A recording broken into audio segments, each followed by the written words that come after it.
So,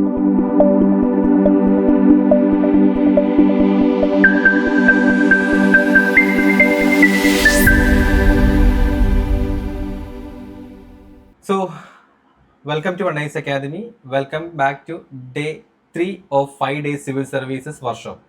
അപ്പം നമ്മൾ day 1-ൽ UPSC മിത്തുകളും കാര്യങ്ങളും എന്താണെന്നുള്ള കാര്യങ്ങൾ ഡിസ്കസ് ചെയ്തിട്ടുണ്ടായിരുന്നു. സോ ഇപ്പം നമ്മൾ ഡേ ടു കംപ്ലീറ്റ് ആയി. ഡേ 2 നമ്മൾ 2 പാർട്ടായിട്ടാണ് എടുത്തിട്ടുണ്ടായിരുന്നത്. ഡേ 2 നമ്മൾ എന്താണ് കംപ്ലീറ്റ് ആയിട്ടുള്ളത്? സിലബസ് എക്സ്പ്ലനേഷൻ ആയിരുന്നു. ഡീറ്റെയിൽ ആയിട്ടുള്ള സിലബസ് എക്സ്പ്ലനേഷൻ ആയിരുന്നു നമ്മൾ ഡേ 2-ൽ കഴിഞ്ഞിട്ടുണ്ടായിരുന്നത്. So coming to the day 3 നമ്മൾ റിസോഴ്സ് ലിസ്റ്റുകളാണ്. അപ്പം ബുക്ക് ലിസ്റ്റുകൾ നമ്മൾ എന്താണ് സിലബസ് എന്നുള്ള കാര്യങ്ങൾ മനസ്സിലാക്കി. ഇനി എന്താണ് റിസോഴ്സുകൾ, എന്താണ് പഠിക്കാൻ നമ്മൾ ഉപയോഗിക്കേണ്ട ബുക്സിന്റെ ഡീറ്റെയിൽസുകളാണ് നമ്മൾ അറിയാൻ പോകുന്നത്. ഓക്കെ, നമ്മൾ day 3 the biggest UPSC myth, that means എന്താണ് റിസോഴ്സ് സെലക്ഷൻ. അപ്പം എല്ലാ ആസ്പിറൻസും ആദ്യം തന്നെ ചെയ്യുന്ന ഒരു കാര്യം മാർക്കറ്റിൽ അവൈലബിൾ ആയിട്ടുള്ള എല്ലാ ടെക്സ്റ്റ് ബുക്കുകളും കളക്ട് ചെയ്യുക എന്നുള്ളതാണ്. അപ്പോൾ UPSC എന്ന് പറഞ്ഞിരിക്കുന്നത് ഏറ്റവും വലിയ എക്സാമിനേഷൻ ആണ്. അപ്പോൾ അതിന് ഒരുപാട് ടെക്സ്റ്റ് ബുക്കുകൾ ആവശ്യമായിട്ടുണ്ട്. അതുകൊണ്ട് മാർക്കറ്റിൽ അവൈലബിൾ ആയിട്ടുള്ള ഇപ്പോൾ ഓരോ വർഷം ഓരോ ടോപ്പേഴ്സ് ഓരോ ടെക്സ്റ്റ് ബുക്കുകൾ പറയും, ഞാനത് പഠിച്ചതുകൊണ്ടാണ് ക്ലിയർ ആയിട്ടുള്ളത്. അതുപോലെ തന്നെ മറ്റ് ടെക്സ്റ്റ് ബുക്കുകൾ, ഓരോ അക്കാദമികൾ നിങ്ങളുടെ മുന്നിലേക്ക് പുതിയ ടെക്സ്റ്റ് ബുക്കുകൾ, പുതിയ മെറ്റീരിയൽസുകൾ, ടെക്സ്റ്റ് ബുക്കുകളെക്കാൾ കൂടുതൽ ഒരുപാട് മെറ്റീരിയൽസുകളാണ് നമ്മളിലേക്ക് വരുന്നത്. ഒരുപാട് PDF മെറ്റീരിയൽസുകൾ നമ്മൾ ഒന്ന് ടെലിഗ്രാം ഒക്കെ ഓപ്പൺ ചെയ്ത് കഴിഞ്ഞാൽ ഇഷ്ടംപോലെ മെറ്റീരിയൽസ് ആയിരിക്കും കിട്ടുന്നത്. അപ്പോൾ പലപ്പോഴും നമ്മൾ കാണാത്തതും കേൾക്കാത്തതുമായ ടോപ്പിക്കുകളായിരിക്കും അതിൽ ഡിസ്കസ് ചെയ്യുന്നത്. അപ്പോൾ തന്നെ നമുക്ക് എന്താണ് നമ്മൾ കോൺഫിഡൻസ് ലൂസ് ചെയ്യുന്നത്, നമ്മൾ ആ ടോപ്പിക്ക് കണ്ടിട്ടേ ഇല്ല എന്നുള്ളത്. അപ്പം ഇവിടെ ഏറ്റവും വലിയ മിത്ത് എന്ന് പറഞ്ഞിരിക്കുന്നത് UPSC ക്രാക്ക് ചെയ്യാൻ ഒരു 100ഓളം പുസ്തകങ്ങൾ ആവശ്യമായിട്ടുണ്ടോ? എല്ലാ ബിഗിനേഴ്സും ഫസ്റ്റ് ഓഫ് ഓൾ ചെയ്യുന്ന ഒരു മിസ്റ്റേക്കും കൂടിയാണ്. ഒരുപാട് ടെക്സ്റ്റ് ബുക്കുകൾ കളക്ട് ചെയ്ത് വെക്കുക, മാർക്കറ്റിൽ കിട്ടാവുന്ന എല്ലാ ടെക്സ്റ്റ് ബുക്കുകളും എടുത്ത് വെക്കുക എന്നുള്ളത്. So first of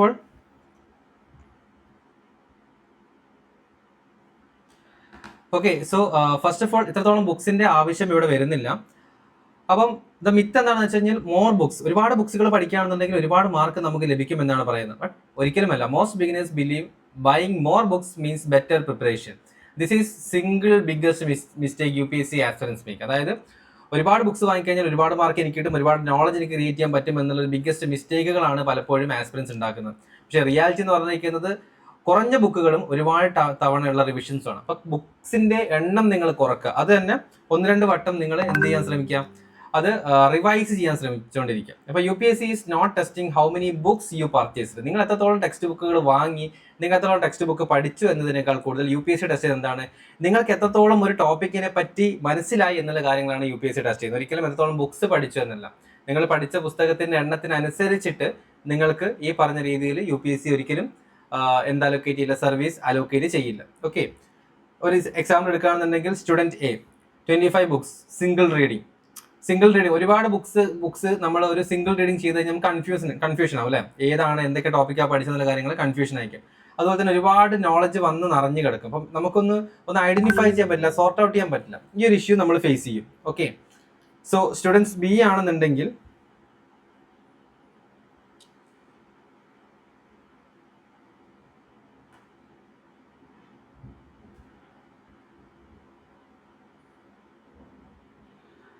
student B ആണെന്നുണ്ടെങ്കിൽ നോക്കാം 5 ബുക്കുകൾ മാത്രം, ബട്ട് കണ്ടിന്യൂസ് ആയിട്ടുള്ള റിവൈസ് ചെയ്തുകൊണ്ടിരിക്കുകയാണ്. അപ്പം അങ്ങനെ വരുന്ന ആളുകൾക്ക് കൺഫ്യൂഷൻസ് വരാൻ സാധ്യത വളരെ കുറവാണ് അല്ലേ. ടെക്സ്റ്റ് ബുക്ക് എന്താണ് പഠിച്ചിട്ടുള്ള കാര്യങ്ങൾ, കാരണം കുറഞ്ഞ ടെക്സ്റ്റ് ബുക്കിൻ്റെ അകത്ത് നിന്ന് ഒരുപാട് കാര്യങ്ങൾ പഠിച്ചതിന് വീണ്ടും റിവൈസ് ചെയ്തു. ആ റിവിഷൻ്റെ അകത്ത് എന്ത് ലഭിച്ചു, ഒരു ഐഡിയ അദ്ദേഹത്തിന് ലഭിക്കാൻ ചെയ്യുന്നത്. അപ്പം അങ്ങനെയുള്ള ആസ്പിറൻസ് പലപ്പോഴും സെലക്ട് ആവുന്നതാണ് കാണാറുള്ളത്. Okay, so before buying your first book, അപ്പം എന്താണ് നിങ്ങളുടെ ഫസ്റ്റ് ബുക്ക്? നിങ്ങളൊരു ബുക്ക് വാങ്ങുന്നതിന് മുന്നേ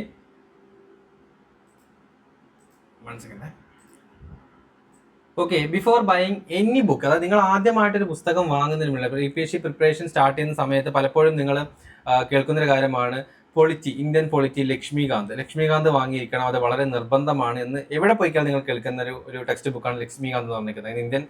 ഇന്ത്യൻ UPSCയുടെ ബൈബിൾ എന്നറിയപ്പെടുന്നതാണ് ലക്ഷ്മികാന്ത്. ദാറ്റ് മീൻസ് പൊളിറ്റിയുടെ ടെക്സ്റ്റ് ബുക്ക്. അത് സ്പെക്ട്രം, എക്കണോമി ടെക്സ്റ്റ് ബുക്കുകൾ, എൻവയോൺമെന്റ്, ശങ്കർ IAS തുടങ്ങിയ ഒരുപാട് പുസ്തകങ്ങൾ നമ്മൾ വാങ്ങിക്കൂട്ടാൻ ശ്രമിക്കും.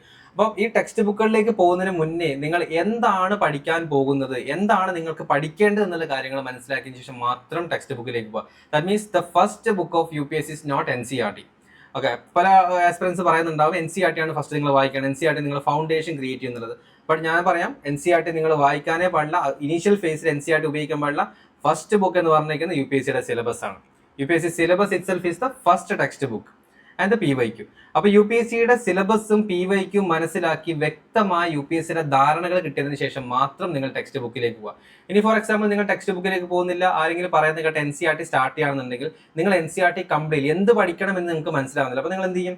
NCERT കംപ്ലീറ്റ്ലി ബൈ ഹാർട്ട് ചെയ്യാൻ ശ്രമിക്കുക, അല്ലെങ്കിൽ കംപ്ലീറ്റ്ലി ഒരു NCERT നോട്ട്ബുക്ക് ക്രിയേറ്റ് ചെയ്യുന്ന സമയത്ത് ഒരു മറ്റൊരു NCERT തന്നെ നിങ്ങൾ എഴുതി വെക്കും. ആ ഒരു സിസ്റ്റം ഇവിടെ പാടില്ല. അതുകൊണ്ടാണ് U P S C syllabus വ്യക്തമായിട്ട് മനസ്സിലാക്കണം എന്ന് പറഞ്ഞു. ഇപ്പൊ സിലബസ് വ്യക്തമായി മനസ്സിലാക്കി പ്രീവിയസ് ഇയർ ക്വസ്റ്റ്യൻസിലൂടെ മുന്നോട്ട് പോവാം. ആ പ്രീവിയസ് ഇയർ ക്വസ്റ്റ്യൻസ് നിങ്ങൾക്ക് മനസ്സിലാവുകയാണെന്നുണ്ടെങ്കിൽ ഓക്കെ, അപ്പം അതിൽ നിന്ന് നിങ്ങൾക്ക് ഒരു അണ്ടർസ്റ്റാൻഡിങ് കിട്ടുകയാണെന്നുണ്ടെങ്കിൽ എന്ത് ചെയ്യാൻ പറ്റും? നിങ്ങൾക്ക് ഈസി ആയിട്ട് നിങ്ങൾക്ക് എന്ത് പഠിക്കണം, ഏത് ടെക്സ്റ്റ് ബുക്ക് മുന്നിൽ വന്നോട്ടെ, എന്ത് പഠിക്കണം എന്ന് മനസ്സിലാക്കാൻ സാധിക്കും. അപ്പൊ അങ്ങനെ എന്ത് പഠിക്കണം എന്ന് മനസ്സിലാക്കാൻ സാധിക്കുന്നിടത്ത് നിങ്ങൾക്ക് എന്ത് ടെക്സ്റ്റ് ബുക്കുകൾ എടുക്കണം എന്നുള്ള കാര്യങ്ങൾ മനസ്സിലാവും. ഓക്കെ, അതുകൊണ്ട് എന്താണ് ഫസ്റ്റ് ചെയ്യേണ്ടത്? Read syllabus, analyse PYQ, then start your foundation from the NCERT. Then NCERT കഴിഞ്ഞതിന് ശേഷം നിങ്ങൾക്ക് ഏതെങ്കിലും സബ്ജക്റ്റിൽ ഇനിയും അഡീഷണൽ ആയിട്ട് റെഫറൻസ് ആവശ്യമായിട്ടുണ്ട്, എനിക്ക് ആ സബ്ജക്റ്റിൽ ഞാൻ അധികം ഒരു എന്താണ് അടിപൊളി ആയില്ല എന്ന് തോന്നുകയാണെന്നുണ്ടെങ്കിൽ നിങ്ങൾക്ക് റെഫറൻസ് ടെക്സ്റ്റ് ബുക്കുകൾ യൂസ് ചെയ്യാം. ദെൻ നിങ്ങളുടെ പഠിച്ചിരിക്കുന്ന ആ ഒരു കാര്യങ്ങൾ കറണ്ട് അഫയേഴ്സുമായിട്ട് റിലേറ്റ് ചെയ്യുക. ഞാൻ പറഞ്ഞു, ഇപ്പോൾ എക്കണോമിയാണ് നിങ്ങൾ പഠിക്കുന്നത്, CRR, repo rate, reverse repo rate എന്നുള്ള കാര്യങ്ങളൊക്കെ നിങ്ങൾ പഠിച്ചുകൊണ്ടിരിക്കുന്നു. വഴി പഠിക്കുന്ന സമയത്ത് എന്തിനാണ് ഇത് പഠിക്കുന്നത് എന്നുള്ള കാര്യങ്ങൾ, അപ്പോൾ യു പി എസ് സി എങ്ങനെയാണ് ഇത് കണക്ട് ചെയ്യുന്ന കാര്യങ്ങൾ മനസ്സിലാവില്ല. അപ്പോൾ കറണ്ട് അഫയേഴ്സുമായിട്ട് എപ്പോഴും അത് റിലേറ്റ് ചെയ്യാം. ഓക്കെ, ഇപ്പം ന്യൂസിൽ കാണുന്നു, okay bank RBI repo rate hike ചെയ്തു. അപ്പോൾ ഉടനെ തന്നെ ഓക്കെ, റിപ്പോ റേറ്റ് നിങ്ങൾ എക്കണോമിയിൽ ഓൾറെഡി പഠിച്ചിട്ടുണ്ടാകും അല്ലേ, ഫൗണ്ടേഷൻ നിങ്ങൾ സെറ്റ് ആണ്. അപ്പം ഈ കറണ്ട് അഫയേഴ്സും ഇതുമായിട്ട് കണക്ട് ചെയ്യാൻ ശ്രമിക്കാം. സോ ഇതാണ് യു പി എസ് സിയുടെ ഒരു base level of preparation strategy എന്ന് പറഞ്ഞിട്ടുള്ളത്. അപ്പോൾ കറണ്ട് അഫയേഴ്സിനെ എങ്ങനെ ഇന്റഗ്രേറ്റ് ചെയ്യാം? നിങ്ങൾ ആദ്യം തന്നെ കറണ്ട് അഫയേഴ്സിലേക്ക് റഷ് ചെയ്ത് പോകണ്ട. ആദ്യം തന്നെ കറണ്ട് അഫയേഴ്സ് റഷ് ചെയ്ത് പോയി കഴിഞ്ഞാൽ നിങ്ങൾക്ക് എന്താണ് പഠിക്കേണ്ടതെന്ന് മനസ്സിലാവില്ല. അഥവാ കറണ്ട് അഫയേഴ്സിലെ കാര്യങ്ങൾ കണ്ടു കഴിഞ്ഞാൽ നിങ്ങൾ ആകെ കൺഫ്യൂസ്ഡ് ആവും. ഓക്കെ, എങ്ങനെ പഠിക്കണം എന്നുള്ള കാര്യങ്ങളിൽ കൺഫ്യൂസ്ഡ് ആവാൻ ശ്രമിക്കും. അപ്പം എപ്പോഴും എന്ത് സീക്വൻസ് ഫോളോ ചെയ്യാം?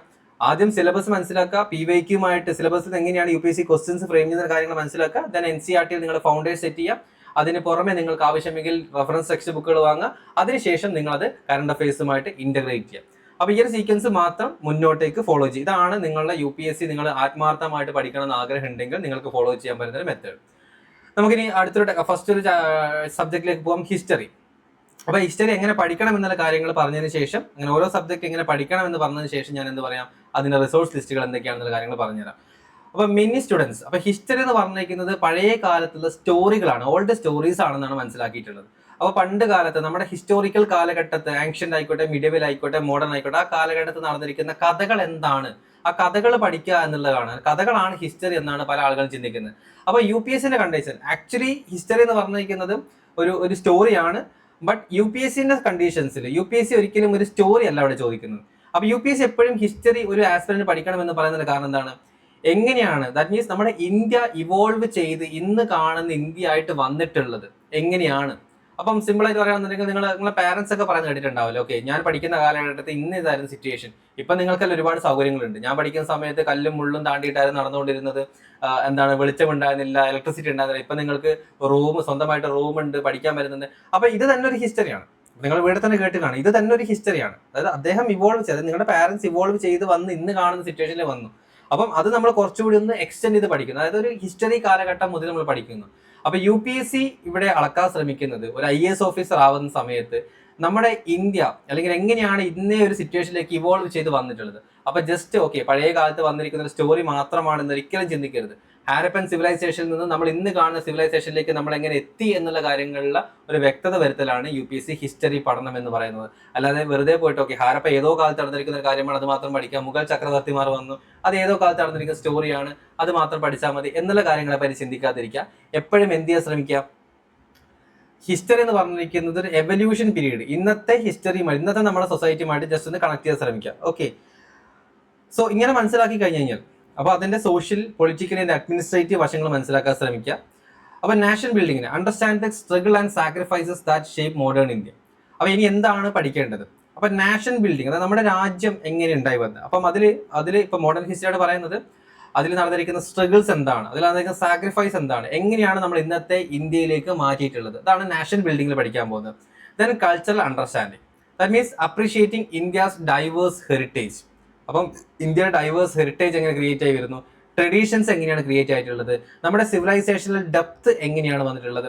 സിമ്പിൾ ആയിട്ടുള്ള കാര്യം എന്ന് വെച്ചാൽ നമ്മളിപ്പോൾ ആൻഷ്യന്റ് ആൻഡ് മിഡിവൽ ഹിസ്റ്ററി പഠിക്കുന്ന സമയത്ത് നമ്മൾ പറഞ്ഞല്ലോ നമ്മുടെ ഹെറിറ്റേജ്, ഇപ്പോൾ ഒരുപാട് നിങ്ങൾക്ക് അമ്പലങ്ങൾ കാണാൻ പറ്റില്ല, ടെമ്പിൾസുകൾ കാണാൻ പറ്റും.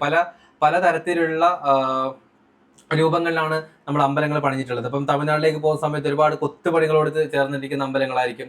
അപ്പോൾ ദ്രവിഡിയൻ സ്റ്റൈൽ എന്നൊക്കെ പറയും. ഇപ്പൊ നിങ്ങൾ നോർത്തിലേക്ക് പോകുന്ന സമയത്ത് ഒരു സ്തൂപ രീതിയിലായിരിക്കും അമ്പലങ്ങൾ പണിഞ്ഞിട്ടുള്ളത്, അല്ലെങ്കിൽ എന്താണ് ഈ പറഞ്ഞ കേവ് കട്ട് ടെമ്പിൾസുകളായിരിക്കും. അപ്പം ഇതൊക്കെ നമ്മുടെ കൾച്ചറൽ എവല്യൂഷൻസ് ആണ്. അപ്പൊ കൾച്ചറൽ മനസ്സിലാക്കുക എന്നുള്ള ഹിസ്റ്ററിയിൽ മറ്റൊരു കാര്യം എന്ന് പറഞ്ഞിരിക്കുന്നത് നമ്മളെ ഡൈവേഴ്സിഫൈ ചെയ്തിരിക്കുന്ന ഹെറിറ്റേജ് സൈറ്റുകൾ, നമ്മുടെ ട്രഡീഷൻസ് എന്താണ്, അതുപോലെ തന്നെ സിവിലൈസേഷണൽ പാത്ത്, നമ്മൾ എങ്ങനെയാണ് ആ ഒരു കാലഘട്ടത്തിൽ ഇന്നത്തെ ഒരു സിവിലൈസേഷനിലേക്ക് എത്തിയിട്ടുണ്ടായിരുന്നത്. പണ്ട് ഒരുമിച്ചായിരുന്നു താമസം, ഇപ്പൊ നമ്മൾ ഇൻഡിവിജ്വൽ ആയിട്ട് താമസിക്കുന്നു, തൊട്ടപ്പുറത്തെ വീട്ടിലെ ആളുകളെ അറിയില്ല. അപ്പൊ ആ സിവിലൈസേഷണൽ ചേഞ്ചസുകൾ പഠിക്കാം.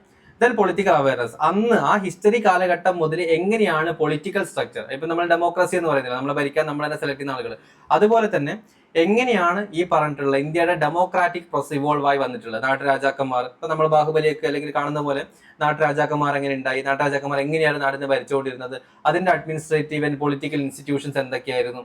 അപ്പം കപ്പം കൊടുക്കുന്നത്, ഇപ്പൊ ടാക്സ് കൊടുക്കുന്നത് അന്ന് മുതലുള്ള സിസ്റ്റം ആയിരുന്നു. ടാക്സ് കൊടുക്കുന്നത് എങ്ങനത്തെ രീതിയിലാണ്, അപ്പൊ ആർക്കൊക്കെയാണ് ഇതിനകത്തേക്കുള്ള ഒരു മന്ത്രിസഭയിലേക്കൊക്കെ വരുന്ന സമയത്ത് ആരൊക്കെയാണ് സെലക്ട് ചെയ്യുന്നത്, അപ്പൊ ഡെമോക്രാറ്റിക് വ്യവസ്ഥിതിയാണോ. അപ്പൊ അങ്ങനെയുള്ള പൊളിറ്റിക്കൽ അവയർനെസ്, ആ ഹിസ്റ്റോറിക്കൽ കാലഘട്ടത്തിൽ ഉണ്ടായിരിക്കുന്ന പൊളിറ്റിക്കൽ അവയർനെസ്. അപ്പൊ നമ്മൾ പഠിക്കേണ്ട 3 മെത്തേഡുകൾ പറഞ്ഞു, ഹിസ്റ്ററി എങ്ങനെയാണ് പഠിക്കേണ്ട കാര്യങ്ങൾ. ദെൻ അഡ്മിനിസ്ട്രേറ്റീവ് ലെസൺസ് എന്ന് വെച്ച് കഴിഞ്ഞാൽ നാട്ടുരാജാവ് ഉണ്ടായ മാത്രം പോരല്ലോ, എങ്ങനെയാണ് നാട് ഭരിച്ചുകൊണ്ടിരുന്നത്, നല്ല രീതിയിൽ നാട് ഭരിച്ച ആളുകളുണ്ട്, എല്ലാവരും ചൂഷണം ചെയ്ത് നാട് ഭരിച്ച ആളുകളുണ്ട്. അപ്പൊ ഇതൊക്കെ നമുക്ക് ഹിസ്റ്റോറിക്കൽ ഗവേണൻസ്, എങ്ങനെയാണ് ഗവേണൻസ് മുന്നോട്ട് പോയിട്ടുണ്ടായിരുന്നത്.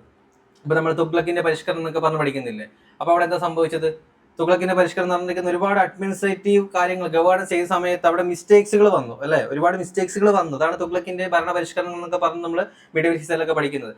അപ്പൊ അതിൽ എന്തൊക്കെയാണ് നല്ലത് വന്നിട്ടുള്ളത്, എന്തൊക്കെയാണ് മോശമായിട്ടുള്ള കാര്യങ്ങൾ, അപ്പൊ അങ്ങനെ അഡ്മിനിസ്ട്രേറ്റീവ് ലെസൺസ്. അപ്പൊ ഈ 4 സെക്ഷൻ ആയിട്ടാണ് നിങ്ങൾ ഹിസ്റ്ററി പഠിക്കേണ്ടത്. അല്ല സ്റ്റോറി പോലെ നിങ്ങൾ മനസ്സിലാക്കി വെച്ചോളൂ, മനസ്സിൽ നിങ്ങളുടെ സ്റ്റോറി മാത്രമേ ഉണ്ടാകാൻ പാടുള്ളൂ.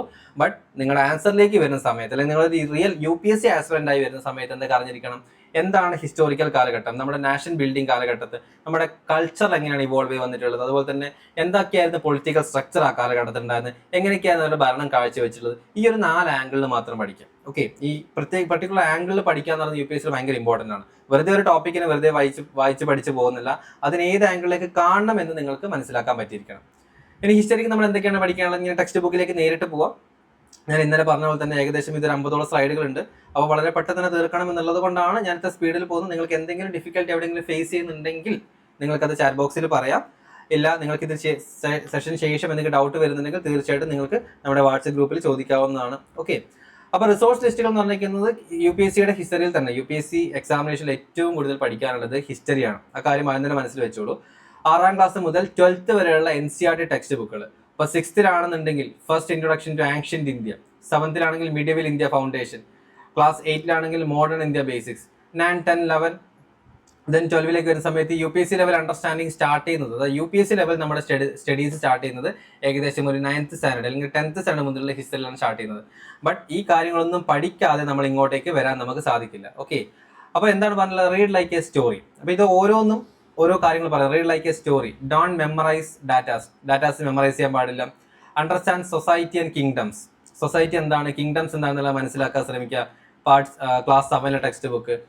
നോട്ട് മേക്കിംഗ് ഉണ്ടാവാൻ പാടില്ല, അല്ലെ. ഫസ്റ്റ് റീഡിംഗിൽ ഒരിക്കലും നോട്ട് മേക്കിംഗ് ഉണ്ടാകുക. ഫസ്റ്റ് റീഡിംഗ് നിങ്ങൾ ജസ്റ്റ് ഒരു നോവൽ വായിക്കുന്ന പോലെ മാത്രം വായിച്ചു, ജസ്റ്റ് കഥകൾ അറിയാൻ ശ്രമിക്കുക, ജസ്റ്റ് ഹിസ്റ്ററിയുമായിട്ട് നിങ്ങളൊരു ടച്ച് വരുത്താൻ ശ്രമിക്കുക. ആദ്യം തന്നെ നിങ്ങൾ നോട്ട് മേക്കിങ്ങിന് പോകുകയാണെന്നുണ്ടെങ്കിൽ നിങ്ങൾ മറ്റൊരു ടെക്സ്റ്റ് ബുക്ക് ഉണ്ടാക്കി എഴുതും. ഓക്കെ, അതുപോലെ തന്നെ അതിന്റെ കാരണങ്ങൾ, ഇപ്പോൾ മോഡേൺ ഇന്ത്യ ബേസിക് വരുന്ന സമയത്ത് ഫോക്കസ് ഓൺ കോസസ്, എന്തൊക്കെയാണ് അതിന്റെ കോൺസിക്വൻസസ്. ഒരിക്കലും മോഡേൺ ഇന്ത്യയിൽ റഷ് ചെയ്ത് പോരുത്, മോഡേൺ ഇന്ത്യ എപ്പോഴും ഇമ്പോർട്ടൻ്റ് ആയിട്ടുള്ള മറ്റൊരു പാർട്ടാണ്. ഓക്കെ, പിന്നീട് തീംസ് ഇൻ ഇന്ത്യൻ ഹിസ്റ്ററി, ഇതും നമ്മൾ മോഡേൺ ഹിസ്റ്ററിയിൽ വരുന്ന കാര്യമാണ്. 6 മുതൽ 8 വരെയുള്ള സബ്ജക്റ്റുകൾ വായിച്ചതിന് ശേഷം മാത്രം ഇതിലാക്കി വരിക, അല്ലെങ്കിൽ നിങ്ങൾക്ക് ഒന്നും മനസ്സിലാവില്ല. ഓക്കെ, അത് തന്നെ നിങ്ങൾ ഞാൻ ഒരുപാട് ഹിസ്റ്ററി ഒക്കെ പഠിച്ച ആളാണ്, ഞാൻ ഡയറക്ട്ലി ഒരു 10th 11th 12ലേക്കുള്ള ഹിസ്റ്ററിയിലേക്ക് കടന്ന് ചെല്ലാം എന്നൊരിക്കലും ചിന്തിക്കരുത്. 6th മുതൽ 12th വരെയുള്ള NCERT വ്യക്തമായി വായിക്കുക, ഒരു സ്റ്റോറി പോലെ ഫസ്റ്റ് ഫേസിൽ വായിക്കാം. ആദ്യം തന്നെ സ്റ്റോറി മാത്രമായിട്ട് വായിക്കും. ഓക്കെ, കുറച്ച് കാര്യങ്ങൾ നിങ്ങൾ പരിചയപ്പെടണം, അതാണ് പരിചയപ്പെടലാണ് ഫസ്റ്റ് വരുന്നത്. സെക്കൻഡ് റീഡിംഗ് ആൻഡ് തേർഡ് റീഡിംഗിൽ പോകുന്ന സമയത്ത് മാത്രമാണ് നിങ്ങൾ നോട്ട് മേക്കിംഗ്. അപ്പോഴേക്ക് നിങ്ങൾ കുറച്ചുകൂടി ഒരു പ്രോ ലെവലിലേക്ക് മാറും. അപ്പൊ നിങ്ങൾക്ക് എക്സാക്ട്ലി എന്താണ് പിക്ക് ചെയ്യേണ്ടതെന്നുള്ള ആ കാര്യം മനസ്സിലാവും. ഓക്കെ, ആദ്യ ഫേസ് തന്നെ നിങ്ങൾ പിക്ക് ചെയ്യാൻ തുടങ്ങി കഴിഞ്ഞാൽ നിങ്ങൾക്ക് എല്ലാം ഇമ്പോർട്ടൻ്റ് ആയിട്ട് ഫീൽ ചെയ്യും. ആദ്യ ഫേസ് തന്നെ പോലെ നിങ്ങളൊരു 3 or 4 months കഴിയുന്ന സമയത്ത് നിങ്ങൾ കുറച്ചുകൂടി സിവിൽ സർവീസിൽ പ്രോ ലെവലായി മാറും. ആ സമയത്ത് നിങ്ങൾ എന്ത് ചെയ്യുക, നോട്ട് മേക്കിങ്ങിലേക്ക് പോകാൻ ശ്രമിക്കാം. ദെൻ സ്പെക്ട്രത്തിന്റെ modern India, most important UPSC history ബുക്കാണ്, മോഡേൺ ഹിസ്റ്ററി ബുക്കാണ്. സ്പെക്ട്രം പബ്ലിക്കേഷൻസിന്റെ ബുക്ക്, രാജീവ് വാഹിർ എന്ന് പറയുന്ന IPS ഓഫീസർ എഴുതിയിരിക്കുന്ന ഒരു ബുക്കാണ്. അപ്പം അത് എപ്പോഴും 90% ക്വസ്റ്റ്യൻസ് ഈ പറഞ്ഞിരിക്കുന്ന സ്പെക്ട്രം ടെക്സ്റ്റ് ബുക്കിൽ നിന്ന്, മോഡേൺ ഹിസ്റ്ററിയിൽ വരുന്ന ക്വസ്റ്റ്യൻസ് അതാണ്. ഇതല്ലാതെ മറ്റു പല ടെക്സ്റ്റ് ബുക്കുകൾ ഉണ്ട് കേട്ടോ. അപ്പോൾ ആ ടെക്സ്റ്റ് ബുക്കുകൾ എന്താണെന്ന് നമ്മൾ പല സെഷനിൽ പറഞ്ഞ് കൊടുക്കുന്നൊരു കാര്യമാണ്. ഓക്കെ, ഡയറക്റ്റ്ലി ക്വസ്റ്റ്യൻസ് ഒക്കെ വരുന്ന കാര്യങ്ങൾ നമ്മൾ ലിങ്ക് ചെയ്ത് കാണിക്കാറുണ്ട്. അപ്പം മിനിമം ഒരു 3-4 റിവിഷൻസ് ജസ്റ്റ് ഒന്ന് ഫാസ്റ്റ് ആയിട്ട് പോയാൽ മതി. നിങ്ങൾ ഇങ്ങനെ ഇരുന്ന് വായിക്കണമെന്നല്ല, ഒരുപാട് വലിയ ടെക്സ്റ്റ് ബുക്കാണ്. അപ്പോൾ ഒരു 3-4 റിവിഷൻസ് ഇത് സ്പീഡിൽ. ആദ്യത്തെ തവണ കുറച്ച് ബുദ്ധിമുട്ടായിരിക്കും, പക്ഷേ 2-3 തവണ നിങ്ങൾക്ക് ഒരു 1 ഡേ കൊണ്ട് തന്നെ കംപ്ലീറ്റ് ചെയ്യാൻ പറ്റും. ഓക്കെ, അപ്പോൾ ഒരിക്കലും നിങ്ങളുടെ ബേസിക്സുകൾ ക്ലിയർ ആവാതെ നേരിട്ട് ഇങ്ങോട്ടേക്ക് വരാം. അതായത് നിങ്ങളുടെ ബേസിക്സ് ആയിട്ടുള്ള ഇത് ക്ലിയർ ആവാതെ നേരിട്ട് ഈ പറഞ്ഞിട്ടുള്ള ഈ സ്പെക്ട്രം ടെക്സ്റ്റ് ബുക്കിലേക്ക് വരാൻ പാടില്ല. Spectrum is the most important history for UPSC, but only after you have built your foundation with NCERT. NCERT നിങ്ങൾ ഫൗണ്ടേഷൻ ക്രിയേറ്റ് ചെയ്തതിന് ശേഷം നിങ്ങൾക്ക് ഹിസ്റ്ററിയിൽ ഇനി അഡീഷണൽ ആയിട്ട് നിങ്ങൾക്ക് ഒരു ഇൻഫർമേഷൻ ആവശ്യമായിട്ടുണ്ട്, നിങ്ങൾ പ്രീവിയസ് ഇയർ ക്വസ്റ്റൻസ് ഒക്കെ നോക്കുന്ന സമയത്ത് നിങ്ങൾക്ക് അഡീഷണൽ ഇൻഫർമേഷൻ ആവശ്യമായിട്ടുണ്ട് എന്ന് തോന്നുന്ന സിറ്റുവേഷനിൽ നിങ്ങൾ എന്ത് ചെയ്യാം, ഈ റെഫറൻസ് ടെക്സ്റ്റ് ബുക്ക് യൂസ് ചെയ്യുക. ഇതാണ് ഹിസ്റ്ററിയിൽ നിങ്ങൾ നോക്കേണ്ട ടെക്സ്റ്റ് ബുക്ക്.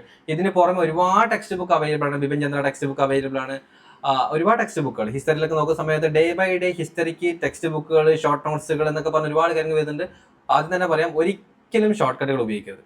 നിങ്ങൾക്ക് നിങ്ങളുടെ മുന്നിൽ ക്യാപ്സ്യൂൾ രൂപത്തിൽ ഹിസ്റ്ററി ടെക്സ്റ്റ് ബുക്കും കാര്യങ്ങളൊക്കെ വരും, അല്ലെങ്കിൽ ഹിസ്റ്ററി മലയാളത്തിൽ എന്നൊക്കെ പറഞ്ഞു വരും. ഇതൊന്നും നിങ്ങൾ നോക്കേണ്ടതില്ല. ഫൗണ്ടേഷൻ ആദ്യം സെറ്റ് ചെയ്യുക. കുറച്ച് കഷ്ടപ്പാടാണ്, ആദ്യം കുറച്ച് ബുക്സ് ഒക്കെ വായിക്കേണ്ടി വരും. ഫൗണ്ടേഷൻ സെറ്റ് ചെയ്തതിന് ശേഷം മാത്രം മുന്നോട്ട് പോകും. ഒരിക്കലും ഷോർട്ട് കട്ട്സുകൾ, ഏതെങ്കിലും അക്കാദമി നിങ്ങൾ ക്യാപ്സ്യൂൾ സാധനങ്ങൾ തരും, സമ്മറി നോട്ടുകൾ തരും, NCERT സമ്മറി നോട്ടുകൾ അല്ലെങ്കിൽ NCERT സമ്മറി എന്ന് പറഞ്ഞ ടെക്സ്റ്റ് ബുക്ക് തരും, ഒരിക്കലും വായിക്കരുത്. സോ അതൊക്കെ നിങ്ങൾ ഞാൻ ഇന്നലെ പറഞ്ഞ പോലെ തന്നെ എന്താണ്, ഇൻഫർമേഷൻസ് കളക്ട് ചെയ്തിട്ട് കാര്യമില്ല. ഇൻഫർമേഷൻസിനെ പ്രോസസ് ചെയ്യാൻ പറ്റണം. ഇൻഫർമേഷനെ പ്രോസസ് ചെയ്യുന്ന സമയത്താണ് അത് നോളജായി മാറുന്നത്. അപ്പൊ പ്രോസസ് ചെയ്യാൻ പറ്റണമെന്നുണ്ടെങ്കിൽ നിങ്ങൾ അത് ഡീറ്റെയിൽ ആയിട്ട് വായിക്കണം. Okay, so moving on to next, how toppers study history. എങ്ങനെയാണ് ടോപ്പേഴ്സ് സ്റ്റഡി ചെയ്യുന്നത്? ആദ്യം തന്നെ പറയാം, മെമ്മറൈസ് ചെയ്യരുത്. ഓക്കെ, ഒരിക്കലും മെമ്മറൈസ് ചെയ്യരുത്. ഒരു ലെയേർഡ് സ്ട്രക്ചറാണ് ഹിസ്റ്ററി പഠിക്കാൻ വേണ്ടി ഉപയോഗിക്കേണ്ടത്. അപ്പോൾ ഫസ്റ്റ് റീഡിങ് ആദ്യം തന്നെ ഫസ്റ്റ് റീഡിങ് പറയുന്ന സമയത്ത് ജസ്റ്റ് ഒരു കാഷ്വൽ ഒരു നെറേറ്റീവ് ആയിട്ട് വായിക്കുക, ഒരു നോവൽ വായിക്കുന്ന പോലെ വായിക്കാൻ ശ്രമിക്കുക.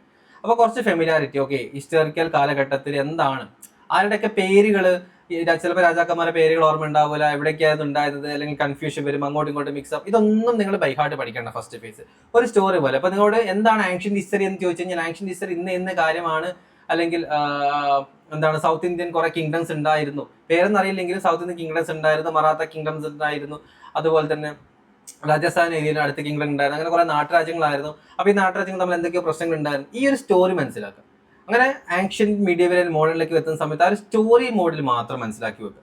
അതിനുശേഷം സെക്കൻഡ് റീഡിങ്ങിലേക്ക് പോകുന്ന സമയത്ത് നിങ്ങൾ അതിന്റെ ടൈം ലൈൻസ് മനസ്സിലാക്കുക. എന്ത് കാലത്ത് നടന്നു. UPSC ചോദിക്കുന്നത് എപ്പോഴും ഈ ടൈം ലൈൻസ് പഠിച്ചാൽ കുറച്ചുകൂടി എളുപ്പമായിരിക്കും. എന്ത് സംഭവം ഏത് കാലത്ത് നടന്നു എന്നുള്ളത്.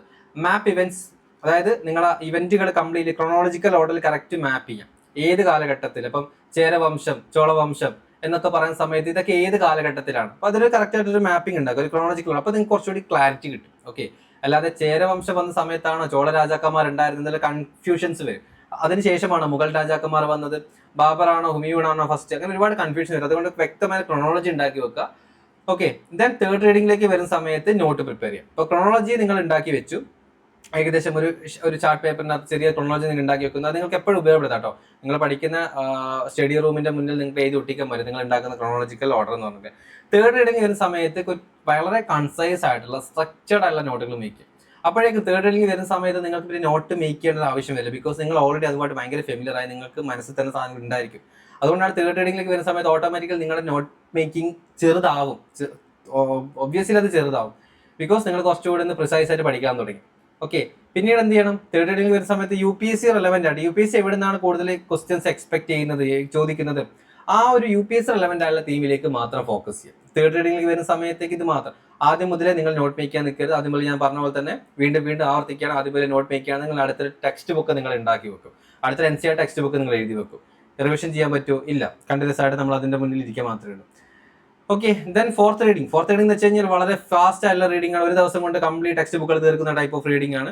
അത് എന്താണെന്ന് വെച്ച് കഴിഞ്ഞാൽ നമ്മൾ ജസ്റ്റ് പ്രീവിയസ് ഇയർ ക്വസ്റ്റ്യൻസ് എടുത്തിട്ട് ആ ക്വസ്റ്റ്യൻസ് നമ്മുടെ ടെക്സ്റ്റ് ബുക്കിൽ എവിടെയാണ് വന്നിട്ടുള്ളത്, അപ്പോൾ അത് ജസ്റ്റ് ഒന്ന് മാർക്ക് ചെയ്ത് പോകുന്നതാണ് ഫോർത്ത് റീഡിംഗ് എന്ന് പറയുമ്പോൾ. ഫോർത്ത് നമ്മളൊന്ന് റിസർച്ച് ചെയ്യുന്ന പരിപാടിയാണ്. അപ്പം പ്രീവിയസ് ഇയർ ക്വസ്റ്റ്യൻ പേപ്പർ നമ്മുടെ കയ്യിലുണ്ടല്ലോ. അപ്പോൾ ഓരോ ക്വസ്റ്റ്യൻസും നമ്മൾ ഈ ഹിസ്റ്ററി ടെക്സ്റ്റ് ബുക്കിൽ എവിടെയെങ്കിലും വന്നിട്ടുണ്ടോ, അല്ലെങ്കിൽ അടുത്ത് ഔട്ട്സൈഡ് സിലബസ് വന്നതാണോ, ആ സിലബസ് എന്താ ടെക്സ്റ്റ് ബുക്കിൽ ഒന്നില്ലേ എന്നുള്ള കാര്യങ്ങൾ മാത്രം നോക്കി നന്ന് വെരിഫൈ ചെയ്യുന്ന കാര്യമാണ്. അപ്പം നമുക്ക് മനസ്സിലാവും, നമുക്ക് ടെക്സ്റ്റ് ബുക്കിൽ ഒന്നും പഠിക്കാത്ത കുറച്ച് കാര്യങ്ങൾ UPSC ചോദിച്ചിട്ടുണ്ടായിരുന്നു. അപ്പം നമുക്ക് റിസൾട്ട് തപ്പിപ്പോവും. എന്ത് ഓക്കെ, ഈ പോർഷൻസ്, ഈ ഒരു ക്വസ്റ്റ്യൻ UPSC ഞാൻ പഠിച്ച ടെക്സ്റ്റ് ബുക്കിൽ എവിടെയും ചോദിച്ചിട്ടില്ല. അപ്പം എവിടെയോ ഒരു ഗ്യാപ്പ് എനിക്ക് ഫീൽ ചെയ്തിട്ടുണ്ട്. ആ ഗ്യാപ്പിന് വേണ്ടി നിങ്ങൾക്ക് എന്ത് ചെയ്യാം, നിങ്ങൾക്ക് മറ്റേതെങ്കിലും റെഫറൻസ് ടെക്സ്റ്റ് ബുക്കുകൾ ഫോക്കസ് ചെയ്യാം. ഓക്കെ, ദെൻ ഫിഫ്ത്ത് റീഡിംഗ് എന്ന് പറഞ്ഞിരിക്കുന്നത് പറഞ്ഞു ഇപ്പം നിങ്ങൾ വെച്ചിട്ടുണ്ടെങ്കിൽ ഒരുപാട് തവണ വായിക്കേണ്ടി വരുന്നത്. ഫിഫ്ത്ത് റീഡിംഗ് എന്ന് പറഞ്ഞാൽ നിങ്ങൾ ഉണ്ടാക്കിയിരിക്കുന്ന നോട്ട് ഉണ്ടല്ലോ, ആ നോട്ട് റിവൈസ് ചെയ്യുന്നതിനാണ്. ഒരിക്കലും ടെക്സ്റ്റ് ബുക്ക് പിന്നീട് ടെക്സ്റ്റ് ബുക്ക് ഇനി മാറ്റി വെച്ചോളൂ. നിങ്ങൾ നോട്ട് മേക്ക് ചെയ്തിട്ടുണ്ടല്ലോ ഷോർട്ട് നോട്ട്സുകൾ. അപ്പോൾ quick revision using your short notes, അതായത് നിങ്ങളെ റീഇൻഫോഴ്സ് ചെയ്യുന്നതാണ്, നിങ്ങളുടെ മെമ്മറി ഒന്നുകൂടെ റീഇൻഫോഴ്സ് ചെയ്യുന്ന ഒരു കാര്യമാണ് ഫിഫ്ത്ത് റീഡിംഗ് എന്ന് പറഞ്ഞിട്ടുള്ളത്. അപ്പം നമ്മൾ റിവൈസ് ചെയ്തിരിക്കുന്ന നോട്ടുകൾ, അത് മേക്ക് ചെയ്തിരിക്കുന്ന നോട്ടുകൾ മാത്രം റിവൈസ് ചെയ്ത് മുന്നോട്ട് പോകാം. Okay, then the next subject polity, the highest return subject in UPSC. അപ്പോൾ UPSCയിൽ ഏറ്റവും റിട്ടേൺസ് നൽകുന്നത് ഒരു സബ്ജക്റ്റാണ് പൊളിറ്റി എന്ന് പറഞ്ഞിട്ടുള്ളത്. അപ്പം ഇത് കഴിഞ്ഞ വർഷത്തെ 2026 പ്രിലിംസ് വന്ന സമയത്ത് ക്വസ്റ്റ്യൻസിൽ എണ്ണങ്ങളൊക്കെ കുറവാണ്. എന്നിരുന്നാൽ പോലും ഒരു വെയിറ്റേജ് UPSC അധികം കുറക്കില്ല. ഓക്കെ, ഹിസ്റ്ററി നിങ്ങൾ ഒരു 50 ഹവേഴ്സ് അതിനകത്ത് ഇൻവെസ്റ്റ് ചെയ്യുകയാണെന്നുണ്ടെങ്കിൽ, 50 മണിക്കൂർ നിങ്ങൾ ഇരുന്ന് പഠിക്കുകയാണെന്നുണ്ടെങ്കിൽ നിങ്ങൾക്ക് ഏകദേശം ഹാർഡ്ലി ഒരു 10 ക്വസ്റ്റ്യൻസ് ആണ് പ്രിലിംസിന് വരാൻ സാധ്യതയുള്ളത്. ബട്ട് റിട്ടേൺ അൺപ്രഡിക്റ്റബിൾ ആണ്, ബിക്കോസ് ടോപ്പിക് എല്ലാ വർഷവും ചേഞ്ച് ആയിക്കൊണ്ടിരിക്കും. ഭയങ്കര വൈഡാണ് ഹിസ്റ്ററി. അപ്പോൾ എവിടെ നിന്ന് വേണമെങ്കിലും UPSCക്ക് ചോദിക്കാം. അപ്പം പിന്നെ ഒരുപാട് കാര്യങ്ങൾ നമ്മൾ മെമ്മറൈസ് ചെയ്യേണ്ട ഒരു കാര്യമാണ്. നമുക്കൊരു അനലിറ്റിക്കൽ സ്കില്ല് നമുക്ക് മനസ്സിലാക്കാൻ പറ്റില്ല. ഓക്കെ, കാരണം ഹിസ്റ്ററി എന്ന് പറയുന്നത് എപ്പോഴും മെമ്മറൈസിങ് ആണ്, ഒരു ടൈപ്പ് ഓഫ് മെമ്മറൈസിങ് ആണ്. എന്ന് വെച്ച് കഴിഞ്ഞാൽ ഒരു ക്രോണോളജിക്കൽ ഓർഡർ ഇല്ല.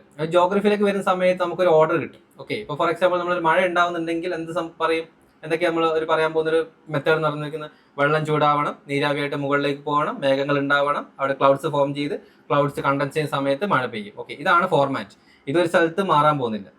പക്ഷേ ഹിസ്റ്ററിയിൽ വരുന്ന സമയത്തോ നാട്ടുരാജാക്കന്മാർ അവർ അധികാരത്തിലെത്തുന്നു, അല്ലെങ്കിൽ മകൻ അധികാരത്തിലെത്തുന്നു, ഭരണത്തിലെത്തുന്നു, 2 നാട്ടുരാജാക്കന്മാർ നല്ല രീതിയിൽ മുന്നോട്ട് പോകുന്നു, ഇത് പറയാൻ പറ്റുമോ? ഇല്ല. ഭരണം മാറും, ചിലപ്പോൾ അവർ തമ്മിൽ വഴക്കാവും, അല്ലേ? ഈ ഒരു ചാപ്റ്ററിൽ നമ്മൾ അവർ തമ്മിൽ നല്ല സൗഹൃദമായിരിക്കും വായിക്കുന്നുണ്ടാവും, അടുത്ത ചാപ്റ്ററിലെ സമയത്ത് അവർ നല്ല ബദ്ധശത്രുക്കളായിട്ട് മാറുകയും ചെയ്യും. ഹിസ്റ്ററി എന്ന് പറഞ്ഞിരിക്കുന്ന ഒരു ഹ്യൂമൻ ആക്ടിങ് ആണ്, അല്ലേ?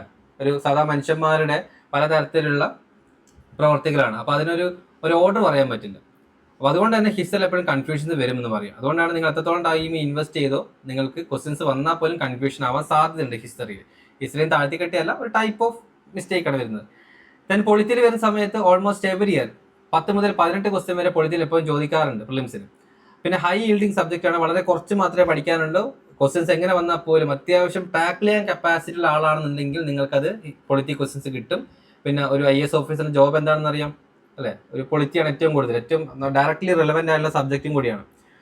Then why does UPSC love polity so much? Because every administrator works through these pillars every single day. അപ്പോൾ എല്ലാ administrators, that means IAS IPS IRS IFS ഏത് ജോബ് ആയിക്കോട്ടെ, കോൺസ്റ്റിറ്റ്യൂഷൻ ഭരണഘടനാപരമായിട്ട് നിയമങ്ങളുമായി ബന്ധപ്പെട്ട്, ഗവേണൻസ് ഭരണവുമായി ബന്ധപ്പെട്ട കാര്യങ്ങൾ, റൈറ്റ്സ് ആളുകളുടെ റൈറ്റ്സിനെ പറ്റിയിട്ട്, പിന്നെ പല പബ്ലിക് ഇൻസ്റ്റിറ്റ്യൂഷൻസ്. അപ്പോൾ എല്ലാ ദിവസവും നമ്മുടെ ജോലി എന്ന് പറഞ്ഞിരിക്കുന്ന ഇത്തരം കാര്യങ്ങൾ, ഇതിൽ ഏതെങ്കിലും ഒരു കാര്യത്തിലൂടെയാണ് പോയിക്കൊണ്ടിരിക്കുന്നത്. IAS ഓഫീസറിന്റെ ബേസിക് ജോബ് എന്ന് വെച്ചാൽ ഇതിൽ ഏതെങ്കിലും ഒന്ന് പെടും. എല്ലാ ദിവസവും ഒന്നുകിൽ ഗവേണൻസ്, അല്ലെങ്കിൽ ഇൻസ്റ്റിറ്റ്യൂഷൻ, അല്ലെങ്കിൽ റൈറ്റ്സ്, എന്തെങ്കിലും ഒന്നിലൂടെയാണ് പോയിക്കൊണ്ടിരിക്കുന്നത്. അപ്പം every administrator works through these pillars every single day. ഓരോ ദിവസം ഇതിലൂടെയാണ് മുന്നോട്ട് പോയിക്കൊണ്ടിരിക്കുന്നത്. ഇവിടെ നമുക്ക് ഹിസ്റ്ററി വേണ്ട, ഡിസാസ്റ്റർ മാനേജ്മെന്റ്, ഇന്റൽ സെക്യൂരിറ്റി കാര്യങ്ങളൊന്നും വരുന്നില്ല. ബട്ട് ഈ ഒരു കാര്യങ്ങളിലൂടെ കടന്നു പോകുന്നത്. അതുകൊണ്ടാണ് UPSC ഈ പൊളിറ്റി എന്ന് പറഞ്ഞ സബ്ജക്റ്റ് ഇത്രയധികം ഇഷ്ടപ്പെടുന്നത്. അപ്പോൾ ഇനി പൊളിറ്റിയിൽ നമുക്ക് എന്താണ് പഠിക്കാനുള്ളത്? പൊളിറ്റിയും ഈ പറഞ്ഞ പോലെ തന്നെ NCERT സ്റ്റാർട്ട് ചെയ്യണം. പക്ഷേ NCERT സ്റ്റാർട്ട് ചെയ്യുന്ന സമയത്ത് ഒരിക്കലും ചാടിക്കയറി ഞാൻ പൊളിറ്റിയിൽ, നേരത്തെ പറഞ്ഞ പോലെ തന്നെ പൊളിറ്റിയിൽ അഗ്രഗണ്യനാണ്, അതുകൊണ്ട് ഞാൻ നേരിട്ട് 9 10 പോകുന്നതിന് പകരമായിട്ട് നിങ്ങൾ 6th മുതൽ സ്റ്റാർട്ട് ചെയ്യാം. 6th മുതൽ the democracy basics, 7th governance basics, 8th administration basics, 9th political institutions, 10th constitutional കോൺസെപ്റ്റുകൾ, 11th best NCERT for UPSC polity, constitution at work എന്ന് പറഞ്ഞിരിക്കുന്ന ഒരു ടെക്സ്റ്റ് ബുക്ക് ഉണ്ട് 11th. വളരെയധികം ഉപകാരപ്പെടുന്ന ഒരു ടെക്സ്റ്റ് ബുക്കാണ് ഈ മോഡേൺ ഹിസ്റ്ററി ആൻഡ് ഇന്ത്യൻ പൊളിറ്റീൻ്റെ ഹിസ്റ്റോറിക്കൽ അണ്ടർപിന്നിങ്സ് എന്നൊക്കെ വരുന്ന സമയത്ത്. അപ്പം ഡെമോക്രസിയുടെ ബേസിക്സ് എന്താണ് 6ാം ക്ലാസ്സിൽ പഠിക്കുന്നു. പിന്നെ ഗവേണൻസിന്റെ ബേസിക്സ് എന്താണ്, ഭരണത്തിന്റെ ബേസിക്സ് എന്താണ് 7ാം ക്ലാസ്സിൽ പഠിക്കുന്നു. അഡ്മിനിസ്ട്രേഷൻ ബേസിക്സ്, എങ്ങനെയാണ് അത് അഡ്മിനിസ്ട്രേറ്റ് ചെയ്യേണ്ടത്, പോളിസികൾ കൈകാര്യം ചെയ്യുന്നത്. പൊളിറ്റിക്കൽ ഇൻസ്റ്റിറ്റ്യൂഷൻസ്, ഇന്ത്യയിലുള്ള പൊളിറ്റിക്കൽ ഇൻസ്റ്റിറ്റ്യൂഷൻസ് എന്താണ് രാഷ്ട്രപതി, ഉപരാഷ്ട്രപതി, മന്ത്രിമാർ തുടങ്ങിയ കാര്യങ്ങൾ. ദെൻ കോൺസ്റ്റിറ്റ്യൂഷണൽ ബേസിക്സ്, ഭരണഘടനാപരമായിട്ടുള്ള അതിന്റെ കോൺസെപ്റ്റുകൾ എന്താണ്, പല അമെന്റ്മെന്റുകൾ എന്തായിരുന്നു. 11th വരുന്ന സമയത്ത് ഭരണഘടന എങ്ങനെ ഉണ്ടായിരുന്ന കാര്യങ്ങൾ. അപ്പോൾ പലപ്പോഴും ഇത് വളരെ കെയർഫുൾ ആയിട്ട് റീഡ് ചെയ്യുന്ന സബ്ജക്റ്റ് ആണ്. Read carefully, build awareness, focus on key concepts, then link with current affairs. Current അഫയേഴ്സിന് വളരെ ഇമ്പോർട്ടൻ്റ് ആണ് പൊളിറ്റിയിൽ വരുന്നത്. അപ്പോൾ എപ്പോഴും കറണ്ട് അഫയേഴ്സുമായിട്ട് ലിങ്ക് ചെയ്യാൻ ശ്രമിക്കുക. അണ്ടർസ്റ്റാൻഡ് ത്രൂ എക്സാമ്പിൾസിലൂടെ അണ്ടർസ്റ്റാൻഡ് ചെയ്യുക. സ്ലോ ഡെലിബറേറ്റ് റീഡിങ്, വളരെ പതുക്കെ മാത്രം വായിക്കുക. Must read fully and carefully. അപ്പോൾ ഈ ഒരൊറ്റ ടെക്സ്റ്റ് ബുക്കുകൾ, അതായത് 6 മുതൽ 11th വരെയുള്ള ഒരു ടെക്സ്റ്റ് ബുക്ക് നിങ്ങൾക്ക് ഉപകാരമില്ലാതെ പോവില്ല. എല്ലാ ടെക്സ്റ്റ് ബുക്കുകളും ഉപകാരപ്പെടുന്നതാണ് പൊളിറ്റിനെ സംബന്ധിച്ച്. ഓക്കെ, പൊളിറ്റിയോ സോഷ്യോളജിയിലൊക്കെ വരുന്ന സമയത്തൊക്കെ റിലേറ്റ് ചെയ്യാൻ പറ്റും. Then come to Lakshmikant the bible of UPSC examination. Minimum ഒരു 3-4 തവണ നിങ്ങൾ റിവൈസ് ചെയ്യുക. ഇതൊക്കെ പഠിച്ചു കഴിഞ്ഞാൽ ഈ ഹിസ്റ്ററി, ഈ പറഞ്ഞിരിക്കുന്ന NCERT നിങ്ങൾ ഇതൊക്കെ പഠിച്ചു കഴിഞ്ഞാൽ ഓട്ടോമാറ്റിക്കലി നിങ്ങൾക്ക് ലക്ഷ്മികാന്ത് വളരെ സിമ്പിൾ ആയിരിക്കും. ബിക്കോസ് ഈ പറഞ്ഞിരിക്കുന്ന കാര്യങ്ങൾ തന്നെയാണ് ലക്ഷ്മികാന്തിൽ പറയാൻ പോകുന്നത്. പ്രത്യേകമായിട്ട് ഒന്നും അഡീഷണൽ പറയാൻ പോകുന്നില്ല, എല്ലാം സെയിം സാധനമാണ്. അത് ഒരു 1, 2, 3 തവണ റിവൈസ് ചെയ്യുന്ന സമയത്ത് ലക്ഷ്മികാന്തിൽ പല പോർഷൻസുകൾ, പല ചാപ്റ്റേഴ്സുകൾ നമുക്ക് ആവശ്യമായിട്ടുള്ള, അത് നിങ്ങൾ ആദ്യം മനസ്സിലാക്കുക. എല്ലാ ചാപ്റ്റേഴ്സുകളും നമുക്ക് ആവശ്യമായിട്ടുള്ള, ചില ചാപ്റ്റേഴ്സുകൾ മാത്രമേ ആവശ്യമായിട്ട് വരുന്നുള്ളൂ. Okay, then complete NCERT before opening Laxmikant. അപ്പം NCERT കഴിഞ്ഞ ശേഷം മാത്രം ലക്ഷ്മികാന്ത് എന്ന് പറഞ്ഞിരിക്കുന്ന റെഫറൻസ് ടെക്സ്റ്റ് ബുക്ക് യൂസ് ചെയ്യുക. അപ്പം ഞാൻ ഈ റിസോഴ്സ് ലിസ്റ്റ് പറയുന്ന സമയത്ത് എല്ലാ ടെക്സ്റ്റ് ബുക്ക്, എല്ലാ സബ്ജക്റ്റിനും ഒരു അഡീഷണൽ ആയിട്ടുള്ള ഒരു റിസോഴ്സ് ലിസ്റ്റ് ഞാൻ വെക്കുന്നുണ്ട് കേട്ടോ. അപ്പം ലക്ഷ്മികാന്ത് ഇവിടെ നേരത്തെ സ്പെക്ട്രമാൻ പറഞ്ഞത് NCERT makes Lakshmikant 10x easier to understand. നേരത്തെ പറഞ്ഞ തന്നെ NCERT നിങ്ങൾ എത്രത്തോളം പഠിക്കുന്നു നിങ്ങൾക്ക് എന്ത് ചെയ്യാൻ സാധിക്കും?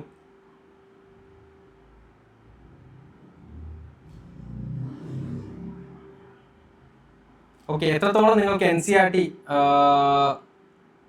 ക്ലിയർ ആവുന്നു അത്രത്തോളം നിങ്ങളെ ലക്ഷ്മികാന്ത് എന്ന് പറഞ്ഞിരിക്കുന്ന ഏരിയാസ് ഈസി ആയിരിക്കും. Okay, then how to study Lakshmikant. ഇനി ലക്ഷ്മികാന്ത് എങ്ങനെ പഠിക്കാം? Most beginners fail Lakshmikant because they try to memorize. Lakshmikant memorize ചെയ്യാൻ വേണ്ടി പഠിക്കുന്ന രീതിയിലാണ്. അപ്പം മെമ്മറൈസിങ് അല്ല എന്നുള്ള കാര്യങ്ങൾ, ഇപ്പോൾ UPSC ഒരു ടെക്സ്റ്റ് ബുക്കായിട്ട് മെമ്മറൈസിങ് അല്ല. This is the wrong approach and Lakshmikant must be studied in layers. Understanding first, memorization follows naturally. Automatically നിങ്ങൾ മെമ്മറൈസ് ആകും. ഇപ്പോൾ article 21 right to life, article 19 right to freedom of speech and expression, article 40 right to equality. Okay, അപ്പോൾ automatically നിങ്ങളുടെ മൈൻഡിലേക്ക് വരും അത്. Okay, article 32 എന്ന constitution അമെൻമെന്റ്, അതുപോലെ ആർട്ടിക്കിൾ 30 എന്താണ്. അപ്പോൾ ഓരോ അമെൻമെന്റ്, ഓരോ കോൺസ്റ്റിറ്റ്യൂഷൻ ആർട്ടിക്കിൾസും നിങ്ങളുടെ മൈൻഡിലേക്ക് ഓട്ടോമാറ്റിക്കലി വരും. ഓക്കെ, അത് ഷുവർ ഷോർട്ട് ആയിട്ട് വരുന്ന കാര്യങ്ങളാണ്. അത് ബൈ ഹാർട്ട് പഠിക്കേണ്ട ഒരു ആവശ്യമില്ല. അത് നിങ്ങൾ ഏത് UPSC ആസ്പിറന്റ് ചോദിച്ചു കഴിഞ്ഞാൽ പറയും ബൈ ഹാർട്ട് പഠിക്കേണ്ട ആവശ്യമില്ല, ആർട്ടിക്കിൾസ് ഒന്നും ബൈ ഹാർട്ട് പഠിക്കേണ്ട ആവശ്യമില്ല. ഓട്ടോമാറ്റിക്കലി നിങ്ങൾക്ക് ഇമ്പോർട്ടന്റ് ആയിട്ടുള്ള ആർട്ടിക്കിൾസ് നിങ്ങളുടെ മൈൻഡിലേക്ക് വന്നോളൂ. ഓക്കെ, അപ്പം read 1 chapter, then immediately solve PYQ from the chapter. The single habit changes everything. അതായത് നിങ്ങളൊരു ചാപ്റ്റർ വായിക്കുന്നു, ലക്ഷ്മികാന്തിന്റെ ചാപ്റ്റർ വായിക്കുന്നു, അതിനുശേഷം അതുമായി ബന്ധപ്പെട്ട പ്രീവിയസ് ഇയർ ക്വസ്റ്റ്യൻസ് എന്താണ്, ലക്ഷ്മികാന്ത് ടെക്സ്റ്റിന്റെ ഏറ്റവും ലാസ്റ്റ് പേജിൽ തന്നെ ഉണ്ടായിരിക്കും ആ പറഞ്ഞിരിക്കുന്ന ചാപ്റ്ററുമായി ബന്ധപ്പെട്ട PYQ എന്തൊക്കെയാണ് ചോദിച്ചിട്ടുള്ള കാര്യങ്ങൾ, ഏറ്റവും പുതിയ ലേറ്റസ്റ്റ് എഡിഷൻ വാങ്ങിയാൽ മതി. അപ്പോൾ ആ ചാപ്റ്റേഴ്സ് നിങ്ങൾ ആ പറഞ്ഞിരിക്കുന്ന PYQ നിങ്ങൾ സോൾവ് ചെയ്യുക. അപ്പോൾ ചാപ്റ്റർ വായിക്കുന്നു, PYQ സോൾവ് ചെയ്യുന്നു. അപ്പം നിങ്ങൾക്ക് UPSCയുമായിട്ടുള്ള റിലേഷൻ നിങ്ങൾക്ക് കുറച്ച് മനസ്സിലാവും. UPSC ക്വസ്റ്റ്യൻസുമായിട്ടുള്ള റിലേഷൻസ് ലക്ഷ്മികാന്തിലൂടെ നിങ്ങൾക്ക് കിട്ടും, പൊളിറ്റി സബ്ജക്ട് എന്ന് പറയുന്ന സബ്ജക്റ്റിന് വേണ്ടിയിട്ട്. അപ്പോൾ first of all understand the chapter, read the full chapter without stopping to memorize. അതായത് മെമ്മറൈസ് ചെയ്ത് ആദ്യം കംപ്ലീറ്റ് ചാപ്റ്റർ ഉണ്ടാക്കുക, ഒരു ബിഗ് പിക്ചർ ക്രിയേറ്റ് ചെയ്യുക. ഇപ്പോൾ എന്താണ് ആ ചാപ്റ്റർ പറയാൻ പോകുന്നത്, ആർട്ടിക്കിൾ 1 അല്ലെങ്കിൽ ഇപ്പോൾ പറഞ്ഞിരിക്കുന്ന കോൺസ്റ്റിറ്റ്യൂഷണൽ ബോഡീസ് അല്ലെങ്കിൽ പാർലമെന്റ്, എന്താണ് ഈ ചാപ്റ്റർ പറയാൻ പോകുന്നത്. അതിൻ്റെ ഇടയിലൊക്കെ ഒരു സ്റ്റോറി പോലെ നിങ്ങൾക്ക് ഇടയ്ക്കിടയ്ക്ക് ആർട്ടിക്കിൾസ് കുത്തി കയറ്റി തരും കേട്ടോ. Then understand the institutions. അപ്പോൾ റിയൽ വേൾഡ് ഇൻസ്റ്റിറ്റ്യൂഷൻസ്, അപ്പോൾ നമുക്കത് കുറച്ചുകൂടി കണക്ട് ചെയ്യാൻ പറ്റും. പാർലമെന്റ് എന്താണ്, ജുഡീഷ്യറി എന്താണ്. ഇപ്പോൾ ന്യൂസിൽ വായിക്കുന്ന സമയത്ത് സുപ്രീം കോടതിന്റെ പുതിയ വേർഡിക്റ്റ്, അപ്പോൾ സുപ്രീം കോടതിന്റെ വേർഡിക്റ്റ് എന്താണ് എത്രത്തോളം ഇമ്പോർട്ടന്റ് ആവുന്നത് എന്നുള്ള കാര്യങ്ങളൊക്കെ നമുക്ക് മനസ്സിലാക്കാൻ പറ്റും. അപ്പോൾ പാർലമെന്റ് എന്താണ്, ജുഡീഷ്യറി എന്താണ്, എക്സിക്യൂട്ടീവ്സ് ദാറ്റ് മീൻസ് മന്ത്രിമാർ എന്താണ്, ഇപ്പോൾ നരേന്ദ്രമോദി ആരാണ്, അതുപോലെ തന്നെ ഇപ്പം VD സതീശൻ നമ്മുടെ കേരള മുഖ്യമന്ത്രി ആരാണ്, എങ്ങനെയാണ് ആയിട്ടുള്ളത്, അതെന്താണ് ഇത്രത്തോളം ആളുകളെ തികക്കണം എന്ന് പറഞ്ഞിട്ടുണ്ടായത്, എന്താണ് നോ കോൺഫിഡൻസ് മോഷൻസ്. അപ്പോൾ അങ്ങനെയുള്ള കുറേ കാര്യങ്ങൾ നമ്മൾ എപ്പോഴും പൊളിറ്റി എന്ന് പറഞ്ഞ ഈ സബ്ജക്ട് ന്യൂസിൽ എപ്പോഴും കാണാം. അതുകൊണ്ട് പൊളിറ്റി പഠിക്കാൻ ഭയങ്കര സിമ്പിൾ ആണ്, ഭയങ്കര ഇൻട്രസ്റ്റിംഗ് ആണ്. കാരണം കറണ്ട് അഫയേഴ്സിൽ എപ്പോഴും വരും. ഓക്കെ, കറണ്ട് അഫയേഴ്സിൽ എപ്പോഴും വരുന്ന സാധനമാണ്. ഇപ്പോൾ ഡിബേറ്റ് സെഷനിൽ പാർലമെന്റിൽ ഇപ്പോൾ ഡിബേറ്റ് സെഷൻ്റെ അകത്ത് മന്ത്രിയോട് ഈ ഒരു ചോദ്യം ഉന്നയിച്ചു എന്നൊക്കെ പറഞ്ഞ് പൊളിറ്റിക്കൽ പരമായിട്ട് രാഷ്ട്രീയപരമായിട്ടുള്ള പലതരത്തിലുള്ള ന്യൂസ് പേപ്പറിലും ന്യൂസിലും കാണാറുണ്ട്. പക്ഷെ ആ രാഷ്ട്രീയം നിങ്ങൾ മാറ്റി വെച്ച് എന്തായിരുന്നു ഡിബേറ്റ് ഹവർ എന്ന് പറഞ്ഞിട്ടുള്ളത്, എന്താണ് ക്വസ്റ്റ്യൻ ഹവർ എന്ന് പറയുന്നത്, ഈ സ്പീക്കർ ആരാണ്, എങ്ങനെയാണ് അവർ സഭ നിയന്ത്രിക്കുന്നത്, സഭയിലെ വാക്കൗട്ട് എന്ന് പറയുന്നത് എന്താണ്, അവരുടെ മുന്നിൽ വെച്ചിരിക്കുന്ന എന്താണ് ഒരു സ്വിച്ചുകളൊക്കെ ഉണ്ട്, യെസ് ഓർ നോ എന്ന് പറയുന്ന വോട്ടൊക്കെ ചെയ്യാൻ വേണ്ടി, എന്താണ് ഈ വോട്ടിംഗ് സിസ്റ്റം, എപ്പോഴാണ് വോട്ടിംഗ് സിസ്റ്റം വരുന്നത്, മന്ത്രി എന്തുകൊണ്ടാണ് മുഖ്യമന്ത്രിയാണ് എന്നിരുന്നാൽ പോലും സഭയിൽ ഒരു സ്ഥലത്ത് മാത്രമേ ഇരിക്കാൻ ഏർപ്പെടാൻ കൊടുത്തിട്ടുള്ളത്, എന്തുകൊണ്ട് സ്പീക്കർക്ക് അതിനേക്കാൾ ഇമ്പോർട്ടൻസ്. അപ്പോൾ അങ്ങനെ കുറെ ഡൗട്ടുകൾ നിങ്ങളുടെ മനസ്സിലേക്ക് വരും. ആ ഡൗട്ടുകൾക്ക് ഉത്തരം നിങ്ങൾക്ക് ലക്ഷ്മികാന്തൊക്കെ വായിക്കുന്ന സമയത്ത് ക്ലിയർ ആയി കിട്ടും. ഓക്കെ, ദെൻ PYQ സോൾവ് ചെയ്യുക. ഓരോ ചാപ്റ്റേഴ്സ് കഴിയുന്ന സമയത്ത് PYQ സോൾവ് ചെയ്യുക. അത് തന്നെയാണ് UPSC ചോദിക്കാൻ പോകുന്നത്. പിന്നെ വളരെ ചെറിയ ഷോർട്ട് നോട്ടുകൾ ക്രിയേറ്റ് ചെയ്യാൻ ശ്രമിക്കുക. അതായത് ഒരു 1 പേജ് സമ്മറി നോട്ടുകൾ. ഇത് വളരെ വാസ്റ്റ് നോട്ടുകൾ മേടിക്കുക. കാരണം നിങ്ങൾ ഈ ഒരു സബ്ജക്റ്റിലൂടെ കറണ്ട് അഫയേഴ്സുമായിട്ട് ഇന്റഗ്രേറ്റ് ചെയ്ത് പോകുന്ന സമയത്ത് നിങ്ങൾ ഓട്ടോമാറ്റിക്കലി മെമ്മറൈസ് ചെയ്യും. അപ്പം ഒരു 1 പേജ് സമ്മറി നോട്ടുകൾ ക്രിയേറ്റ് ചെയ്യും. അതായത് UPSC റിലവന്റ് ആണ് ചോദിക്കുന്നത്. ഇപ്പോൾ പ്രസിഡന്റ് പറയുന്ന സമയത്ത് പ്രസിഡന്റ് ആർട്ടിക്കിൾ 72 എന്താണ് പറയുന്നത്, പ്രസിഡന്റിന് എന്ത് ചെയ്യാൻ പറ്റും. ഇപ്പം ഒരു ബില്ലിനെ പറ്റി സംസാരിക്കുന്നത്, ഒരു ബില്ല് നിയമമാണെന്നുണ്ടെങ്കിൽ ബില്ല് എന്ത് ചെയ്യാം, ഒരു ഇൻഡെഫിനിറ്റ് പീരീഡിലേക്ക് പ്രസിഡന്റ് വേണമെങ്കിൽ ഹോൾഡ് ചെയ്ത് വെക്കാൻ സാധിക്കും. പക്ഷേ മണി ബില്ല് സാധിക്കില്ല, മണി ബില്ല് റിട്ടേൺ ചെയ്യാൻ പറ്റില്ല. അപ്പൊ അങ്ങനെ നിങ്ങൾക്ക് UPSC റിലവന്റ് ആണെന്ന് തോന്നുന്ന പല കാര്യങ്ങളും നിങ്ങൾ ജസ്റ്റ് നോട്ട് ഡൗൺ ചെയ്ത് വെക്കുക. നിങ്ങളുടെ മൈൻഡിലേക്ക് നോട്ട് ഡൗൺ ചെയ്തെങ്കിൽ ഓക്കെ, ഇല്ലെങ്കിൽ നിങ്ങൾക്ക് ഷോർട്ട് നോട്ട്സ് ക്രിയേറ്റ് ചെയ്യാം. റിവിഷൻ എളുപ്പമായിരിക്കും. ദെൻ റിവൈസ് ചെയ്യാം. ഓക്കെ, അതായത് കംപ്ലീറ്റ് നിങ്ങൾ എഴുതിയിരിക്കുന്ന നോട്ടുകൾ റിവൈസ് ചെയ്യുക. കംപ്ലീറ്റ് ടൈം റിവൈസ് ചെയ്തുകൊണ്ടേയിരിക്കും. ഓക്കെ, വീണ്ടും പോയിട്ട് നിങ്ങൾ ആ ചാപ്റ്റർ വീണ്ടും ഫുള്ള് വായിക്കാതിരിക്കുക. റിവിഷൻ വളരെ ഇമ്പോർട്ടൻ്റ് ആണ്. റിവിഷൻ ഫോളോ ചെയ്തുകൊണ്ടേയിരിക്കുക. ഓക്കെ,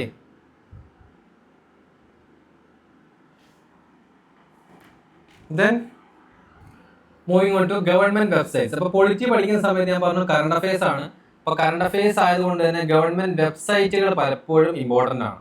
അപ്പോൾ വെബ്സൈറ്റുകൾ അഡീഷണൽ ആയിട്ട് നിങ്ങൾക്ക് കിട്ടുന്ന ഇൻഫർമേഷൻ UPSC ചോദിക്കാൻ സാധ്യതയുള്ള പല ഈ പറഞ്ഞിരിക്കുന്ന ബുക്ക് ലിസ്റ്റുകളും റിസോഴ്സ് ലിസ്റ്റുകളും നിങ്ങൾ പഠിച്ചു കഴിഞ്ഞ് കഴിഞ്ഞാൽ പിന്നീട് UPSC questions out of the syllabus ആയിരുന്നു എന്ന് പറയില്ല. ബിക്കോസ് UPSC എങ്ങോട്ടൊക്കെയാണ് ഫോളോ ചെയ്യുന്നത്. ഞാൻ പറഞ്ഞില്ലേ, എപ്പോഴും പറയുന്നത് കള്ളനെ പിടിക്കുകയാണെങ്കിൽ കള്ളൻ എങ്ങോട്ട് പോകുന്ന അറിഞ്ഞിരിക്കണം. അതേപോലെ തന്നെ UPSC എങ്ങോട്ട് പോകുന്നു, ആ പോകുന്ന വഴിയിലൂടെ നമ്മൾ സഞ്ചരിച്ചിട്ടാണ്. അപ്പൊ UPSC ഒരു ക്വസ്റ്റ്യൻ മേക്ക് ചെയ്തിട്ടുണ്ടെങ്കിൽ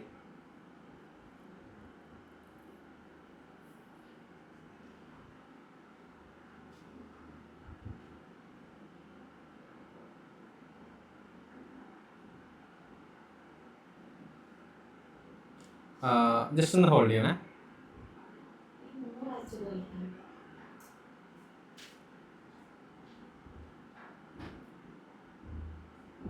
ഓക്കെ, സോ ഗവൺമെന്റ് വെബ്സൈറ്റുകൾ എന്തൊക്കെയാണ്? അപ്പൊ ഞാൻ പറഞ്ഞു നമ്മൾ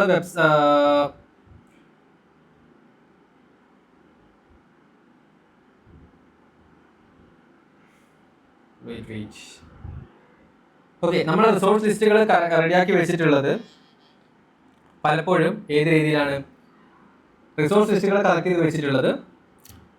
UPSC എവിടെ നിന്നൊക്കെയാണ് ക്വസ്റ്റ്യൻസ് പിക്ക് ചെയ്യുന്നത്, ഈ കാര്യങ്ങളെ ബേസ് ചെയ്തിട്ടാണ് എന്ത് ചെയ്യുന്നത്, നമ്മൾ റിസോഴ്സ് ലിസ്റ്റുകൾ സെറ്റാക്കി വെച്ചിട്ടുള്ളത്. അപ്പോൾ പലപ്പോഴും ക്വസ്റ്റ്യൻസുകൾ നോക്കുന്ന സമയത്ത് ഈ ക്വസ്റ്റ്യൻസുകൾ ഈ പ്രസ് ഇൻഫർമേഷൻ ബ്യൂറോ, PRS ഇന്ത്യ, പാർലമെന്റ് വെബ്സൈറ്റ്, സുപ്രീം കോടതി website, Election Commission of India, NITI Aayog തുടങ്ങിയിരിക്കുന്ന വെബ്സൈറ്റിൽ നിന്നൊക്കെ ഡയറക്റ്റ്, ഇതൊന്നും പലപ്പോഴും ന്യൂസ് പേപ്പറിൽ വരില്ല. കാരണം ന്യൂസ് പേപ്പറിൽ വരുന്നത് എന്താണ്, പൊളിറ്റിക്കൽ ഇമ്പോർട്ടൻസ് അല്ലെങ്കിൽ അവർക്ക് ന്യൂസ് വാല്യൂ ഉള്ള സാധനങ്ങൾ മാത്രമേ പലപ്പോഴും ന്യൂസ് പേപ്പറിൽ വരും. ഹിന്ദു ആയിക്കോട്ടെ, നെക്സ്റ്റ് അതിൽ വരും. അപ്പോൾ അതിന് പുറമെ പലപ്പോഴും UPSC ചോദിക്കുന്നത് ഇന്ത്യയുമായി ബന്ധപ്പെട്ട കാര്യങ്ങൾ പലപ്പോഴും ഈ സൈറ്റുകളൊന്നും ഉണ്ടാവില്ല. അപ്പം അങ്ങനെയുള്ള കുറച്ച് സൈറ്റുകളാണ് പ്രസ് ഇൻഫർമേഷൻ ബ്യൂറോ. അപ്പോൾ PIB നമുക്കൊരു മാഗസിനായിട്ട് നമ്മൾ അക്കാദമിയിൽ പുറത്തേക്ക് കൊടുക്കുന്നുണ്ട്. ദെൻ PRS, അതായത് ബില്ലുകൾ, ആക്ടുകൾ എന്തൊക്കെയാണ് പുതിയ ആക്ടുകൾ ഗവൺമെന്റ് കൊണ്ടുവന്നിട്ടുള്ളത്, പാർലമെന്റ് എന്താണ് പുതിയ ബില്ല് കൊണ്ടുവന്നിട്ടുള്ളത് തുടങ്ങിയ കാര്യങ്ങൾ, അതുപോലെ തന്നെ ഓരോ നിയമത്തിന്റെ പുറകിലുള്ള ഒരു അണ്ടർസ്റ്റാൻഡിങ് എന്താണെന്ന് മനസ്സിലാക്കുക. പാർലമെന്റ് വെബ്സൈറ്റ് നോക്കുകയാണെങ്കിൽ എന്താണ് ലെജിസ്ലേറ്റീവ് പ്രൊസീജിയർ, കമ്മിറ്റികൾ, പാർലമെന്ററി കമ്മിറ്റികൾ എന്താണ്, അത് റീസണായിട്ട് വെച്ച് മുന്നോട്ട് വെച്ചിരിക്കുന്ന റിപ്പോർട്ടുകൾ എന്താണ്, ഡിബേറ്റ്സുകൾ എന്തൊക്കെയാണ് കണ്ടക്ട് ചെയ്തിട്ടുള്ളത്. സുപ്രീം കോടതി വെബ്സൈറ്റുകൾ പോകുന്ന സമയത്ത് ലാൻഡ്മാർക്ക് നടന്നിരിക്കുന്ന ജഡ്ജ്മെന്റുകൾ, എന്തെങ്കിലും റെക്ടിഫിക്കേഷൻസ്, ഭരണഘടനയിലേക്ക് ഒരു ഇന്റർപ്രിട്ടേഷൻ കൊണ്ടുവന്നിട്ടുണ്ടോ. ഇപ്പൊ നമ്മൾ പലപ്പോഴും ചില കാര്യങ്ങൾ മാത്രമല്ലേ നമുക്ക് സുപ്രീം കോടതിന്റെ പുതിയ വിധി എന്നൊക്കെ പറഞ്ഞ് കേൾക്കാറുള്ളൂ. സുപ്രീം കോടതിക്ക് ഓരോ സമയത്തും ഓരോ പുതിയ വിധികൾ വരുന്നുണ്ട്. പക്ഷെ നമുക്ക് ഇമ്പോർട്ടന്റ് ആണെങ്കിൽ മാത്രമേ പുതിയ വിധികൾ നമ്മുടെ മുന്നിലേക്ക് ന്യൂസുകളായിട്ട് മുന്നോട്ട് വരികയുള്ളൂ, അല്ലെ? അപ്പം critical for polity, rights and governance questions, അപ്പൊ അതിലേക്കുള്ള സുപ്രീം കോടതിയുടെ ഒരു നോട്ടം എന്താണ്, ഇതാണ് നമ്മൾ സുപ്രീം കോടതി വെബ്സൈറ്റിൽ സൈറ്റിലൂടെ നോക്കുന്ന സമയത്ത് കിട്ടുന്നത്. എന്ന് കരുതി ഈ സൈറ്റിൽ എല്ലാ സമയത്തും ഇരിക്കണം എന്നല്ലോ ഞാൻ പറയുന്നത്. ഇതൊരു മെയിൻ റിസോഴ്സ് ലിസ്റ്റ് ആയിട്ട് എടുക്കണം എന്നല്ല പറയുന്നത്. ബട്ട് ഈ കാര്യങ്ങളൊക്കെ ഒന്ന് ബുക്ക് മാർക്ക് ചെയ്ത് വെക്കാം. എപ്പോഴെങ്കിലും നിങ്ങൾ ഫ്രീ ടൈം അല്ലെങ്കിൽ മൊബൈൽ ഫോൺ മാത്രമുള്ള സമയത്തോ നിങ്ങൾ ഈ സൈറ്റിലേക്ക് ഒന്ന് നോക്കുക, ഒന്ന് ജസ്റ്റ് ഒന്ന് വായിച്ച് നോക്കിയാൽ മാത്രം മതി. ഒരിക്കലും ബൈഹാർട്ട് ചെയ്യരുത്, ഒരു കാരണവശാലും നിങ്ങൾ ഇതിനുമായി ബന്ധപ്പെട്ട് നോട്ട് ചെയ്തത് ഒന്നും ചെയ്യരുത്. ജസ്റ്റ് ഒന്ന് വായിക്കുക, ഓരോ സൈറ്റിലും കാര്യം ജസ്റ്റ് ഒന്ന് വായിക്കാൻ മാത്രം ശ്രമിക്കാം. ഇലക്ഷൻ കമ്മീഷനിൽ പോകുന്ന സമയത്ത് നമ്മുടെ ഇലക്ട്രൽ റിഫോംസുകൾ എന്താണ്, പുതിയ കോൺസ്റ്റിറ്റ്യുവൻസി റീഡ്രോയിങ് എന്താണ്, election datas, election code of conduct എന്താണ്. അപ്പോൾ പലപ്പോഴും നമ്മൾ ഈ പ്രിലിംസിലും മെയിൻസിലും ചോദിക്കുന്ന കാര്യമാണ് ഇലക്ഷനുമായി ബന്ധപ്പെട്ട ക്വസ്റ്റൻ എന്താണെന്ന് ചോദിക്കും. അപ്പോൾ റീസെന്റ് ആയിട്ടുള്ള എക്സാമ്പിൾ വെച്ചിട്ട് recent election commission has discussed this so far എന്ന് പറഞ്ഞ് നിങ്ങൾ ഇൻക്ലൂഡ് ചെയ്ത് പോവുകയാണെന്നുണ്ടെങ്കിൽ കുറച്ചുകൂടി നിങ്ങൾക്ക് അഡ്വാൻറ്റേജ് കിട്ടും. അതുകൊണ്ട് ഇലക്ഷൻ കമ്മീഷൻ ഓഫ് ഇന്ത്യയുടെ എന്ത് എടുക്കണം, സൈറ്റുകൾ നടക്കുന്ന കാര്യം നോക്കാം. അല്ലെങ്കിൽ നിങ്ങൾ പൊളിറ്റിക്കൽ ഇലക്ഷൻ കമ്മീഷൻ ഓഫ് ഇന്ത്യയെ പറ്റി പഠിക്കും. ഇപ്പം ജസ്റ്റ് അപ്ഡേറ്റ് എന്താണെന്ന് അറിയാമെന്നുണ്ടെങ്കിൽ നിങ്ങൾ ഈ സൈറ്റിൽ നിന്ന് കാര്യം നോക്കുക. ദെൻ നീതി ആയോഗ്. നിതി ആയോഗ് എന്ന് പറയുന്നത് നമ്മുടെ പ്ലാനിംഗ് കമ്മീഷനാണ്, പണ്ടത്തെ പ്ലാനിംഗ് കമ്മീഷൻ. അപ്പോൾ ഗവേണൻസ് എന്താണ്, ഗവേണൻസ് റിപ്പോർട്ടുകൾ, അപ്പോൾ പുതിയ പോളിസികൾ എന്താണ് ഗവൺമെന്റ് ഇറക്കുന്നത്. അപ്പോൾ ഇത് നമ്മുടെ GS paper 2 and GS paper 3യുടെ ഗോൾഡ് മൈൻ ആണെന്നാണ് പറയപ്പെടാറ്. അതായത് നിതി ആയോഗിൽ ഈ പറഞ്ഞേക്കുന്ന റിപ്പോർട്ടുകൾ പല തരത്തിലുള്ള പോളിസികൾ, ഡെവലപ്മെന്റൽ നമ്മൾ ഇന്നലെ സിലബസിൽ കണ്ടിട്ടില്ല, ഡെവലപ്മെന്റ് ആക്ടിവിറ്റീസുകൾ, ഇൻഫ്രാസ്ട്രക്ചേഴ്സ്, അതുപോലെ തന്നെ അഗ്രികൾച്ചർ പോളിസികൾ, അങ്ങനെ പല സാധനങ്ങളുമായി ബന്ധപ്പെട്ട കാര്യങ്ങളിൽ ഒരു ന്യൂ അപ്ഡേറ്റ് നിങ്ങൾക്ക് നിതി ആയോഗിന്റെ വെബ്സൈറ്റിൽ കിട്ടും. ഇതിൽ പറഞ്ഞ എൻ്റെ കാര്യങ്ങൾ നിങ്ങൾക്ക് ന്യൂസിൽ കിട്ടാൻ സാധ്യത കുറവാണ്, ന്യൂസ് പേപ്പറിൽ കിട്ടാൻ സാധ്യത കുറവാണ്. ബിക്കോസ് പലരും ന്യൂസ് വാല്യൂസ് ഉണ്ടായിരിക്കില്ല. ഓക്കെ, അതുകൊണ്ട് അത് കാണിക്കാം. അപ്പോൾ നിതി ആയോഗിന്റെ വെബ്സൈറ്റിൽ, ഇപ്പോൾ വെബ്സൈറ്റിൽ കാണിക്കാൻ നിങ്ങൾക്ക് ഭയങ്കര ബുദ്ധിമുട്ടായിരിക്കും. പക്ഷെ ഓരോ വെബ്സൈറ്റിൽ നിങ്ങൾ നോക്കേണ്ട ഒരു ഏരിയ മാത്രമുണ്ട്, എല്ലാം നോക്കണം എന്ന് പറയുന്നില്ല. Then bookmark all 6 websites today. Spend 15 minutes daily reading one article from any of these sources. ഇത് മാത്രം വായിച്ചാൽ മതി. ഏതെങ്കിലും ഒരു 15 മിനിറ്റ്, അതായത് നിങ്ങൾ ഉറങ്ങാൻ പോകുന്ന ആ സമയത്തെങ്കിലും മൊബൈൽ ഫോൺ കൊണ്ട് റീലൊക്കെ കാണുന്ന സമയം കൊണ്ട് ഏതൊരു വെബ്സൈറ്റിൽ കാര്യമായിട്ട് എല്ലാം ബുക്ക് മാർക്ക് ചെയ്ത് നോക്കുക. ഏതൊരു വെബ്സൈറ്റിൽ കാര്യം എന്താണ് പുതിയ അപ്ഡേറ്റ്, ഇതിൻ്റെ കാര്യങ്ങൾ മാത്രം നോക്കാം. ഓക്കെ, ദെൻ ജോഗ്രഫി എന്ന് പറയുന്ന സബ്ജക്റ്റ് ആണ്. Geography the subject that make current affairs very much easy. Geography current അഫയേഴ്സിനെ വളരെ ഈസി ആക്കും. എന്തുകൊണ്ടാണ്? അപ്പോൾ ജോഗ്രഫി, ഇപ്പോൾ നമ്മൾ കറണ്ട് അഫയേഴ്സ് പഠിക്കുന്നത് സൗത്ത് ചൈന സീയിൽ പുതിയ ഡിപ്ലോയ്മെന്റ് അല്ലെങ്കിൽ പുതിയ ആർമി ഡിപ്ലോയ്മെന്റ് നടത്തുന്നു. അല്ലെങ്കിൽ ഇപ്പോൾ തന്നെ നമ്മൾ എപ്പോഴും കേൾക്കാത്ത കാര്യമല്ലേ സ്ട്രൈറ്റ് ഓഫ് ഹോർമൂസ്. അപ്പോൾ എന്താ പറഞ്ഞുകൊണ്ടിരിക്കുന്നത്? ഇറാനിൽ പ്രശ്നം നടക്കുന്നതുകൊണ്ട് നമ്മുടെ രാജ്യത്ത് ഗ്യാസിന്റെ വില കൂടുന്നു. അല്ലെങ്കിൽ നമുക്ക് അപ്പോൾ ഇറാനിൽ പ്രശ്നമുള്ളതുകൊണ്ട് എന്തുകൊണ്ടാണ് നമുക്ക് ഗ്യാസിന്റെ വില കൂടുക കുറേ ചെയ്യുന്നത്, അല്ലെങ്കിൽ പെട്രോളിന്റെ വില കൂടുക കുറേ ചെയ്യുന്നത് എന്തുകൊണ്ടാണ്? അപ്പം നമ്മൾ വേറെ പേര് കേൾക്കും, straight of Hormuz. Strait of Hormuz വഴിയുള്ള പലചരക്ക് ഗതാഗതം തടസ്സപ്പെട്ടിരിക്കുന്നു. അപ്പം നിങ്ങൾക്ക് പെട്ടെന്ന് കണക്ട് ചെയ്യാൻ പറ്റില്ല സ്ട്രൈറ്റ് ഓഫ് ഹോർമൂസ് എവിടെ കിടക്കുന്നു, ഇറാനും സ്ട്രൈറ്റ് ഓഫ് ഹോർമൂസ് തമ്മിലുള്ള ഒരു ബന്ധം എന്താണ്, അല്ലെങ്കിൽ നമുക്ക് എന്താണ് ചരക്ക് ഗതാഗതം നടത്താൻ നമ്മളിപ്പോൾ മറ്റേതെങ്കിലും സൗദി അറേബ്യൻ കൺട്രീസ് നമുക്ക് വാങ്ങുന്നത്. അപ്പം എന്തുകൊണ്ട് സൗദി അറേബ്യയിൽ നമ്മൾ സാധനങ്ങൾ വാങ്ങുന്നത്, പക്ഷേ സ്ട്രൈറ്റ് ഓഫ് ഹോർമൂസിൽ എന്തുകൊണ്ട് ഇത് ബ്ലോക്ക് ചെയ്തിരുന്നു? ഇപ്പം എന്താണ് ബാബേൽ മന്ദിർ സ്ട്രൈറ്റുകൾ? അപ്പോൾ അങ്ങനെ തുടങ്ങിയിരിക്കുന്ന കുറേ കാര്യങ്ങൾ. ഇംഗ്ലീഷ് ചാനൽ എന്ന് വെച്ച് കഴിഞ്ഞാൽ നിങ്ങൾക്ക് പെട്ടെന്ന് ഐഡിയ കിട്ടിയിരിക്കണം. അപ്പോൾ പാക് സ്ട്രൈറ്റ് എന്ന് വെച്ച് കഴിഞ്ഞാൽ നിങ്ങൾക്ക് പെട്ടെന്ന് ഐഡിയ കിട്ടണം എവിടെയാണെന്ന്. അപ്പം ഇങ്ങനെ പല കാര്യങ്ങൾ, അപ്പോൾ ആർട്ടിക് കൗൺസിൽ അവിടെ നിന്ന് മീറ്റിംഗുകൾ കണ്ടക്ട് ചെയ്ത് പാരീസ് ക്ലൈമറ്റ് ചേഞ്ച്. അപ്പോൾ ഇതൊക്കെ പറയുന്ന സമയത്ത് ഇതൊക്കെ ന്യൂസിൽ വരുന്ന കാര്യങ്ങളാണ്. ഈ ന്യൂസിൽ ഈ പറഞ്ഞിരിക്കുന്ന കാര്യങ്ങളൊക്കെ വരുന്ന സമയത്ത് നിങ്ങൾക്ക് എന്ത് വേണം?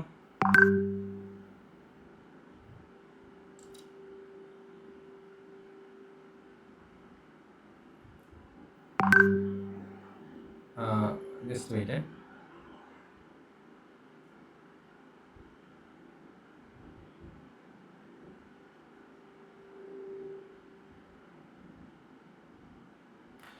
ഓക്കെ, ന്യൂസിൽ പറഞ്ഞ കാര്യങ്ങളുമായി ബന്ധപ്പെട്ട് നിങ്ങൾക്കൊരു ഐഡിയ ഉണ്ടായിരിക്കണം. അപ്പം ഫസ്റ്റ് ഓഫ് ഓൾ വേണ്ടത്, അപ്പം ഇന്റർനാഷണൽ റിലേഷൻസ് പഠിക്കാൻ പറ്റും. ജോഗ്രഫി പഠിക്കുന്നതിലൂടെ ഇന്റർനാഷണൽ റിലേഷൻസ് പഠിക്കാൻ പറ്റും, എൻവയോൺമെന്റ് പഠിക്കാൻ സാധിക്കും, ഡിസാസ്റ്റർ മാനേജ്മെന്റ് നിങ്ങൾക്ക് പഠിക്കാൻ സാധിക്കും, അഗ്രികൾച്ചർ പഠിക്കാൻ സാധിക്കും, ആൻഡ് എക്കണോമി പഠിക്കാൻ സാധിക്കും. ദാറ്റ് മീൻസ് എക്കണോമി എന്താ പഠിക്കുന്നത്? അണ്ടർസ്റ്റാൻഡ് ട്രേഡ് റൂട്ടുകൾ, resource distribution and industrial locations വരാനുള്ള ഫാക്ടേഴ്സുകൾ എന്താണ്, ഇതൊക്കെ ജോഗ്രഫിയെ ബന്ധപ്പെട്ട കാര്യങ്ങളാണ്. അപ്പോൾ IR എങ്ങനെ പഠിക്കുന്നത്? ഇന്റർനാഷണൽ റിലേഷൻസും ജോഗ്രഫി തമ്മിലുള്ള വ്യത്യാസം എന്താണ്, അല്ലെങ്കിൽ റിലേഷൻ എന്താണ്? Understand why nation compete over straits, seas and resources. അപ്പം സൗത്ത് ചൈന സീയിൽ എന്താണ് ഈ പറഞ്ഞ സൗത്ത് ചൈന സീയിലെ കുറച്ച് ദ്വീപുകൾക്ക് വേണ്ടിയിട്ട് തായ്വാനും അതുപോലെ തന്നെ ചൈനയും വഴക്കുണ്ടാക്കുന്നു. അപ്പോൾ പെട്ടെന്ന് നിങ്ങളെ മൈൻഡ് കത്തിരിക്കണം, തായ്വാൻ എവിടെ കിടക്കുന്നു, സൗത്ത് ചൈന സീ എവിടെയാണുള്ളത് എന്നുള്ള കാര്യങ്ങൾ നിങ്ങൾക്ക് മനസ്സിലായിരിക്കണം. ദെൻ എൻവയോൺമെന്റിലേക്ക് വരുന്ന സമയത്ത് പല ക്ലൈമാറ്റിക് സോണുകൾ പറയും. ഓക്കെ, എക്കോസിസ്റ്റത്തിനെ പറ്റി പറയും. അപ്പം ഇതൊക്കെ ജോഗ്രഫി നിങ്ങൾ പഠിച്ചു കഴിഞ്ഞാൽ നിങ്ങൾക്ക് കുറച്ചുകൂടി എളുപ്പമായിരിക്കും. ഓക്കെ, പെട്ടെന്ന് തന്നെ പറയുന്നു ഇന്ന സ്ഥലത്തുള്ള തടാകം പറ്റി വരണ്ടു, അല്ലെങ്കിൽ ഇന്ന സമയത്ത് ഡിസർട്ടിഫിക്കേഷൻ, ഇതൊക്കെ എൻവയോൺമെന്റ് ആണ്. പക്ഷേ ആ സ്ഥലം പറയുന്ന സമയത്ത് നിങ്ങൾക്കത് മനസ്സിലാക്കാൻ പറ്റണം. ഡിസാസ്റ്റർ മാനേജ്മെന്റ്, എന്തുകൊണ്ട് ചില പ്രത്യേക റീജിയൻസ് മാത്രം എപ്പോഴും ഫ്ലഡിങ്ങിന് കാരണമാവുന്നു, സൈക്ലോൺസിന് കാരണമാവുന്നു, എർത്ത് കാരണമാവുന്നു. ഇപ്പോൾ ഇന്തോനേഷ്യയിൽ ഇപ്പോൾ നിങ്ങൾ കേട്ട കാര്യം, ഇന്തോനേഷ്യയിൽ വെള്ളപ്പൊക്കം നടന്നു, അല്ലെങ്കിൽ ഇന്തോനേഷ്യയിൽ എന്ത് നടന്നു, സുനാമി ഉണ്ടായി. അപ്പോൾ എന്തുകൊണ്ട് ഇന്തോനേഷ്യയിൽ നടന്നു? അല്ലെങ്കിൽ ഒഡീഷൻ തീരത്ത് എപ്പോഴും സൈക്ലോൺ, നമ്മൾ ജസ്റ്റ് ബൈ ഹാർട്ട് പഠിക്കുന്നത് ഒഡീഷൻ തീരത്ത് എപ്പോഴും സൈക്ലോൺ. ചെന്നൈയിൽ എപ്പോഴും വെള്ളപ്പൊക്കമാണ്. ചെന്നൈയിൽ നമ്മൾ ഈ തണുപ്പ് കാലം തുടങ്ങുന്ന സമയത്തായിരിക്കും അവിടെ മഴ പെയ്യുന്നത്, അവിടെ വെള്ളപ്പൊക്കമായിരിക്കും. നമ്മൾ തൊട്ടടുത്ത സംസ്ഥാനമായിട്ടുള്ള തമിഴ്നാട് നടക്കുന്ന കാര്യമാണ്. അതിന്റെ ജൂണിൽ നിന്ന് അവിടെ മഴ പെയ്യാത്തത്, അവിടെ ഒക്ടോബർ നവംബറിൽ മാത്രം മഴ പെയ്യുന്നത് എന്തുകൊണ്ടാണ്? അപ്പോൾ അത് എന്തുകൊണ്ടാണെന്ന ചോദ്യം ക്യാൻസർ എടുക്കുന്നത് ജോഗ്രഫി പഠിക്കുന്ന സമയത്താണ്. ജോഗ്രഫി മീൻസ് മാപ്പ് സ്റ്റഡീസ് ആണ് ആക്ച്വലി. ജോഗ്രഫി എന്ന് പറഞ്ഞിരിക്കുന്നത് നമ്മുടെ മൊത്തത്തിൽ ഓവറോൾ മാപ്പിനെ പറ്റി പഠിക്കാം, അതിലുണ്ടാകുന്ന ചേഞ്ചസുകൾ, അതാണ് ജോഗ്രഫി എന്ന് പറഞ്ഞിരിക്കുന്നത്. Geography is not one subject, it's a lens through which all other UPSC subjects become clear. Invest in it early. അതായത് മറ്റെല്ലാ സബ്ജക്റ്റിനെയും നോക്കി കാണാൻ പറ്റുന്ന ഒരു ടൈപ്പ് ഓഫ് എന്താണ് ലെൻസ് ആണ് നിങ്ങളുടെ ഈ പറഞ്ഞിരിക്കുന്ന ജോഗ്രഫി എന്ന് പറഞ്ഞിരിക്കുന്ന സബ്ജക്ട്. ഓക്കെ, അതുകൊണ്ട് ജോഗ്രഫി അറ്റ്മോസ്റ്റ് ഇമ്പോർട്ടൻ്റ് ആയിട്ട് തന്നെ കാണുക. കറണ്ട് അഫയേഴ്സിലേക്ക് വരുന്ന സമയത്ത് എപ്പോഴും ജോഗ്രഫി പഠിക്കുന്ന സമയത്ത് മാപ്പ് നിങ്ങളുടെ കയ്യിൽ ഉണ്ടായിരിക്കണം. പലപ്പോഴും അണ്ടർ റേറ്റഡ് ആയിട്ടുള്ള സബ്ജക്റ്റ് ആണെന്ന് പറയാറുണ്ട്. ഓക്കെ, അപ്പം beginners think geography is just map, reverse and mountains. അപ്പൊ ബിഗിനേഴ്സ് വിചാരിക്കുന്നതായിരുന്നു ബിഗിനേഴ്സ് ആയിട്ട് ആളുകൾ അപ്പോൾ ജോഗ്രഫി എന്ന് കേട്ടാൽ ഓക്കെ നദികളെ പറ്റി പഠിക്കണം, റിവേഴ്സിനെ മാപ്പുകളെ പറ്റി പഠിക്കണം, മൗണ്ടൻസിനെ പറ്റി പഠിക്കണം, ഇതാണ് ജോഗ്രഫി. ബട്ട് ജോഗ്രഫി എന്ന് പറഞ്ഞിരിക്കുന്നത് അതല്ല. Geography is a gateway to mastering multiple subjects at once.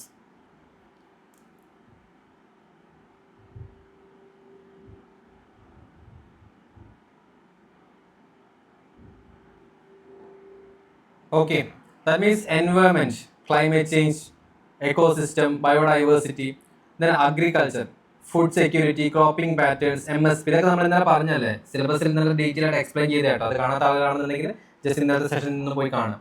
Then disaster management, natural ഹസാർഡ്സുകൾ, risk reduction, international relations, economy. അപ്പോൾ students who understand geography automatically gains an advantage in multiple subject across UPSC syllabus. അപ്പോൾ geography എന്ന് പറഞ്ഞിരിക്കുന്നത് മറ്റ് സബ്ജക്റ്റിലേക്ക് നിങ്ങൾക്ക് നോക്കിക്കാണുന്ന ഒരു അകക്കണ്ണും കൂടിയാണ് അല്ലേ, ലെൻസ് പോലെയാണ് മറ്റ് സബ്ജക്റ്റിന്. ഇപ്പൊ ഞാൻ പെട്ടെന്ന് വന്നിട്ട് നിങ്ങൾ പഠിപ്പിക്കാം, ഓക്കെ നമുക്ക് ഇന്ന് ഡിസാസ്റ്റർ മാനേജ്മെന്റ് സ്റ്റാർട്ട് ചെയ്യാന്ന് പറഞ്ഞ ക്ലാസ് സ്റ്റാർട്ട് ചെയ്യാം. അപ്പോൾ ഡിസാസ്റ്റർ മാനേജ്മെന്റ് സ്റ്റാർട്ട് ചെയ്യുന്ന സമയത്ത് ചൈനയിൽ പൊടിക്കാരുണ്ടായിരുന്നു, അല്ലെങ്കിൽ പറയുകയാണ് കാനഡയിൽ ഈ പറഞ്ഞ രീതിയിൽ ഭയങ്കര മഞ്ഞ് വീഴ്ച ഉണ്ടായി, അല്ലെങ്കിൽ അവിടെ സൈക്ലോൺ വന്നു, അമേരിക്കയിൽ സൈക്ലോൺ, ഹ്യൂറിക്കെയിൻസുകൾ, ടൊർണാഡോസുകൾ അടിച്ചു. അപ്പോൾ ഇതൊക്കെ കേൾക്കുന്ന സമയത്ത് നോക്കാം അമേരിക്കയിൽ ടൊർണാഡോസ് വന്നു. അപ്പോൾ എന്തുകൊണ്ട് അമേരിക്ക? അപ്പോൾ തന്നെ നിങ്ങളുടെ മൈൻഡിലേക്ക് മാപ്പിലേക്ക് വരണം. അപ്പം ആഫ്രിക്കൻ ഭൂഖണ്ഡം എന്തുകൊണ്ട് വരണ്ട പ്രദേശമായി മാറിയിരിക്കുന്നു? നമ്മൾ പഠിക്കുന്ന ആഫ്രിക്കൻ ഭൂഖണ്ഡം വരണ്ട പ്രദേശമാണ്, അവിടെ വെള്ളമില്ല, മഴയില്ല എന്ന് പഠിച്ചുകൊണ്ടിരിക്കുന്നു. സോ വൈ ആഫ്രിക്കയുടെ അതേ സെക്ഷനിൽ തന്നെ നമുക്ക് നല്ല അവിടെ മഴയില്ല. അപ്പൊ ജോഗ്രഫി നിങ്ങൾക്ക് മനസ്സിലാക്കാൻ പറ്റണം. അപ്പൊ ജോഗ്രഫിയിൽ നിങ്ങൾക്ക് ബാക്കി എൻ്റെ കാര്യങ്ങൾ, ക്ലൈമാറ്റിക് ചേഞ്ചുകൾ, ക്ലൈമാറ്റിക് സോണുകൾ, അഗ്രികൾച്ചറൽ പാറ്റേണുകൾ അല്ലെ. ഇപ്പൊ നമ്മുടെ നാട്ടിൽ നമുക്ക് നെൽകൃഷി ചെയ്യാൻ പറ്റും എന്ന് കരുതിയിട്ട് ഇതേ നെൽകൃഷി പോയിട്ട് നമുക്ക് ജമ്മു കാശ്മീർ ചെയ്യാൻ പറ്റുമോ? സോ വാട്ട്സ് ദ റീസൺ ഒന്നുമില്ല. അവിടുത്തെ ജോഗ്രഫിക്കൽ കണ്ടീഷൻ ഇവിടുത്തെ ജോഗ്രഫിക്കൽ കണ്ടീഷൻ ഡിഫറെന്റ് ആണ് അല്ലേ. അവിടെ ഉണ്ടാക്കുന്ന ഈ പറഞ്ഞിരിക്കുന്ന ആപ്പിൾ കൊണ്ടുപോയി നമുക്ക് കേരളത്തിലേക്ക് കൃഷി ചെയ്യാൻ പറ്റുമോ? കൺസർവ്ഡ് ആയിട്ടുള്ള എൻവയറമെന്റ് ഉണ്ടാക്കാൻ പറ്റും, ബട്ട് എല്ലാ സമയത്തും നോർമൽ ഉണ്ടാക്കാൻ പറ്റുമോ? ഇല്ല. എന്താ പ്രത്യേകത? ക്ലൈമാറ്റിക് ചേഞ്ച് ആണ്. അപ്പൊ തന്നെ അടുത്ത ചോദ്യം വരുന്നത്, എന്തുകൊണ്ടാണ് ജമ്മു കാശ്മീർ ഇത്രമാത്രം മഞ്ഞ് കാണുന്നത്, നമുക്ക് എന്താ മഞ്ഞില്ലാത്തത്? അല്ല ഇന്ത്യയുടെ ഭാഗമില്ല, എല്ലാ ഒരു സ്ഥലത്ത് ഒരേപോലെ വേണ്ടേ? രാജസ്ഥാൻ എന്തുകൊണ്ട് കുറെ പൂഴിമണ്ണ് കാണുന്നു, അവിടെ മഴ പെയ്യാത്ത എന്തുകൊണ്ടാണ്? അപ്പൊ ഇതിനൊക്കെയുള്ള ആൻസേഴ്സുകൾ നിങ്ങൾക്ക് ഓട്ടോമാറ്റിക്കലി വരും ജോഗ്രഫിയിൽ പഠിക്കുന്നതിലൂടെയാണ്. ഓക്കെ, ദെൻ ജോഗ്രഫിയുടെ റിസോഴ്സുകൾ ഞാൻ ഡീറ്റെയിൽ ആയിട്ട് പറഞ്ഞു പോകുന്നില്ല, PPT ഗ്രൂപ്പിലേക്ക് ഷെയർ ചെയ്ത് തരാം. 6ാം ക്ലാസ് മുതൽ 12th വരെയുള്ള കംപ്ലീറ്റ് കാര്യങ്ങൾ മാത്രം പഠിക്കുക. പ്രത്യേകമായിട്ട് വേറെ ഒന്നും പോകണമെന്ന് നിർബന്ധമില്ല. റഫറൻസ് ടെക്സ്റ്റ് ബുക്ക്, ഒരേ റഫറൻസ് ടെക്സ്റ്റ് ബുക്ക് മാത്രം ഞാൻ പറഞ്ഞുതരാം. എന്നിരുന്നാൽ പോലും ഈ പറഞ്ഞിരിക്കുന്ന 6th മുതൽ 12th വരെയുള്ള NCERT വായിക്കുന്നതിലൂടെ നിങ്ങൾക്ക് കംപ്ലീറ്റ് ജോഗ്രഫിയെ പറ്റി മനസ്സിലാക്കാൻ സാധിക്കും. ഓക്കെ, എന്ന് വെച്ച് കഴിഞ്ഞാൽ continents, oceans, earth structure, atmosphere, climate, agriculture, industries, earth system, resource and development, geomorphology, climatology, rivers, mountains, society, economy, ഇങ്ങനെ തുടങ്ങിയ എൻ്റെ കാര്യങ്ങളാണ് ചോദിക്കുന്നത്. അപ്പം ഇതൊക്കെ എങ്ങനെ വായിക്കണം എന്നുള്ള കാര്യങ്ങൾ ഇതിൽ പറഞ്ഞിട്ടുണ്ട്, ഞാൻ എക്സ്പ്ലെയിൻ ചെയ്യുന്നില്ല, സെഷൻ ലെങ്തി ആവും. ഈ സബ്ജക്റ്റ് ഒക്കെ സ്റ്റാർട്ട് ചെയ്യുന്ന സമയത്ത്, നമ്മൾ ക്ലാസ്സുകൾ സബ്ജക്റ്റുകൾ സ്റ്റാർട്ട് ചെയ്യുന്ന സമയത്ത് സെയിം കാര്യങ്ങൾ വീണ്ടും ഇമ്പോർട്ടൻ്റ് ആയുള്ള കാര്യങ്ങൾ, ഓരോ സബ്ജക്റ്റിന് മാത്രം ഇമ്പോർട്ടൻ്റ് കാര്യങ്ങൾ വീണ്ടും നിങ്ങൾക്ക് എക്സ്പ്ലെയിൻ ചെയ്തിരുന്നത് എന്തിനാണ് പഠിക്കുന്ന കാര്യങ്ങളൊക്കെ. ഇതിൽ പറയുന്ന റഫറൻസ് ടെക്സ്റ്റ് ബുക്കാണ് GC ലിയോങ്ങിന്റെ റഫറൻസ് ടെക്സ്റ്റ് ബുക്ക്. ഇത് പേഴ്സണലി എനിക്ക് കുറച്ച് ഇഷ്ടമുള്ള സബ്ജക്ട് ബുക്കാണ് GC ലിയോങ്ങിന്റെ ടെക്സ്റ്റ് ബുക്ക്. അപ്പോൾ ജോഗ്രഫിക്ക് മാജിദ് ഹുസൈനൊക്കെ ടെക്സ്റ്റ് ബുക്കൊക്കെ പലതും നിങ്ങൾ കേട്ട് കാണും. മാജിദ് ഹുസൈൻ ടെക്സ്റ്റ് ബുക്ക് ജോഗ്രഫിക്ക് ഉണ്ട് എന്നുള്ളതൊക്കെ. അതിൽ ഈ പറഞ്ഞ NCERT തന്നെയാണ് പഠിക്കുന്നത്. പിന്നെ അത്രയും വലിയ ടെക്സ്റ്റ് ബുക്ക് വാങ്ങേണ്ട ആവശ്യമില്ല. GC ലിയോങ് എന്ന് വളരെ ചെറിയൊരു ബുക്കാണ്, ഗോച്ചൻ ലിയോങ് എന്ന് പറഞ്ഞിരിക്കുന്ന ഒരു ഓതറിന്റെയാണ്. അപ്പം certificate physical and human geography എന്നാണ്, വളരെ ചെറിയ ടെക്സ്റ്റ് ബുക്കാണ്. അപ്പോൾ അതിൽ the best beginner friendly geography book ever written four UPSC aspirants. ഭയങ്കര ബിഗിനർ ഫ്രണ്ട്ലി ആയിട്ടുള്ള ടെക്സ്റ്റ് ബുക്കാണ്. അപ്പോൾ UPSC ചോദിക്കുന്ന പല തരത്തിലുള്ള കോൺസെപ്റ്റ് ബേസ്ഡ് ആയിട്ടുള്ള ക്വസ്റ്റ്യൻസ് നിങ്ങൾക്ക് എവിടെ കാണാൻ പറ്റും? GC ലിയോങ്ങിൽ കാണാൻ സാധിക്കും. അപ്പോൾ എന്തുകൊണ്ട് GC ലിയോങ് എക്സ്പ്ലെയിൻസ് കോംപ്ലക്സ് ആയിട്ട് നമുക്ക് തോന്നുന്ന ജോഗ്രഫിക്കൽ ഫിനോമിനാസ്, ജസ്റ്റ് ലൈക്ക് എന്താണ് ഈ ക്ലൈമറ്റോളജിക്ക് ഭയങ്കര കോംപ്ലക്സ് ആയ കാര്യങ്ങളാണ്. അതൊക്കെ ഭയങ്കരമായിട്ട് കോൺസെപ്റ്റൽ ക്ലാരിറ്റി നിങ്ങൾക്ക് മനസ്സിലാക്കി തരും.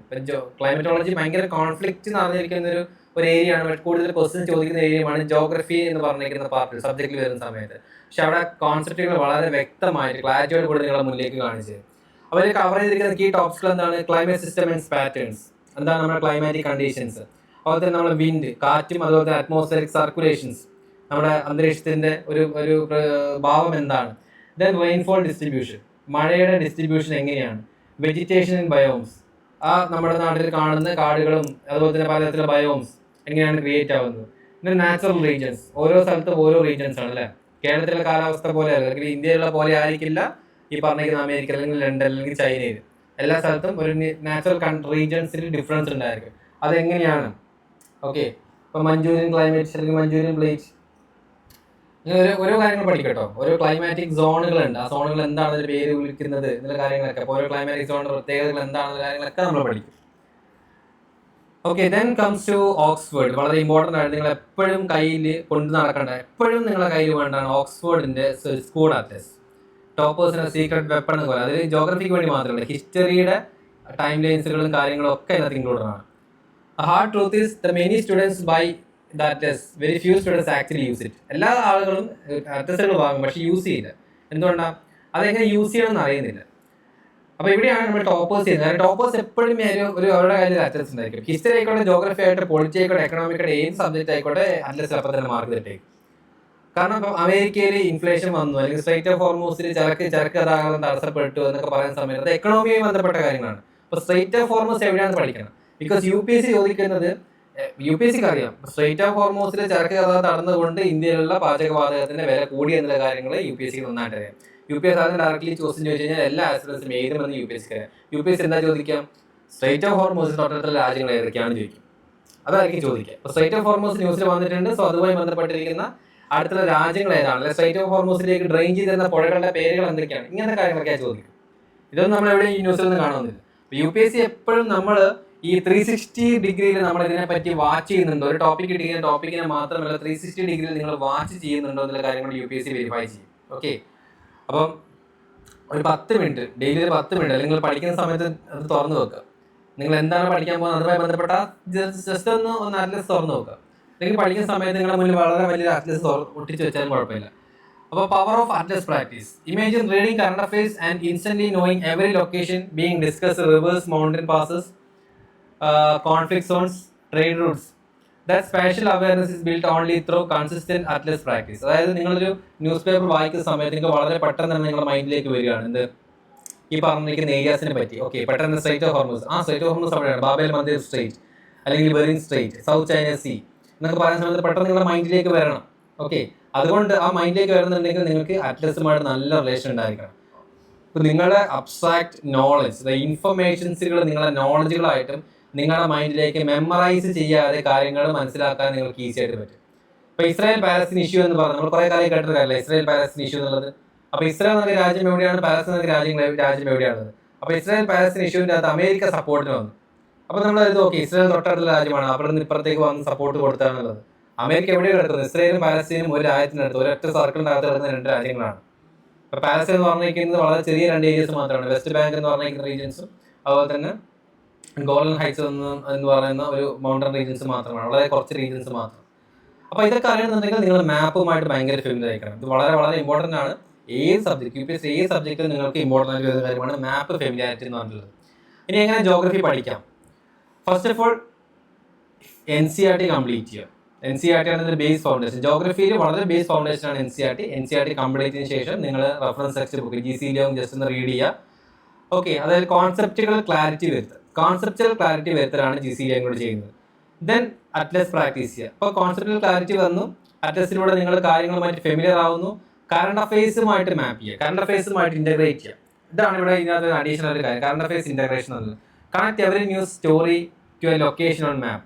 Geography becomes alive. അതായത് എല്ലാ സമയത്തും നിങ്ങൾ ന്യൂസിൽ കാണുന്നതോ കേൾക്കുന്നതുമായിട്ട് സ്ഥലങ്ങൾ നിങ്ങൾ എവിടെയോ ജസ്റ്റ് ഒന്ന് മാർക്ക് ചെയ്ത് വെക്കുക. ഇപ്പോൾ കേരളത്തിൽ തന്നെ ആയിക്കോട്ടെ, വരയാടുകൾ കേരളത്തിൽ പ്രത്യക്ഷപ്പെട്ടു, എരുവികുളത്ത് വരയാടുകൾ വന്നു. അപ്പോൾ ജസ്റ്റ് ഒന്ന് മാർക്ക് ചെയ്ത് വെക്കുക. ഓക്കെ, എവിടെയാണ് ഈ പറഞ്ഞിരിക്കുന്നത് എരുവികുളം എന്ന് പറഞ്ഞിരിക്കുന്ന നാഷണൽ പാർക്ക് വരുന്നത്? കേരളത്തിൻ്റെ അവസ്ഥ തന്നെ ആയിക്കോട്ടെ. ഇപ്പോൾ തട്ടേക്കാട് എന്ന് പറയുന്ന സമയത്ത് എവിടെയാണ്, കുമളി എന്ന് പറയുന്ന സമയത്ത് എവിടെയാണ്? അപ്പം ഈ സ്ഥലങ്ങളൊക്കെ പറയുന്ന സമയത്ത് നിങ്ങൾക്ക് അതുമായിട്ട് ഫെമിലിയർ ആയിരിക്കണം. അപ്പം നിങ്ങളുടെ മാപ്പിൽ നിങ്ങൾക്ക് അത് ഡീറ്റെയിൽ ആയിട്ട് അറിഞ്ഞിരിക്കണം. ഓക്കെ, പെട്ടെന്ന് ഒരു ലൊക്കേഷൻ പറയുന്ന സമയത്ത് ആ ലൊക്കേഷൻ എവിടെയായിരിക്കും എന്ന് നിങ്ങളുടെ മൈൻഡിലേക്ക് വരണം. അപ്പം ഞാൻ പറഞ്ഞില്ലേ, അഫ്ഗാനിസ്ഥാൻ പോളിമെറ്റാലിക് ഒരുപാട് തരത്തിലുള്ള റയർ എർത്ത് മിനറൽസുകളുടെ ഏരിയയാണ് അഫ്ഗാനിസ്ഥാൻ. അപ്പോൾ അഫ്ഗാനിസ്ഥാൻ എവിടെയായിരിക്കണം? അപ്പോൾ നമ്മൾ എവിടെ പഠിച്ചിട്ടുണ്ട്, സെൻട്രൽ ഏഷ്യൻ റീജിയൻസിൻ്റെ അകത്ത് ഒരുപാട് റയർ എർത്ത് മിനറൽസ് ഉണ്ട്. അപ്പോൾ അഫ്ഗാനിസ്ഥാൻ ഈ സെൻട്രൽ ഏഷ്യൻ റീജിയനാണ്. അപ്പോൾ അഫ്ഗാനിസ്ഥാൻ തൊട്ടടുത്തുള്ള രാജ്യങ്ങൾ ഏതൊക്കെയാണ്? നമ്മൾ ഉക്രൈൻ വാർ റഷ്യൻ ഉക്രൈൻ വാറിൻ്റെ അകത്ത് ഉക്രൈൻ എങ്ങോട്ടേക്കാണ് പോകേണ്ടത്? ഈ പറഞ്ഞിരിക്കുന്ന യൂറോപ്യൻ കൗൺസിലിൽ ചേരാനായിരുന്നു ആഗ്രഹം. അപ്പം ഒന്ന് മാപ്പ് നോക്കി കഴിഞ്ഞാൽ മനസ്സിലാവും അത് എന്തിനാണ് വാറിന് നടന്നത്. റഷ്യൻ റീജിയൻ ഇരിക്കുന്ന ഒരു ഉക്രൈൻ എന്ന് പറഞ്ഞിരിക്കുന്ന രാജ്യമാണ് അങ്ങോട്ടേക്ക് മാറാൻ ആഗ്രഹിക്കരുത്, യൂറോപ്യൻ കൗൺസിലേക്ക്. റഷ്യൻ്റെ നയങ്ങൾ ഇഷ്ടപ്പെടാത്തതുകൊണ്ട് റഷ്യൻ റീജിയൻ നിൽക്കുന്ന സ്ഥലം. അപ്പോൾ കോൺഫ്ലിക്റ്റ് ഉണ്ടാവില്ലേ? ഉണ്ടായിരിക്കും അല്ലേ? നമുക്ക് ജമ്മു ആൻഡ് കാശ്മീർ, മിസോറാം, മണിപ്പൂർ, ഗുജറാത്ത് എന്ന സ്ഥലങ്ങളൊക്കെ പറയുന്ന സമയത്ത് പെട്ടെന്ന് നമ്മുടെ മൈൻഡിലേക്ക് വരണം. Then PYQ analyse. എല്ലാ സ്ഥലത്തും PYQ അനലൈസ് ഇമ്പോർട്ടൻ്റ് ആണ്. നമ്മൾ ക്വസ്റ്റ്യൻസുമായിട്ട് ഫെമിലറൈസ് ആയിരിക്കണം എല്ലാ സമയത്തും. പിന്നെ വരുന്നു agriculture. Why it matters for UPSC? Most students think agriculture is only relevant for farmers. UPSC strongly disagree this. ഇപ്പോൾ റിയാലിറ്റി എന്ന് പറഞ്ഞിരിക്കുന്നത് UPSC എന്ന് പറഞ്ഞിരിക്കുന്നത് പലപ്പോഴും അഗ്രികൾച്ചറിന് വളരെ ഇമ്പോർട്ടൻസ് കൊടുക്കുന്ന ഒരു കാര്യം എന്താണ്? അഗ്രികൾച്ചറിന് ഇമ്പോർട്ടൻസ് കൊടുക്കുന്ന മെയിൻ കാര്യം എന്ന് വെച്ച് കഴിഞ്ഞാൽ ദ റിയാലിറ്റി. നമ്മുടെ ഇന്ത്യ എന്ന് പറഞ്ഞിരിക്കുന്ന ഒരു അഗ്രികൾച്ചറൽ കൺട്രിയാണ് അല്ലേ? Nearly half of India's population depends on agriculture. അപ്പം ഹാഫ് പോപ്പുലേഷൻസും എന്തിനെ ഫോക്കസ് ചെയ്യാൻ ചെയ്യുന്നത്? അഗ്രികൾച്ചറിനെ ഫോക്കസ് ചെയ്തിട്ടാണ് ജീവിക്കുന്നത്. അപ്പം അതുകൊണ്ട് തന്നെ ഒരു IAS ഓഫീസർ ആവുന്ന നിങ്ങൾ എന്ത് വേണം? എന്തറിഞ്ഞിരിക്കണം? ത്രൂ ഔട്ട് നിങ്ങളുടെ കരിയറിൽ നിങ്ങൾ ഈ പറഞ്ഞിട്ടുള്ള അഗ്രികൾച്ചർ നിങ്ങൾ പഠിക്കേണ്ട ഒരു കാര്യമാണ്, അല്ലെങ്കിൽ നിങ്ങൾ സർവീസ് ചെയ്യേണ്ട ഏരിയയാണ്. അതുകൊണ്ട് തന്നെ from district posting to policy ഇംപ്ലിമെന്റേഷനിലേക്ക് വരുന്ന സമയത്ത് അഗ്രികൾച്ചർ എന്ന് പറഞ്ഞാൽ വളരെ ഇമ്പോർട്ടൻ്റ്. നമ്മൾ കേരളത്തിലേക്ക് ഇത് കുറവാണ്, പക്ഷേ നോർത്തിലേക്ക് പോകുന്ന സമയത്ത് വളരെ ഇമ്പോർട്ടൻ്റ് ആണ്. MSP താങ്ങ് വില കൊടുക്കാത്തതോ, അല്ലെങ്കിൽ നമ്മൾ അഗ്രികൾച്ചർ ബില്ല് വന്നപ്പോൾ തന്നെ നിങ്ങൾ കണ്ടല്ലോ ഡൽഹിയിലേക്ക് നടന്ന ഇഷ്യൂസ് എന്തൊക്കെയാണെന്ന കാര്യങ്ങളൊക്കെ. Okay, so every year questions appear from agriculture in both prelims and mains. എല്ലാ വർഷവും പ്രിലിംസ് ആൻഡ് മെയിൻസിൽ നിന്ന് തീർച്ചയായിട്ടും എന്ത് ചോദിക്കാറുണ്ട്? അഗ്രികൾച്ചറിൽ നിന്ന് ക്വസ്റ്റ്യൻസ് പ്രിലിംസ് ആൻഡ് മെയിൻസിൽ UPSC ചോദിക്കാറുണ്ട്. തീർച്ചയായിട്ടും ഒരു ക്വസ്റ്റ്യൻസ് നിങ്ങൾ എക്സ്പെക്ട് ചെയ്തോളൂ. അപ്പം what an IAS official handles. അപ്പോൾ ഒരു IAS ഓഫീസർ ആവും നിങ്ങൾക്ക് MSP ഉണ്ടായിരിക്കും, മിനിമം സപ്പോർട്ട് പ്രൈസ്, താങ്ങുവില, irrigation facilities, water, crop insurance ചെയ്യുന്ന കാര്യങ്ങൾ, ഫുഡ് സെക്യൂരിറ്റി, ബഫർ സ്റ്റോക്കുകൾ ഉണ്ടോ നോക്കണം, പബ്ലിക് ഡിസ്ട്രിബ്യൂഷൻ സിസ്റ്റം, നമ്മുടെ റേഷൻ കടകൾ പ്രോപ്പറാണെന്ന് നോക്കണം, ന്യൂട്രീഷൻ, കുട്ടികൾക്ക് ന്യൂട്രീഷൻ കിട്ടുന്ന കാര്യങ്ങൾ, ഫാമേഴ്സിൻ്റെ വെൽഫെയർ, അവർക്ക് ആവശ്യമായ ഡെപ്റ്റ് റിലീഫുകൾ, എന്തെങ്കിലും നാശനഷ്ടങ്ങൾ സംഭവിച്ചു കഴിഞ്ഞാൽ അവർക്കുള്ള സപ്പോർട്ട്, PM കിസാൻ യോജന, പല ഗവൺമെൻറ് യോജനകൾ അവരിലേക്ക് എത്തുക, അങ്ങനെ തുടങ്ങിയിരിക്കുന്ന ഒരുപാട് കാര്യങ്ങൾ നമ്മുടെ ഒരു റിയൽ ആസ് എൻ IAS ഓഫീസറിൻ്റെ അണ്ടറിലേക്ക് വരുന്ന വർക്കിൻ്റെ കാര്യങ്ങളാണ്. പിന്നെ നോർത്തിലേക്ക് പോകുന്ന സമയത്തൊക്കെ കൂടുതലാണ്. അപ്പം അതുകൊണ്ട് തന്നെ അഗ്രികൾച്ചർ എന്ന് പറഞ്ഞിരിക്കുന്നത് വളരെ ഇമ്പോർട്ടൻ്റ് ആണ്. അഗ്രികൾച്ചർ ജോഗ്രഫി എന്ന് പറഞ്ഞിരിക്കുന്നത് വളരെ ഇമ്പോർട്ടൻ്റ് ആണ് UPSC സംബന്ധിച്ച്. ഓക്കെ, ഇനി അഗ്രികൾച്ചർ എങ്ങനെ പഠിക്കണം എന്നുള്ള റോഡ് മാപ്പ് ജസ്റ്റ് നമുക്ക് നോക്കാം. അഗ്രികൾച്ചർ NCERT ജോഗ്രഫി 8 സ്റ്റാൻഡേർഡിൽ നിന്ന് അഗ്രികൾച്ചർ ബേസിക്സ് മനസ്സിലാക്കാൻ പറ്റും. Then NCERT India people and economy class 9th cropping patterns, എങ്ങനെയാണ് ക്രോപ്പിംഗ് പാറ്റേൺസ് എങ്ങനെയൊക്കെയാണ്, ഇത് വളരെ ഇമ്പോർട്ടൻ്റ് ആട്ടോ, വളരെ ഇമ്പോർട്ടൻ്റ് ആണ്. ഇന്ത്യൻ ജനങ്ങൾ എങ്ങനെയാണ് ക്രോപ്പിംഗ് പാറ്റേൺസുകൾ, ഇറിഗേഷൻ സിസ്റ്റംസ്, എങ്ങനെയാണ് അവരുടെ ജീവിത രീതി, ഫാമിങ്ങുമായിട്ട് ജീവിത രീതി എങ്ങനെ മുന്നോട്ട് പോകുന്നു. ഓക്കെ, ദെൻ കറണ്ട് അഫയേഴ്സുമായി ലിങ്ക് ചെയ്യുക. കറണ്ട് അഫയേഴ്സ് ആണ് ഇവിടെ ഇമ്പോർട്ടൻ്റ് ആയിട്ടുള്ള factor. Most questions come from here, very important. അപ്പോൾ കറണ്ട് അഫയേഴ്സിൽ അഗ്രികൾച്ചറുമായി ബന്ധപ്പെട്ട കാര്യങ്ങൾ, പുതിയ ടെക്നോളജി വന്നോ കാര്യങ്ങൾ ഉണ്ടെങ്കിൽ തീർച്ചയായിട്ടും നിങ്ങൾ എന്ത് ചെയ്യുക, അതൊന്ന് മാപ്പ് ചെയ്ത് നോക്കുക. മെയിനായിട്ട് ഫോക്കസ് ചെയ്യേണ്ട ടോപ്പിക് എന്ന് പറയുന്നത് ക്രോപ്പിംഗ് പാറ്റേൺസുകൾ, എങ്ങനെയൊക്കെയാണ് ക്രോപ്പ് ചെയ്യുന്നത്, ഇറിഗേഷൻ സിസ്റ്റം, പലതരം irrigation system, MSP minimum support price, organic ഫാമിങ്സുകൾ എന്താണ്, ഫുഡ് പ്രോസസിംഗ് ഇൻഡസ്ട്രീസ് എന്താണ്, അതുപോലെ അഗ്രികൾച്ചർ മാർക്കറ്റിംഗ്, അതായത് നമ്മൾ ഈ പറയുന്ന അഗ്രികൾച്ചർ ഉണ്ടാക്കുന്ന സാധനങ്ങൾ മാർക്കറ്റ് ചെയ്യണ്ടേ. ഓക്കെ, APMC എന്ന് പറയും, അഗ്രികൾച്ചർ പ്രൊഡ്യൂസ് മാർക്കറ്റിംഗ് എന്നൊക്കെ പറയും, APMC, മണ്ടീസ് എന്നൊക്കെ പറയും. അപ്പം APMC അല്ലെങ്കിൽ അഗ്രികൾച്ചർ മാർക്കറ്റിംഗ് എങ്ങനെയാണ്, അതുപോലെ തന്നെ അഗ്രികൾച്ചർ പ്രിസിഷൻ അഗ്രികൾച്ചർ എങ്ങനെയാണ്, വളരെ പ്രിസൈസ് ആയിട്ട് അഗ്രികൾച്ചർ പ്രാക്ടീസ് എങ്ങനെ ചെയ്യാം, ചുമ്മാ നശിപ്പിക്കാന്നല്ല, കുറേ വിത്തും വളമിട്ട് ചെയ്യുന്ന കാര്യങ്ങളൊന്നുമല്ല. അപ്പോൾ പ്രിസൈസ് അഗ്രികൾച്ചർ, പ്രിസിഷൻ അഗ്രികൾച്ചർ എന്താണെന്ന കാര്യങ്ങൾ. അപ്പോൾ ഇങ്ങനത്തെ കുറച്ച് കാര്യങ്ങൾ അഗ്രികൾച്ചർ പറ്റി പഠിക്കുന്ന കാര്യമുള്ളൂ. എന്താണ് കൃഷി ഇറക്കുന്നു, കൃഷിയുടെ പാറ്റേൺ എങ്ങനെയാണ്, വെള്ളം കൊടുക്കുന്നതോ അതിന് താങ്ങുവില നിശ്ചയിക്കുന്നതോ, എങ്ങനെ ഓർഗാനിക് ഫാമിങ്ങൾ, വളങ്ങളോ കാര്യങ്ങളോ ഇടാതെ പെസ്റ്റിസൈഡ്സും തളിക്കാതെ ഓർഗാനിക് ഫാമിങ്, അത് കഴിഞ്ഞ ശേഷം അതിന് വിളവെടുക്കുന്നു, അതിന് ഫുഡ് പ്രോസസിംഗ് കൊടുക്കുന്നു, അല്ലെങ്കിൽ അഗ്രികൾച്ചർ മാർക്കറ്റിലൂടെ ഡയറക്റ്റ്ലി ആളുകളിലേക്ക് എത്തിക്കുന്നു, പിന്നെ ന്യൂട്രീഷ്യൻസ് ആളുകളിലേക്ക് എത്തുന്നുണ്ടോ, ഹങ്കർ, പോവർട്ടി എല്ലാം കവർ ചെയ്യുന്നുണ്ടോ, ഇത്തരം കാര്യങ്ങൾ മാത്രം.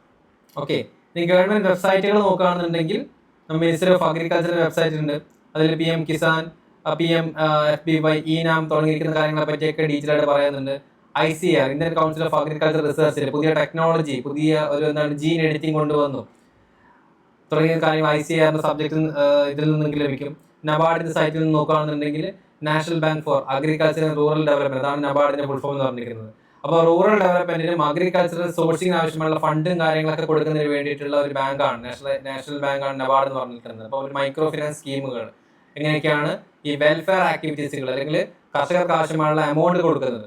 FAO report, food and agriculture organisation റിപ്പോർട്ടുകൾ. അപ്പോൾ ഗ്ലോബൽ അഗ്രികൾച്ചറിൽ നോക്കുന്ന സമയത്ത് ഗ്ലോബൽ ലെവലിൽ ഇപ്പോൾ റീസെൻ്റ് ആയിട്ട് ഞാൻ കണ്ടിട്ടുണ്ട് ഓസ്ട്രേലിയയിലേക്ക് മുരിങ്ങ കയറ്റുമതി ചെയ്യാൻ അനുമതിയില്ല. കാരണം മുരിങ്ങ ഒരു എഡിബിൾ ആയിട്ടുള്ള സാധനമല്ല എന്ന് പറഞ്ഞിട്ട് അത് ബാൻ ചെയ്ത കാര്യങ്ങൾ, മുരിങ്ങ തണ്ട്. അപ്പോൾ ഇതൊക്കെ FAO റിപ്പോർട്ടുകൾ നോക്കുന്ന സമയത്ത് ഫുഡ് ആൻഡ് അഗ്രികൾച്ചർ ഓർഗനൈസേഷൻ എന്ന് പറയുന്നത് ഇന്റർനാഷണൽ ലെവലിലുള്ളതാണ്. ഓക്കെ, അമേരിക്കൻ അണ്ടറിലുള്ള ഒരു ഓർഗനൈസേഷനാണ്. അപ്പം ഇത് ഒരു ഗ്ലോബൽ അഗ്രികൾച്ചറൽ കണ്ടക്സ്റ്റുകൾ എന്താണെന്ന കാര്യങ്ങൾ വ്യക്തമായിട്ട് പറഞ്ഞു തരും. ഓക്കെ, ദെൻ നമ്മുടെ പ്രസ് ഇൻഫർമേഷൻ ബ്യൂറോ PIBന്റെ അകത്ത് ഗവൺമെന്റ് ഇറക്കുന്ന സ്കീമുകൾ എന്താണ്, അതുമായി ബന്ധപ്പെട്ട കാര്യങ്ങൾ എന്താണെന്ന കാര്യങ്ങൾ വ്യക്തമാക്കി തരും. Many mains answers can be significantly enriched by citing data and schemes from these official government sources. അപ്പോൾ പലതരത്തിലുള്ള ഡാറ്റാസുകൾ നമുക്ക് ലഭിക്കും. പലതരത്തിലുള്ള മെയിൻസ് ആൻസേഴ്സുകൾ നമുക്ക് എന്ത് ചെയ്യാൻ പറ്റും, ഈ പറഞ്ഞിരിക്കുന്ന ഒഫീഷ്യൽ ഗവൺമെന്റ് വെബ്സൈറ്റിലൂടെയൊക്കെ നമുക്ക് ലഭിക്കും. അപ്പം നമ്മുടെ മെയിൻസ് ആൻസർ റൈറ്റിംഗ് ഭയങ്കര എൻറിച്ച് ചെയ്ത് മുന്നോട്ട് പോകാൻ സാധിക്കും. Okay, then environment ecology. Environment എന്ന് പറഞ്ഞിരിക്കുന്ന ഏരിയസ് എന്ന് വെച്ചാൽ പഠിക്കുന്നത് environment questions in UPSC have been increasing every single year. അപ്പോൾ ഓരോ വർഷം കൂടുന്ന സമയത്ത് എൻവയോൺമെന്റ് സബ്ജക്ട് ക്വസ്റ്റ്യൻസ് കൊടുക്കൊണ്ടിരിക്കുകയാണ്. അപ്പോൾ കൂടുന്നതിന് കാരണം എന്ന് പറഞ്ഞു വെച്ച് കഴിഞ്ഞാൽ ഞാൻ പറഞ്ഞല്ലോ IFOSന്റെ എക്സാമിനേഷനിൽ കൂടി ഉൾപ്പെടുന്നതുകൊണ്ടാണ്. ഫിലിംസിന് എപ്പോഴും വളരെ ഇമ്പോർട്ടൻ്റ് ആണ് എൻവയോൺമെന്റ് ക്വസ്റ്റ്യൻസ്. മെയിൻസിന് അത്രത്തോളം ഇല്ലെങ്കിലും ഫിലിംസിന് വളരെ ഇമ്പോർട്ടൻ്റ് ആണ്. അപ്പോൾ എന്തുകൊണ്ടാണ് സർജൻ ക്വസ്റ്റ്യൻസ്? ക്ലൈമറ്റ് ചേഞ്ച് ആണ് ഒന്നാമത്തെ ഇമ്പോർട്ടൻറ്റ് കാര്യം, ക്വസ്റ്റ്യൻസിന് എണ്ണം കൂടാൻ കാരണം. Climate change is no longer just an എൻവയോൺമെന്റൽ issue. It has becomes cross cutting challenge that affects every dimension of governance and society. ഇപ്പം പണ്ടാണെങ്കിൽ ക്ലൈമറ്റ് ചേഞ്ച് എന്ന് പറഞ്ഞിരിക്കുന്നത് ജസ്റ്റ് എൻവയോൺമെന്റ് ഇഷ്യൂസ് മാത്രമായിട്ട് കണ്ടിട്ടുള്ളൂ. ബട്ട് ഇപ്പോഴും അങ്ങനെയല്ല, ഇത് വളരെ ഇമ്പോർട്ടൻ്റ് ആയിട്ടുള്ള ഫാക്ടറാണ്. ഓക്കെ, ഒരു ക്രോസ് കട്ടിംഗ് ചലഞ്ച് കൊണ്ടുവരുന്നുണ്ട്. That affects every dimension of governance and society. UPSC therefore gives its enormous importance across both prelims and mains. അപ്പോൾ UPSC അതുകൊണ്ട് തന്നെ വളരെ ഇമ്പോർട്ടൻസ് കൊടുക്കുന്ന ഏരിയയാണ് ഈ പറഞ്ഞിരിക്കുന്ന എൻവയോൺമെന്റ് എക്കോളജി പറഞ്ഞിരിക്കുന്ന ഏരിയാസിന്. Environment questions now appear in GS paper 1, 2, 3 essay. That means വളരെ റിട്ടേൺ ഓഫ് ഇൻവെസ്റ്റ്മെന്റ് ഉള്ള സബ്ജക്റ്റാണ് എൻവയോൺമെന്റ് എന്ന് പറഞ്ഞിട്ടുള്ളത്. കാരണം ക്ലൈമറ്റ് ചേഞ്ച് അതുമായി ബന്ധപ്പെട്ട കാര്യങ്ങളൊക്കെ വളരെ ഇമ്പോർട്ടൻ്റ് ആണ് അല്ലേ. പലപ്പോഴും ഇപ്പോൾ ഈ കൊറോണ വൈറസ് ഒക്കെ വന്നതാണെങ്കിൽ പോലും നമുക്ക് പറഞ്ഞൂടെ, പലപ്പോഴും വന്ന എൻവയോൺമെന്റൽ ചാലഞ്ചസുകളാണ് അതൊക്കെ. അപ്പോൾ climate change effect everything. Climate change പല ഏരിയാസിനെ എഫക്ട് ചെയ്യുന്നുണ്ട്. നമ്മുടെ എക്കണോമിയെ ബാധിക്കുന്നുണ്ട്, അഗ്രികൾച്ചറിനെ ബാധിക്കുന്നുണ്ട്, സൊസൈറ്റിനെ ബാധിക്കുന്നുണ്ട്, ഹെൽത്തിനെ ബാധിക്കുന്നുണ്ട്, ഇന്റർനാഷണൽ റിലേഷൻസിനെ ബാധിക്കുന്നുണ്ട്, എല്ലാത്തിനെയും ബാധിക്കുന്നുണ്ട്. അപ്പം ക്ലൈമറ്റ് ചേഞ്ച് കൊണ്ട് അഗ്രികൾച്ചർ ലോസ് ഉണ്ടാവാം, ഇൻഫ്രാസ്ട്രക്ചർ ലോസുകൾ നമുക്ക് ഉണ്ടാവാം അല്ലേ, എനർജി ട്രാൻസിഷൻ കോസ്റ്റുകൾ. അപ്പോൾ ഇത് എൻവയോൺമെന്റൽ ഇഷ്യൂസുകൾ ഉണ്ടാകുന്ന ഇഷ്യൂ അല്ലേ. ക്ലൈമറ്റ് ചേഞ്ച് കൊണ്ട് പല ഇഷ്യൂസുകൾ ഉണ്ടാവില്ലേ നമുക്ക്. അഗ്രികൾച്ചർ മാറില്ലേ, മൺസൂൺ മാറും അല്ലേ, മഴ പെയ്യേണ്ടത് വെയിൽ മാത്രം, വെയിൽ വേണ്ടത് ശക്തമായ മഴ പെയ്യും, ക്രോപ്പിംഗ് ഫെയിലിയർ ഉണ്ടായിരിക്കും, വാട്ടർ ഉണ്ടായിരിക്കില്ല, വാട്ടർ സ്കാർസിറ്റി. നമ്മളിപ്പോൾ തന്നെ പലപ്പോഴും വേനൽക്കാലാവുന്നതുകൊണ്ട് തന്നെ വളരെ വെള്ളത്തിന്റെ ദാരിദ്ര്യം അനുഭവപ്പെട്ടിരിക്കുകയാണ് അല്ലേ. സൊസൈറ്റി ക്ലൈമറ്റ് ബേസ്ഡ് ആയിട്ടുള്ള മൈഗ്രേഷൻസ് അല്ലെ. ഭയങ്കര ചൂടാണെന്നുണ്ടെങ്കിൽ എന്ത് ചെയ്യും, നമ്മൾ ബാംഗ്ലൂരിൽ നിൽക്കാൻ പറ്റുന്നില്ല, ഒടുക്കത്തെ ചൂടാണ്, നമുക്ക് നാട്ടിലേക്ക് പോയി നിൽക്കാം, വർക്ക് ഫ്രം ഹോം എടുക്കാം, ചൂട് താങ്ങാൻ പറ്റുന്നില്ല. ഡിസ്പ്ലേസ്മെന്റ്സ് ഇൻഇക്വാലിറ്റീസ് സൃഷ്ടിക്കും. അതുപോലെ തന്നെ വെക്ടർ ബോൺ ഡിസീസുകൾ, ഹെൽത്തിനെ സംബന്ധിച്ച് ക്ലൈമറ്റ് ചേഞ്ച് കൊണ്ട് ചൂട് കൂടിക്കഴിഞ്ഞാൽ ഇഷ്യൂസുകൾ വരും. അല്ലെങ്കിൽ ഭയങ്കര പൊടിപടലങ്ങൾ ഉണ്ടാവില്ല, ചൂട് കൂടിക്കഴിഞ്ഞാൽ automatically heat stress, air quality കുറയും. ഇന്റർനാഷണൽ റിലേഷൻസും അവിടെയും വരുന്നത് climate change. Climate diplomacy, conference of parties, സമ്മിറ്റുകൾ, പാരീസ് അഗ്രിമെന്റ് തുടങ്ങി കുറേ കാര്യങ്ങൾ. അപ്പം ക്ലൈമറ്റ് ചേഞ്ച് എന്ന് പറഞ്ഞിരിക്കുന്ന ഏരിയാസ്. അപ്പോൾ എൻവയോൺമെന്റൽ ക്വസ്റ്റ്യൻസ് കൂടാൻ കാരണം day by day climate change നടന്നുകൊണ്ടിരിക്കുകയാണ്. അത് പണ്ടൊരു ക്ലൈമറ്റ് ചേഞ്ച് ഒരു എൻവയോൺമെന്റിന് മാത്രം ഒരു കാര്യമാണെന്നുണ്ടെങ്കിൽ ഇപ്പം ഗ്ലോബൽ ലെവലിലുള്ള ഒരു അർജന്റ് ഇമ്പോർട്ടൻസ് ആയിട്ട് വരുന്ന കാര്യമാണ്. ഭരണത്തിലായിക്കോട്ടെ, എന്ത് കാര്യങ്ങളായിക്കോട്ടെ അല്ലേ. പണ്ടാണെങ്കിൽ ഡൽഹിയിൽ പുക മലിനീകരണം കുഴപ്പമൊന്നുമില്ല, വേണമെങ്കിൽ ജീവിച്ചു പോകും. ഇപ്പോഴാണെങ്കിലോ പുക മലിനീകരണം വന്നു കഴിഞ്ഞ് കഴിഞ്ഞാൽ അവിടെ ഭരണത്തിനെക്കാട്ടും ഇമ്പോർട്ടൻ്റ് അല്ലേ ആ എൻവയോൺമെന്റ് പ്രൊട്ടക്ട് ചെയ്യാന്നുള്ളത്. പ്ലാസ്റ്റിക് പുറത്ത് വെച്ച് കത്തിച്ച് കഴിഞ്ഞാൽ ഓസോൺ പാളികൾക്ക് വിള്ളൽ വന്നു കഴിഞ്ഞ് ഈ UV റൈസ് ഒക്കെ വന്ന് നമ്മുടെ ശരീരത്തിലേക്ക് അടിച്ചു കഴിഞ്ഞ് ഈ പറഞ്ഞ പൊള്ളലൊക്കെ ഏറ്റ് കഴിഞ്ഞ് കഴിഞ്ഞാൽ അല്ലെങ്കിൽ മരണപ്പെടുകയൊക്കെ ചെയ്ത് കഴിഞ്ഞാൽ എന്ത് സംഭവിച്ചു, അല്ലെങ്കിൽ ക്യാൻസർ പോലത്തെ കാര്യങ്ങൾ വന്നു കഴിഞ്ഞാൽ അപ്പോഴും അവിടെ ഇഷ്യൂസ് അല്ലേ, ഗവൺമെന്റിന് തർക്കം വരും. അപ്പോൾ ഗവൺമെന്റ് എന്ത് ചെയ്യും, നേരെ കൊണ്ട് ഓസോൺ പാളി ഒട്ടിക്കാൻ പോകും ഇല്ല. അപ്പോൾ അതിന് പകരമായിട്ട് അവർ പറഞ്ഞിരിക്കുന്ന ക്ലൈമറ്റ് ചേഞ്ചിനെ തടയാൻ ആവശ്യമായുള്ള കുറച്ച് കാര്യങ്ങൾ അവർ മുന്നോട്ട് വെക്കും. ഓക്കെ,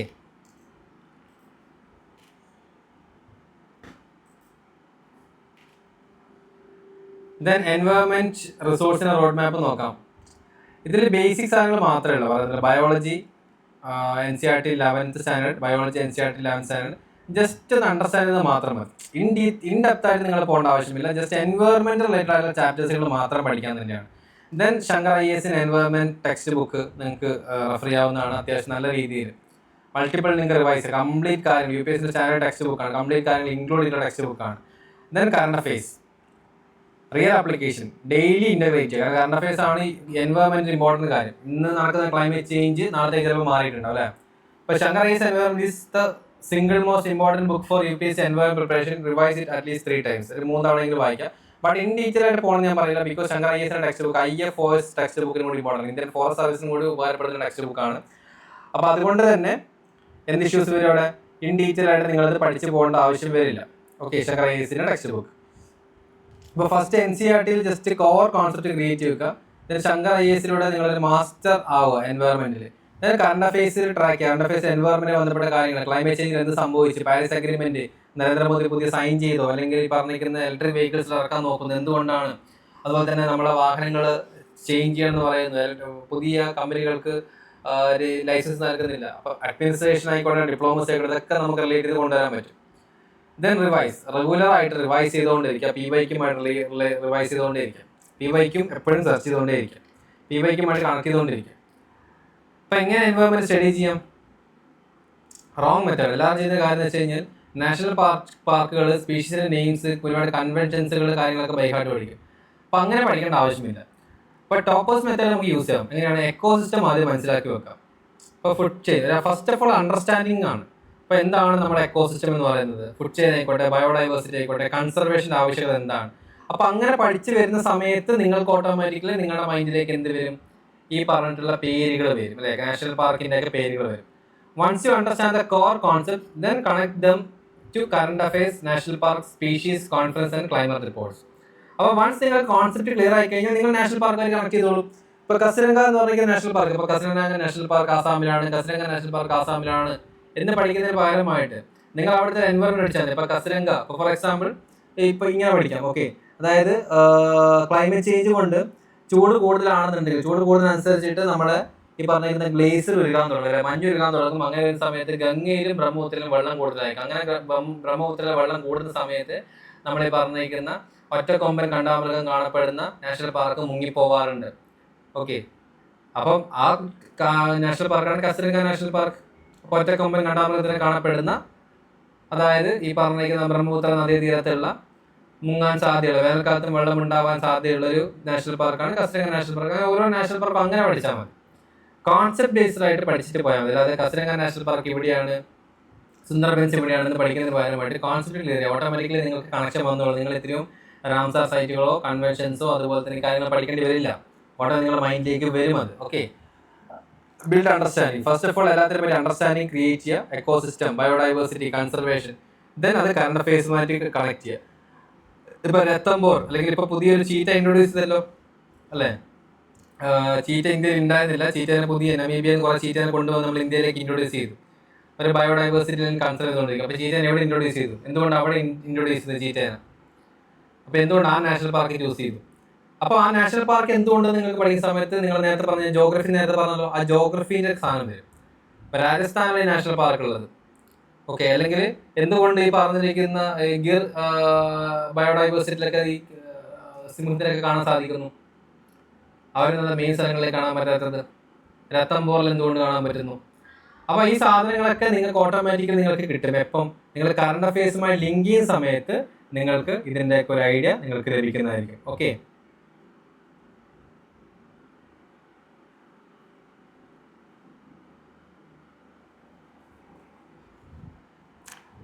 ഇതാണ് എൻവയോൺമെന്റ് സ്റ്റഡി ചെയ്യേണ്ട ഒരു മെത്തേഡ് പറഞ്ഞിട്ടുള്ളത്.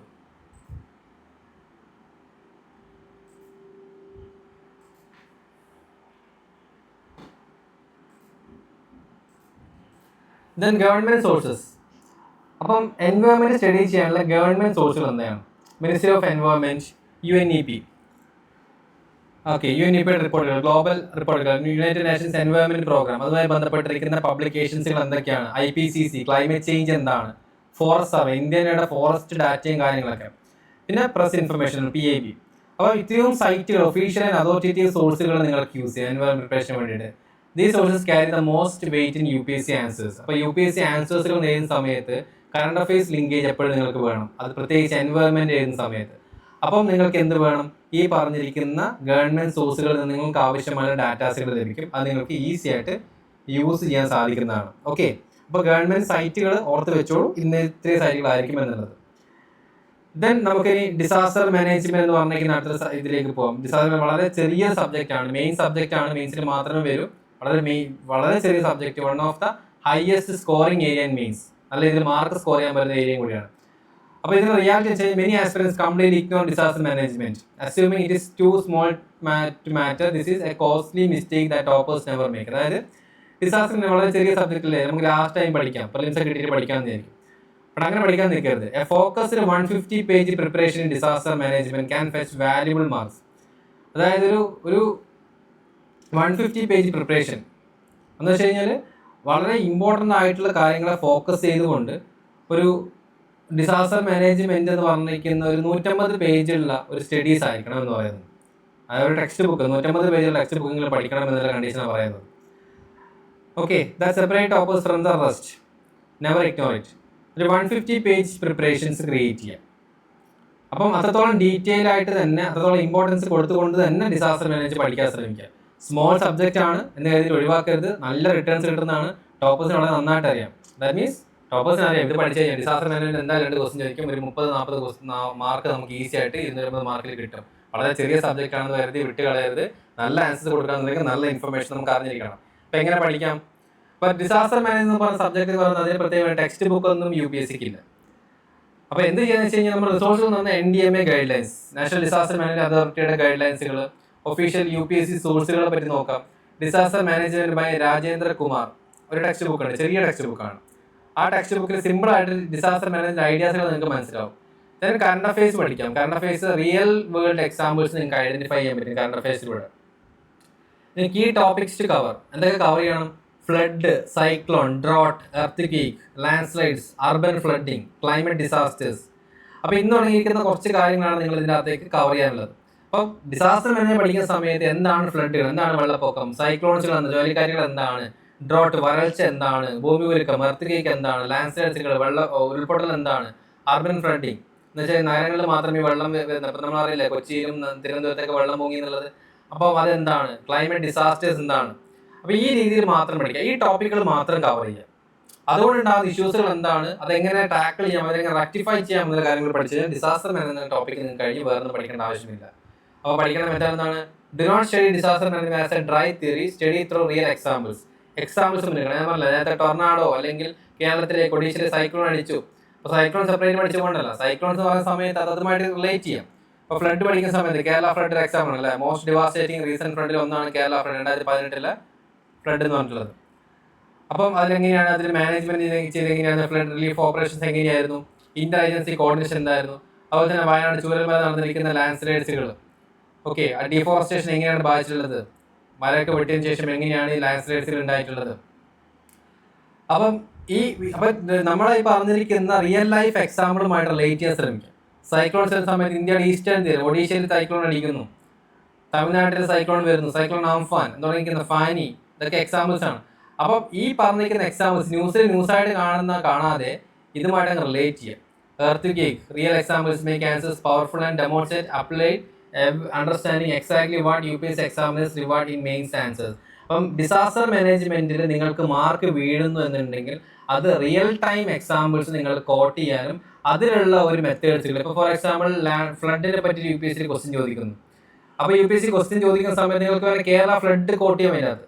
Okay, recent Kerala has faced a devastating flood but efficiently managed എന്നൊക്കെ പറഞ്ഞ് നിങ്ങളത് മാർക്ക് ചെയ്ത് കഴിഞ്ഞാൽ ഓട്ടോമാറ്റിക്കലി അവർക്ക് മനസ്സിലാവും, ഓക്കെ നിങ്ങൾ ഈ റിയൽ വേൾഡിൽ ഇരിക്കുന്ന ആളുകളാണ്, വെറുതെ പുസ്തകത്തിന് മുന്നിൽ മാത്രം ഇരിക്കുന്ന ആളല്ല എന്നുള്ള ഐഡിയ അവർക്ക് മനസ്സിലാവും. ഓക്കെ, ദെൻ എക്കണോമി എന്ന് പറയുന്ന സബ്ജക്റ്റ് ആണ്. The subject most beginners fear, എല്ലാ ആളുകളും ബിഗിനേഴ്സ് പേടിക്കുന്ന സാധനമാണ് എക്കണോമി എന്നുള്ള സബ്ജക്ട്. അപ്പോൾ മിത്ത് എന്താണ് പറയുന്നത്?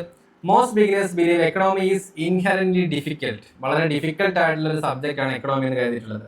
ഫുൾ ഓഫ് കോംപ്ലക്സ് ആയിട്ടുള്ള ജാഗ്രൻസ്, അതുപോലെ തന്നെ തിയറീസുകൾ, കുറേ ഡാറ്റാസുകൾ പഠിക്കണം, കുറേ ഗ്രാഫുകൾ പഠിക്കണം, ഇതൊക്കെയാണ് കരുതിയിട്ടുള്ളത്.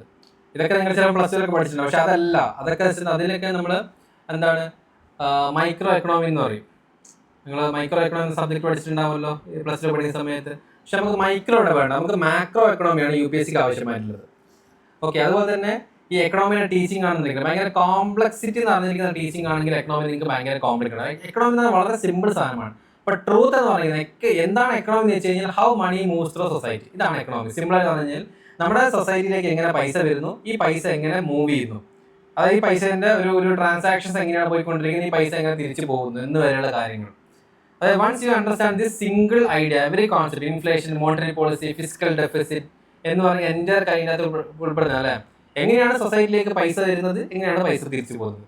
അപ്പൊ നമ്മൾ പഠിക്കില്ലേ RBI എങ്ങനെയാണ് പൈസ അച്ചടിക്കുന്നതും പൈസ ഇങ്ങോട്ടേക്ക് കൊണ്ടുവരുന്നതും, ബഡ്ജറ്റ് അലോക്കേഷൻസും, ഗവൺമെന്റ് ആവശ്യമായ ടാക്സ് കളക്ഷൻസ് എങ്ങനെയാണ്, ആ സമൂഹത്തിൽ ഇറങ്ങുന്ന സമയത്ത് സാധനങ്ങളുടെ വില കൂടുന്ന സമയത്ത് പൈസയുടെ മൂല്യം കുറയുന്നത് എങ്ങനെയാണ്, ഇമ്പോർട്ടൻറ്റ് എക്സ്പോർട്സ് പഠിക്കും. അങ്ങനെ എക്കണോമിനെ മൊത്തം പഠിക്കും. ഈ ഒറ്റ ഒരു ടാഗ് ലൈൻ പഠിച്ചാൽ മാത്രം മതി.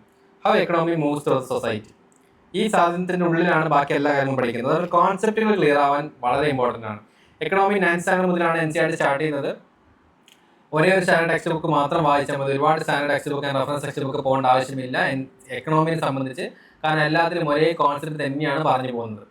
അപ്പം എങ്ങനെ പഠിക്കണം എന്ന് വെച്ച് കഴിഞ്ഞാൽ standard text book, NCERT subject ആയിട്ടുള്ള 9ാം ക്ലാസ്സിൽ NCERT സ്റ്റാർട്ട് ചെയ്യാം. 9ാം ക്ലാസ്സിൽ NCERT സ്റ്റാർട്ട് ചെയ്യുന്നത് ബേസിക് ഫൗണ്ടേഷൻസ്.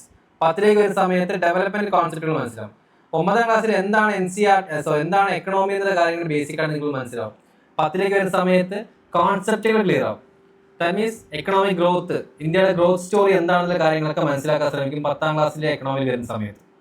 ഓക്കെ, അതായത് ഡെവലപ്മെന്റിലെ കോൺസെപ്റ്റ്, ഡെവലപ്മെന്റ് എന്നുള്ള ഈ സിലബസ് എക്സ്പ്ലനേഷൻ പറഞ്ഞല്ലോ, അതെന്താണെന്നുള്ള കാര്യങ്ങൾ മനസ്സിലാക്കാൻ പറ്റും. ഇപ്പം ഇന്ത്യൻ എക്കണോമിക് ഡെവലപ്മെന്റ് ക്ലാസ് 11ലേക്ക് വരുന്ന സമയത്ത് ഇന്ത്യൻ എക്കണോമി എങ്ങനെയാണ് ഡെവലപ്പ് ആയിരുന്നത്, ഇന്ത്യൻ എക്കണോമിന്റെ ഹിസ്റ്ററി എന്തായിരുന്നു, അതിന്റെ പ്ലാനിങ് എന്തായിരുന്നു, എങ്ങനെയാണ് അത് ഡെവലപ്പ് ആയി ഇന്ന് കാണുന്ന ലെവലിലേക്ക് എത്തിയിട്ടുള്ളത്. ഇപ്പം ക്ലാസ് 12 മാക്രോ എക്കണോമി പഠിക്കും. ഇതിൽ മൈക്രോ എക്കണോമി എന്ന് പറയുന്ന ഏരിയയും കൂടി ടെക്സ്റ്റ് ബുക്ക് ഉണ്ട് NCERT, അത് നിങ്ങൾ വായിക്കേണ്ട ആവശ്യമില്ല. മൈക്രോ നമുക്ക് ചോദ്യങ്ങൾ ചോദിക്കില്ല, മാക്രോ മാത്രം പഠിക്കാം. അപ്പോൾ മാക്രോ എക്കണോമിയിൽ കുറച്ചുകൂടി national income, money, banking system, balance of payments, money transaction എങ്ങനെയാണ്, RBI എന്ത് ചെയ്യുന്നു, ബാങ്കുകൾ എന്ത് ചെയ്യുന്ന കാര്യങ്ങളൊക്കെ മനസ്സിലാക്കാൻ പറ്റും. അപ്പൊ ഇത്ര മാത്രമേ എക്കണോമിക് ഉള്ളൂ. കോൺസെപ്റ്റുകൾ മനസ്സിലാകുന്നുണ്ടെങ്കിൽ എക്കണോമി വളരെ ഡിഫിക്കൽട്ട് ആയിരിക്കും. അതൊന്നുകൂടി പറഞ്ഞുതരാം. കോൺസെപ്റ്റുകൾ മനസ്സിലാകും, എക്കണോമി വളരെ സിമ്പിളും. കോൺസെപ്റ്റിൽ മനസ്സിലായില്ലെന്നുണ്ടെങ്കിൽ എക്കണോമി വളരെ ഡിഫിക്കൽട്ട് ആയിട്ടുള്ള ഒരു ഏരിയ ആണ്. വളരെ കുറച്ച് മാത്രമേ പഠിക്കേണ്ട ആവശ്യമുള്ളൂ. ഏത് രീതിയിലുള്ള UPSC ക്വസ്റ്റ്യൻ ചോദിച്ചാൽ നമുക്ക് ആൻസർ ചെയ്യാൻ പറ്റുന്ന സാധനം കൂടിയാണ് എക്കണോമി എന്ന് പറയുന്നത്. വിവേസിംഗിന്റെ എക്കണോമി ഒരു എക്സാമ്പിൾ ആണ്, ഒരു റെഫറൻസ് ടെക്സ്റ്റ് ബുക്കാണ്, സിംപ്ലിഫൈഡ് ആയിട്ടുള്ള എക്കണോമി ടെക്സ്റ്റ് ബുക്കാണ്. ഓക്കെ, അപ്പോൾ UPSC സ്പെസിഫിക് ആയിട്ടുള്ള ആപ്ലിക്കേഷൻസ് അതുപോലെ തന്നെ കറണ്ട് അഫയേഴ്സുമായിട്ട് ലിങ്ക് ചെയ്ത് വരുന്ന വിവേസിംഗിന്റെ എക്കണോമി എന്ന് പറഞ്ഞിട്ടുള്ളത്. But choose only one standard textbook. One standard book beyond NCERT. Collecting multiple source creates confusion or clarity. അപ്പോൾ ഒരേ ഒരു സ്റ്റാൻഡേർഡ് ടെക്സ്റ്റ് ബുക്ക് മാത്രം എടുക്കുക. അപ്പോൾ ഇപ്പോൾ വിവേക് സിംഗോ അതുപോലെ തന്നെ നിതിൻ സിൻഹാനിയോ സഞ്ജീവ് വർമ്മയോ രമേശ് സിംഗോ നിങ്ങൾക്ക് ഏത് വേണമെങ്കിലും എടുക്കാം. അപ്പോൾ എല്ലാ ടെക്സ്റ്റ് ബുക്കിൽ പറയുന്ന കോൺസെപ്റ്റുകൾ സെയിം ആണ്. ചിലതിൻ്റെ ടെക്സ്റ്റ് ബുക്കിൽ ചെറുതായിരിക്കും, കുറച്ച് കൺഫ്യൂഷൻ ആയിരിക്കും, ചിലത് ഭയങ്കര ഈസി ആയിരിക്കും. നിങ്ങൾക്ക് ഏതാണ് എളുപ്പം എന്ന് തോന്നിയ ശേഷം നിങ്ങൾക്ക് എല്ലാത്തിൻ്റെ PDF ഒക്കെ അവൈലബിൾ ആണ് കേട്ടോ. നമ്മുടെ സൈറ്റിൽ തന്നെ PDF ഒക്കെ അവൈലബിൾ ആണ്. ആ PDF നോക്കിയിട്ട് ഓക്കെ ആണെന്നുണ്ടെങ്കിൽ മാത്രം നിങ്ങളത് വാങ്ങുക. അതിന്റെ ഹാർഡ് കോപ്പി വാങ്ങുക. അതിന്റെ ഹാർഡ് കോപ്പി വാങ്ങി പെട്ട് പോകരുത്. ചില ആൾക്കാർ സഞ്ജീവ് വർമ്മ ഈസി ആയിരിക്കും, ചില ആൾക്ക് നിതിൻ സിൻഹാനി വേണ്ടി വരും. ഓക്കെ, അങ്ങനെയുള്ള കുറച്ച് ഇമ്പോർട്ടൻസ് കാര്യങ്ങളുണ്ട്. ഇതിനെ എങ്ങനെ പഠിക്കാം? മെമ്മറൈസ് ചെയ്യരുത്. ആസ്ക് വൈ, എന്തിനാണിത്? RBI repo rate has been changed to 2.1%. അപ്പോൾ എന്തിനു ചെയ്തു? റിപ്പോ റേറ്റ് RBI ചേഞ്ച് ചെയ്തു, റിപ്പോ റേറ്റ് RBI കൂട്ടി എന്ന് പഠിക്കുന്ന നമ്മൾ എന്തിനു ചേഞ്ച് ചെയ്തു? Why does inflation arise? അപ്പോൾ എന്താണ് demand pull factors, cost push factors എന്താണ്, എന്തുകൊണ്ടാണ് ഇന്ത്യയിൽ ഈ പണപ്പെരുപ്പം വന്നിട്ടുള്ളത്? ഇപ്പോൾ റീസൺ ഞാൻ പറഞ്ഞു, റീസെൻ്റ് ആയിട്ട് പാചകവാതക വില കൂടി എന്ന് പറയുന്നു. അപ്പോൾ നമ്മളെല്ലാവരും കേന്ദ്ര ഗവൺമെൻറ്റിനെ കുറ്റം പറയും. സോ എന്തുകൊണ്ട് കൂടി? എന്തുകൊണ്ടാണ് പാചകവാതക വില കൂടിയിട്ടുള്ളത്? അല്ലെങ്കിൽ പെട്രോളിൻ്റെ വില എന്തുകൊണ്ട് കൂടുന്നു? സാധനങ്ങളുടെ വില എന്തുകൊണ്ട് കൂടുന്നു? കയ്യിൽ കിട്ടുന്ന സാലറിയുടെ അമൗണ്ട് കുറഞ്ഞുകൊണ്ടിരിക്കുന്നത് എന്തുകൊണ്ടാണ്? അപ്പോൾ ഇങ്ങനെ തുടങ്ങിയിരിക്കുന്ന കുറച്ച് കാര്യങ്ങൾ നിങ്ങൾക്ക് മനസ്സിലാവും. അപ്പോൾ പിന്നെ പഠിക്കാൻ ശ്രമിക്കുന്നത് ഈ കാര്യങ്ങൾ ചെയ്യുന്ന സമയത്ത്, ഈ കാര്യങ്ങൾ നടക്കുന്ന സമയത്ത് RBI അതുപോലെ തന്നെ മറ്റ് നമ്മുടെ ഇൻസ്റ്റിറ്റ്യൂഷൻസ് എന്താണ് ചെയ്യുന്നത്, എന്തുകൊണ്ട് റുപ്പി ഡിപ്രീഷിയേറ്റ് ചെയ്യുന്നത്, ഇപ്പോൾ എന്തുകൊണ്ടാണ് റുപ്പി ഡോളേഴ്സിനകത്ത് നിന്ന് ഡിപ്രീഷിയേറ്റ് ചെയ്ത് പോയിക്കൊണ്ടിരിക്കുന്നത്? അപ്പം നമ്മൾ അറിയുന്നില്ലേ, റുപ്പിയുടെ വാല്യൂ കുറഞ്ഞുകൊണ്ടിരിക്കുകയാണ്. ഡോളേഴ്സുമായിട്ട് നോക്കുന്ന സമയത്ത് എക്കാലത്തേക്കാളും വളരെ കുറഞ്ഞ റേറ്റ് ആണ്. മോദി ഗവൺമെന്റ് എന്താ ചെയ്തുകൊണ്ടിരിക്കുന്നത്? കുറേ സമരങ്ങളും കാര്യങ്ങളൊക്കെ. അപ്പം നമ്മളും കരുതോ ഇന്ത്യൻ എക്കണോമി മൊത്തം താർന്നുകൊണ്ടിരിക്കുകയാണ്, മോദി ഗവൺമെന്റ് എന്തൊക്കെ ചെയ്തുകൊണ്ടിരിക്കുകയാണ്. കറൻസിയുമായിട്ട്, ഡോളറുമായിട്ടുള്ള നമ്മുടെ പണ്ട് 60 രൂപയായിരുന്നു, ഇപ്പം ഏകദേശം 100 രൂപേൻ്റെ അടുത്ത് എത്തി. നമ്മളുടെ റുപ്പിയുടെ വാല്യൂ കുറഞ്ഞുകൊണ്ടിരിക്കുകയാണ്. ബട്ട് ആക്ച്വലി അതൊന്നും അല്ല അവിടെ നടക്കുന്നത്. ആക്ച്വലി ഡോളേഴ്സ് എന്ന് പറഞ്ഞിരിക്കുന്ന ഇന്റർനാഷണൽ അംഗീകരിച്ചിരുന്ന കറൻസിയിൽ നിന്ന് മാറിയിട്ട് അവരവരുടെ രാജ്യത്തിന്റെ കറൻസീസ് ആശയവിനിമയത്തിൽ എടുത്തുകൊണ്ടിരിക്കുകയാണ്. ശരിക്കും റുപ്പിയല്ല കുറഞ്ഞുകൊണ്ടിരിക്കുന്നത്. ഡോളേഴ്സിന്റെ നമ്മൾ ഡോളേഴ്സിന് ആവശ്യമുള്ള കാര്യങ്ങൾ കുറഞ്ഞു. പണ്ടൊക്കെ ട്രേഡ് ട്രാൻസാക്ഷൻ എല്ലാം നടത്താൻ ഡോളേഴ്സ് വഴി. ഇപ്പൊ ഇന്ത്യ ചൈന സാധനങ്ങൾ വാങ്ങുകയോ വിൽക്കുകയോ ചെയ്യുന്നുണ്ടെങ്കിൽ ട്രാൻസാക്ഷൻ ഡോളേഴ്സ് വഴിയാണ്. ഡോളേഴ്സ് ഭയങ്കര ഇമ്പോർട്ടൻ്റ് ആ സമയത്ത്. ഇപ്പൊ ട്രാൻസാക്ഷൻസ് സെൽഫ് ആയിട്ടുള്ള രാജ്യങ്ങൾ ഉണ്ടാക്കുന്നത്. ഇപ്പൊ നമ്മൾ ട്രാൻസാക്ഷൻ നടത്താന്നുണ്ടെങ്കിൽ നമുക്ക് നമ്മുടെ കറൻസി ഉപയോഗിക്കാം, ചൈനയിലെ കറൻസി ഉപയോഗിക്കാം. അപ്പൊ സ്വന്തം കറൻസി ഉപയോഗിക്കാൻ തുടങ്ങി. അപ്പൊ ഡോളേഴ്സിന് വാല്യൂ ഇല്ല.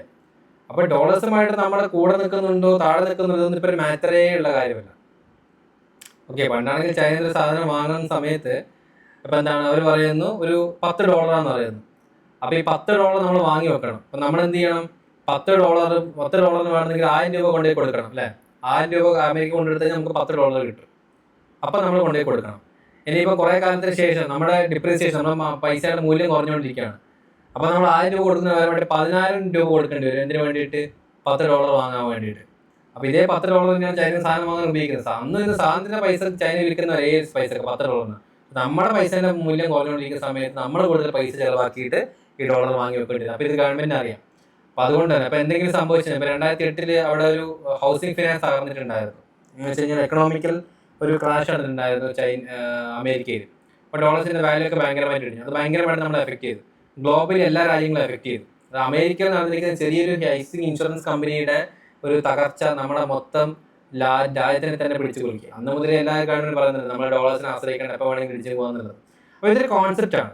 അപ്പൊ എന്തുകൊണ്ട് RBI റിപ്പോ റേറ്റ് ഇൻക്രീസ് ചെയ്യുന്നു, എന്തുകൊണ്ട് നമ്മുടെ പൈസയുടെ വാല്യൂ കുറയുന്നു, പൈസയുടെ വാല്യൂ കൂടുന്നു, അൺഎംപ്ലോയ്മെന്റ് എന്തുകൊണ്ട് കൂടുന്നു എന്ന് പറയുന്ന കുറെ കാര്യങ്ങൾ സ്ട്രക്ചറലൈസ് ചെയ്ത് നമ്മൾ പഠിച്ചു കഴിഞ്ഞാൽ distinguish between structural, cyclical and frictional unemployment linked to India's demographic dividend and skilling challenge. അപ്പൊ എല്ലാം അണ്ടർസ്റ്റാൻഡ് ചെയ്യാൻ ശ്രമിക്കുക, മെമ്മറൈസ് ചെയ്യാൻ ശ്രമിക്കരുത്, മനസ്സിലാക്കാൻ ശ്രമിച്ചാൽ മാത്രം മതി. ഒരു അണ്ടർസ്റ്റാൻഡിംഗ് ആണ് നമുക്ക് എക്കണോമിയിൽ ആവശ്യമായിട്ടുള്ളത്. ഇപ്പോൾ ഗവൺമെന്റ് വെബ്സൈറ്റുകൾ നമുക്ക് നോക്കാം. RBIയുടെ banking and monetary policy, budget and fiscal policy, economic survey, NITI Aayog report, PIB. അപ്പോൾ economic survey is one of the most important documents for UPSC means read it every year without fail. എല്ലാ വർഷവും വരുന്നതാണ് economic survey. ഇത് വളരെ detail ആയിട്ട് പഠിക്കും. Because ഇത് economic survey എന്ന് പറയുന്നത് ഇന്ത്യ എങ്ങനെയാണ് എക്കണോമിയെ മുന്നോട്ട് കൊണ്ടുപോകുന്നത്, ഇന്ത്യ എന്തൊക്കെയാണ് പുതിയ സ്കീമുകൾ ഇറക്കുന്നത് തുടങ്ങിയ കാര്യങ്ങളാണ് എക്കണോമിക് സർവേയിൽ പറയുന്നത്. ഓക്കെ, അതുകൊണ്ട് എക്കണോമിക് സർവേ കുറച്ച് ഇമ്പോർട്ടൻ്റ്. അത് ഓരോ വർഷം വരുന്നുണ്ട്. ഓരോ വർഷം സിലബസ് എക്സാമിനേഷൻ വരുന്നതിന് മുന്നേ ജസ്റ്റ് ഒന്ന് പഠിച്ചാൽ മതിയാവും. Okay, so the biggest lesson from the part 2. അപ്പോൾ എല്ലാവരും വിചാരിച്ചിരിക്കുന്ന എല്ലാ സബ്ജക്റ്റുകളും സെപ്പറേറ്റ് പഠിക്കണം എന്നതാണ്. ബട്ട് UPSC അങ്ങനെ ചിന്തിക്കുന്നത്. UPSC എല്ലാ സബ്ജക്റ്റും ഒരുമിച്ച് കണക്ട് ചെയ്യും. ഇപ്പോൾ നമ്മൾ ഇത്രയും നേരം കണ്ടതിൽ വെച്ച് UPSC എല്ലാ സബ്ജക്റ്റും ഒരുമിച്ച് കണക്ട് ചെയ്തിട്ടില്ലേ? Agriculture, environment, climate change, economy, disaster management എല്ലാത്തിനെയും ഒരുമിച്ച് കണക്ട് ചെയ്തിട്ടാണുള്ളത് അല്ലേ? എൻവയോൺമെന്റുമായി കണക്ട് ചെയ്തിട്ടാണ് ഡിസാസ്റ്റർ മാനേജ്മെന്റ്. ഡിസാസ്റ്റർ എവിടെ കിടക്കുന്നു അറിയണമെന്നുണ്ടെങ്കിൽ നമുക്ക് ഈ പറഞ്ഞിരിക്കുന്ന ജോഗ്രഫി അറിഞ്ഞിരിക്കണം. ഡിസാസ്റ്റർ നടന്നു കഴിഞ്ഞാൽ അഗ്രികൾച്ചർ ലോസ് ഉണ്ടായിരിക്കും. അഗ്രികൾച്ചർ ലോസ് ഉണ്ടായി കഴിഞ്ഞാൽ എക്കണോമിനെ ബാധിക്കും അല്ലേ? അതായത് എൻവയോൺമെന്റൽ പൊല്യൂഷൻസ് കൂട്ടുന്നു. ഞാൻ കണക്ട് ചെയ്ത ഒരൊറ്റ എക്സാമ്പിളുണ്ട്. എൻവയോൺമെന്റൽ പൊല്യൂഷൻ കൂട്ടുന്നു, ഓട്ടോമാറ്റിക്കലി സംഭവിക്കും ഓസോൺ പാളികൾക്ക് വിള്ളൽ വീഴും, കൂടുതൽ ചൂട് അകത്തേക്ക് വരും അല്ലേ? അല്ലെങ്കിൽ കാർബൺ കൂടുതലുള്ളതുകൊണ്ട് അന്തരീക്ഷത്തിൽ ചൂട് കൂടും. ഇപ്പോൾ ഓട്ടോമാറ്റിക്കലി അന്തരീക്ഷം ചൂട് കൂടുന്ന സമയത്ത് ക്ലൈമറ്റ് ചേഞ്ച് ഉണ്ടാവും. ക്ലൈമറ്റ് ചേഞ്ച് ഉണ്ടായി കഴിഞ്ഞാൽ കൂടുതൽ നീരാവി ആകാശത്തേക്ക് പോകും അല്ലേ? നല്ല ചൂടാണ്, നല്ല കൂടുതൽ നീരാവി പോയില്ലേ? ശക്തമായിട്ട് ഒരുപാട് ക്ലൗഡുകൾ ഫോം ചെയ്യും. മഴക്കാലത്ത് ഇത് ശക്തമായിട്ടുള്ള മഴ പെയ്യും. അങ്ങനെ ശക്തമായിട്ട് മഴ പെയ്ത് കഴിഞ്ഞ് കഴിഞ്ഞാൽ ഓട്ടോമാറ്റിക്കലി അഗ്രികൾച്ചർ നാശം സംഭവിക്കും. അതേപോലെ തന്നെ ചൂട് കൂടി കഴിഞ്ഞാൽ ഡ്രോട്ട്, വരൾച്ച കൊണ്ട് വെള്ളമില്ലാതെ അഗ്രികൾച്ചർ നശിക്കും. അപ്പോൾ ശക്തമായ മഴ പെയ്ത് അഗ്രികൾച്ചർ നശിക്കുന്നു. അഗ്രികൾച്ചർ നശിച്ചു കഴിഞ്ഞാൽ ഓട്ടോമാറ്റിക് അഗ്രികൾച്ചറിനെ ബേസ് ചെയ്തിരിക്കുന്ന നമ്മുടെ രാജ്യത്തിന്റെ എക്കണോമി നശിക്കുന്നു. ഓക്കെ, അപ്പം ശക്തമായിട്ട് മഴ പെയ്ത് സംഭവിക്കും, അഗ്രികൾച്ചർ നശിക്കും അല്ലേ? അപ്പോൾ മഴ കുറച്ചുകൂടി ശക്തമായി കഴിഞ്ഞാലോ ഡിസാസ്റ്റർ മാനേജ്മെന്റിന് കാരണം. ഇതൊക്കെ സെപ്പറേറ്റ് സബ്ജക്റ്റാണ് കരുതുന്നത്. പക്ഷേ എല്ലാം കണക്റ്റഡ് ആണ്, ഇൻക്ലൂഡിങ് ജോഗ്രഫി, ഹിസ്റ്ററി, പൊളിറ്റി, എല്ലാ സബ്ജക്റ്റുകളും കണക്റ്റഡ് ആണ്. അപ്പോൾ ഇന്റഗ്രേറ്റഡ് ആയിട്ടുള്ള ഒരു സ്റ്റോറിയാണ് നമ്മുടെ UPSC എക്സാമിനേഷൻ പറഞ്ഞിട്ടുള്ളത്. UPSC എക്സാമിനേഷന്റെ questions and start thinking like a future civil servant. എല്ലാ സബ്ജക്റ്റും കണക്റ്റഡ് ആണ്. A drought affects agriculture affects the economy shapes disaster response is driven by environmental policy is influenced by climate change. There are not 5 separate subjects. ഇതുപോലെ തന്നെ ഓരോ സബ്ജക്റ്റും connected ആണ്. അപ്പോൾ ഇതൊരു integrated story ആയിട്ട് മാത്രം പഠിക്കാൻ ശ്രമിക്കുക. അപ്പോൾ ഓട്ടോമാറ്റിക്കലി നിങ്ങൾക്ക് എല്ലാത്തിനും ഒരു കണക്ഷൻ കിട്ടും, നിങ്ങൾക്ക് പഠിക്കുന്നതിന് നിങ്ങൾക്ക് ഒരു ഇൻട്രസ്റ്റ് തോന്നും. ഓക്കെ, ദെൻ ഇന്റർനാഷണൽ റിലേഷൻസ് ആണ്. IR പഠിക്കാനുള്ള മെത്തേഡ് എന്ന് പറയുന്നത് കറണ്ട് അഫയേഴ്സ് ആണ് മെയിൻ ആയിട്ട്. IR നമ്മുടെ GS പേപ്പർ 2 വരുന്ന മെയിൻസിൽ വരുന്ന ഒരു പേപ്പറാണ്. അപ്പോൾ IR എന്ന് വെച്ചാൽ മെമ്മറൈസിങ് അല്ല. അപ്പൊ നമ്മുടെ വീടിന് തൊട്ടടുത്തുള്ള എന്താ അയൽപക്കം ഉണ്ടാവില്ല, ഒരു അയൽപക്കം ഉണ്ട്, അയൽപക്കത്തെ ആളുകളുമായിട്ട് നമ്മൾ എങ്ങനെ കമ്മ്യൂണിക്കേറ്റ് ചെയ്യുന്നത്, ചില അയൽപക്കമായിട്ട് നമ്മൾ വഴക്കുണ്ടായിരിക്കും, എന്തെങ്കിലും കാരണങ്ങൾ പറഞ്ഞ്. സോ അതേപോലെ തന്നെയാണ് നമ്മുടെ ഇന്റർനാഷണൽ റിലേഷൻസ് എന്ന് പറയുന്ന കാര്യങ്ങൾ. ഇതിന്റെ ഒരു വലിയൊരു ബിഗർ വേർഷൻ. അതായത് അതിനു വേണ്ടി നമ്മൾ തൊട്ടടുത്ത വീടുമായിട്ട് അടിയുണ്ടാക്കുന്നു. അതുപോലെ തന്നെ ഇവിടെ നമ്മൾ എന്ത് ചെയ്യുന്നു, ബോർഡർ ഇഷ്യൂ ആയിട്ട് ഇവിടെ കുറച്ചുകൂടി പേര് വലുതാക്കുന്നു. ബോർഡർ ഇഷ്യൂ ആയിട്ട് ബന്ധപ്പെട്ട് നമ്മളെ രാജ്യമായിട്ട് വഴക്കുണ്ടാക്കിക്കൊണ്ടിരിക്കുന്നു അല്ലെ. IR മീൻസ് മെമ്മറൈസിങ് കൺട്രീസ് ആണോ? അല്ല. UPSC want future administrations who truly understand India's place in the world, not just fact. ഫാക്റ്റുകളല്ല വേണ്ടത്, ഇന്ത്യയുടെ സ്ഥാനം എന്താണ്. അതായത് ഈ പറഞ്ഞിരിക്കുന്ന ഇന്റർനാഷണൽ വേൾഡിലേക്ക് അല്ലെങ്കിൽ ഇന്റർനാഷണൽ ലെവലിലേക്ക് എത്തുന്ന സമയത്ത്, ഗ്ലോബൽ പൊളിറ്റിക്സിൽ എടുക്കുന്ന സമയത്ത്, ഗ്ലോബൽ ജോഗ്രഫിക്കൽ കണ്ടീഷൻ എടുക്കുന്ന സമയത്ത് അവിടെ ഇന്ത്യയുടെ വാല്യൂ എന്താണ്. അപ്പൊ UPSC അളക്കുന്നത് മറ്റെവിടെയെങ്കിലും എന്തെങ്കിലും നടന്നതല്ലേ, എന്തെങ്കിലും നടന്നിട്ടുണ്ടെങ്കിൽ അത് ഇന്ത്യയുടെ ഇൻട്രസ്റ്റിനെ ബാധിച്ചിട്ടുണ്ടോ, ഗ്ലോബൽ പൊളിറ്റിക്സ് ഇന്ത്യയെ ബാധിക്കുന്നുണ്ടോ, സ്ട്രാറ്റജിക് പാർട്ണർഷിപ്പിലൂടെ ഇന്ത്യ എങ്ങനെയാണ് ഈ സ്ട്രാറ്റജിക് അഡ്വാൻസ് നേടിക്കൊണ്ടിരിക്കുന്നത്. അപ്പൊ ചൈന വന്ന് നമ്മളെ ബ്ലോക്ക് ചെയ്യുന്നു. ചൈന ഇപ്പൊ നമ്മളവിടെ ഒന്നും ചെയ്യാത്തത്, നമുക്ക് സപ്പോർട്ടീവായിട്ട് പല രാജ്യങ്ങളുണ്ട്, ഓസ്ട്രേലിയ, ജപ്പാൻ, അതുപോലെ തന്നെ ക്വാഡ് പറഞ്ഞിരിക്കുന്ന ഗ്രൂപ്പിങ്ങുകൾ, പല ഗ്രൂപ്പിങ്ങുകൾ നമുക്ക് സപ്പോർട്ട് ചെയ്യും. അതുകൊണ്ടാണ് ചൈന ഇപ്പോൾ ഒന്നും ചെയ്യാത്തത്. അല്ലെങ്കിൽ ചൈനക്ക് പണ്ടേ വേണം നമ്മൾ വീക്കറാണെന്ന് തോന്നിക്കഴിഞ്ഞാൽ ഉടനെ ചൈന നമ്മളെ അറ്റാക്ക് ചെയ്യും. ഇപ്പൊ മോദി ഗവൺമെന്റ് പല സ്ഥലങ്ങളിലും ട്രിപ്പൊക്കെ അടിച്ച് എല്ലാ രാജ്യങ്ങളുമായിട്ട് ഭയങ്കരമായിട്ട് റിലേഷൻ ഉണ്ടായിക്കൊണ്ടിരിക്കുകയാണ്. അതുകൊണ്ട് നമ്മൾക്കെതിരെ ആരെങ്കിലും എന്തെങ്കിലും തിരിഞ്ഞു കഴിഞ്ഞാൽ പല രാജ്യങ്ങളും എതിർക്കും എന്നവർക്ക് നന്നായിട്ട് അറിയാം. പണ്ട് കുറെ യുദ്ധങ്ങളൊക്കെ എടുത്തിട്ടുണ്ടായിരുന്നല്ലോ, ഇന്ത്യ ചൈന വാറ്, ഇന്ത്യ പാകിസ്ഥാൻ വാർ. ഇപ്പം ഒന്നും കേൾക്കാത്തത് ചൈനക്കാർക്ക് മതിയായോ ഈ ഡോക്ലാങ് ഡിസ്പ്യൂട്ടുകളും സ്ഥലങ്ങളൊക്കെ? ഇല്ല, ഇന്ത്യ ഇപ്പൊ തൊടില്ല. ഇന്ത്യ തൊടാത്ത രീതിയിലേക്ക് ഇന്ത്യൻ ഗവൺമെന്റ് ഇപ്പൊ അതിനാക്കി വെച്ചിട്ടുണ്ട്. ഇന്ത്യ തൊട്ട് കഴിഞ്ഞാൽ ഇസ്രായേൽ ചിലപ്പോൾ അവിടെ ഇറങ്ങുമായിരിക്കും, സൗദി അറേബ്യ, അറേബ്യൻ കൺട്രീസിൽ ഇറങ്ങുമായിരിക്കും. ഓക്കെ, അതാണ് സ്ട്രാറ്റജിക് പാർട്ണർഷിപ്പിന്റെ ഇമ്പോർട്ടൻസ്. അപ്പൊ ഇന്റർനാഷണൽ ഓർഗനൈസേഷൻസ്, അത് ഇന്ത്യക്കുള്ള വാല്യൂ ഇപ്പൊ UNSC ഒക്കെ എടുക്കുന്ന സമയത്ത് ഇന്ത്യ അതിനകത്ത് കാര്യം ശ്രമിച്ചുകൊണ്ടിരിക്കുകയാണ്. അപ്പൊ എന്താണത്? ഡിപ്ലോമസി, ഇന്ത്യൻ ഡിപ്ലോമസി എന്താണ്? അപ്പൊ നമ്മളൊരു പ്രശ്നം ഉണ്ടാക്കിയാൽ നേരിട്ട് പോയി ഓടിച്ചാടി കയറിയിട്ട് പ്രശ്നം ഉണ്ടാക്കാൻ നിൽക്കാറ് അല്ലേ. നമ്മള് പാകിസ്ഥാൻ വന്ന് നമ്മൾ അറ്റാക്ക് ചെയ്തപ്പോൾ നമ്മൾ എന്ത് ചെയ്തു, നമ്മൾ ആ പറഞ്ഞിരിക്കുന്ന റിവർ അങ്ങനെ ഷട്ട് ഡൗൺ ചെയ്താണ്. ഇപ്പോഴും പാകിസ്ഥാൻ ദാരിദ്ര്യം നിൽക്കുക. അതിനുശേഷം നിങ്ങൾ എന്തെങ്കിലും ഒരു പ്രശ്നം പാകിസ്ഥാൻ ഉണ്ടാക്കിയത് കേട്ടിട്ടുണ്ടോ? ഒന്നും കേട്ടിട്ടില്ല അല്ലേ. പാകിസ്ഥാനിൽ അറ്റാക്ക് നടത്തുന്നു, അറ്റാക്ക് ഓപ്പറേഷൻ സിന്ധൂരിലൂടെ നമ്മൾ എന്ത് ചെയ്തു, പറഞ്ഞിരിക്കുന്ന യമുന റിവറിന്റെ കൈവഴി അങ്ങോട്ട് ബ്ലോക്ക് ചെയ്ത് കഴിഞ്ഞാൽ ഇവർ കുറച്ച് പട്ടിണി കിടക്കട്ടെ. അതിനുശേഷം ഒരു പ്രശ്നം ഉണ്ടായില്ല. അതായത് ഡിപ്ലോമസിയാണ്. ഹാർഷ് ഡിപ്ലോമസി ഉണ്ട്, സോഫ്റ്റ് ഡിപ്ലോമസി ഉണ്ട്. അപ്പോൾ India signs a deal with another country, UPSC asks why is important for India. അപ്പൊ ഇന്ത്യ എന്തെങ്കിലും ഒരു ഡീലൊക്കെ സൈൻ ചെയ്യുന്നുണ്ടെങ്കിൽ എന്തുകൊണ്ട് അത് ഇന്ത്യക്ക് ഇമ്പോർട്ടന്റ് ആണെന്ന കാര്യങ്ങളൊക്കെ പറ്റി മാത്രം പഠിക്കാൻ ശ്രമിക്കാം. ഓക്കെ, സോ ഇന്റർനാഷണൽ റിലേഷൻസിന്റെ റോഡ് മാപ്പിൽ നോക്കുകയാണെങ്കിൽ NCERT contemporary world politics class 12 പഠിക്കുന്ന സമയത്ത് ഇന്ത്യയുടെ ഒരു അണ്ടർസ്റ്റാൻഡ്, വേൾഡ് അഫെയർ പഠിക്കാൻ പറ്റും. പുതിയ IR പഠിക്കാൻ പറ്റില്ലെങ്കിൽ വേൾഡ് അഫെയർ പഠിക്കാൻ പറ്റും. പിന്നെ പവനീത് സിംഗിന്റെ IR ബുക്ക് ഉണ്ട്, ബെസ്റ്റ് ബിഗിനർ ഫ്രണ്ട്ലി ആയിട്ടുള്ള ബുക്കാണ്. കറണ്ട് അഫയേഴ്സുമായിട്ട് ലിങ്ക് ചെയ്താൽ മാത്രം മതി. Then current affairs most important ആയിട്ടുള്ള സോഴ്സാണ് കറണ്ട് അഫയേഴ്സ് എന്ന് പറഞ്ഞിട്ടുള്ളത്. ഡെയിലി നിങ്ങൾ റീഡ് ചെയ്യുക, ഇന്റർനാഷണൽ റിലേഷൻസ് വേറെ എവിടെയും പോകേണ്ട ആവശ്യമില്ല. പിന്നെ മിനിസ്റ്റർ ഓഫ് എക്സ്റ്റേണൽ അഫയേഴ്സിന്റെ മിനിസ്റ്റർ ഓഫ് എക്സ്റ്റേണൽ അഫയേഴ്സിന്റെ വെബ്സൈറ്റുകൾ പരിശോധിക്കാം. അപ്പോൾ അതിൽ പലപ്പോഴും ഒഫീഷ്യൽ ആയിട്ടുള്ള ഫോറിൻ പോളിസികൾ അപ്ഡേറ്റ്സുകൾ എപ്പോഴും വന്നുകൊണ്ടിരിക്കും. വീക്കിലി അത് റിവ്യൂ ചെയ്തിരിക്കും. വീക്കിലി മാത്രം ജസ്റ്റ് ഒന്ന് നോക്കിയാൽ മതി കേട്ടോ. പിന്നെ ഇമ്പോർട്ടന്റ് ഏരിയ എന്ന് വെച്ചാൽ India US relation, India America, India China, Middle East രാജ്യങ്ങളുമായിട്ടുള്ള അല്ലെങ്കിൽ ഗൾഫ് കൺട്രീസുമായിട്ടുള്ള India Russia relations, Quad groupings, BRICS grouping, G20 countries, SCO, United Nations and UNSC. അപ്പോൾ ഈ പറഞ്ഞിരിക്കുന്ന കാര്യങ്ങളെ പറ്റി മാത്രം നോക്കാം. SCO Shanghai Cooperation Organisation, Quad grouping, quadrilateral grouping, BRICS Britain എന്താണ്, ബൈലാറ്ററൽ ഗ്രൂപ്പിംഗ് ആണ്. G20 കൺട്രീസ് അതിന്റെ ഗ്രൂപ്പിംഗ് എന്താണ്? അപ്പോൾ അങ്ങനെ തുടങ്ങിയ പല ഗ്രൂപ്പിങ്ങുകളുണ്ട്. ഓക്കെ, അപ്പോൾ ആ ഗ്രൂപ്പിങ്ങൾ എന്താണെന്ന കാര്യം ഇതൊക്കെ തന്നെ ഇപ്പോഴും ഉള്ളൂ. പുതിയ ഗ്രൂപ്പിങ്ങളൊന്നും പിന്നെ അങ്ങോട്ടേക്ക് വരാൻ മതി. അപ്പോൾ അതെന്താണെന്ന കാര്യങ്ങൾ ജസ്റ്റ് ഒന്ന് അണ്ടർസ്റ്റാൻഡ് ചെയ്ത് വെച്ചാൽ മാത്രം മതിയാവും. അതൊക്കെ പിന്നെ കറണ്ട് അഫയേഴ്സിൽ വന്നുകൊണ്ടിരിക്കും. അപ്പം ടോപ്പേഴ്സ് എങ്ങനെയാണ് ഇന്റർനാഷണൽ റിലേഷൻസിൽ പഠിച്ചുകൊണ്ടിരിക്കുന്നത്?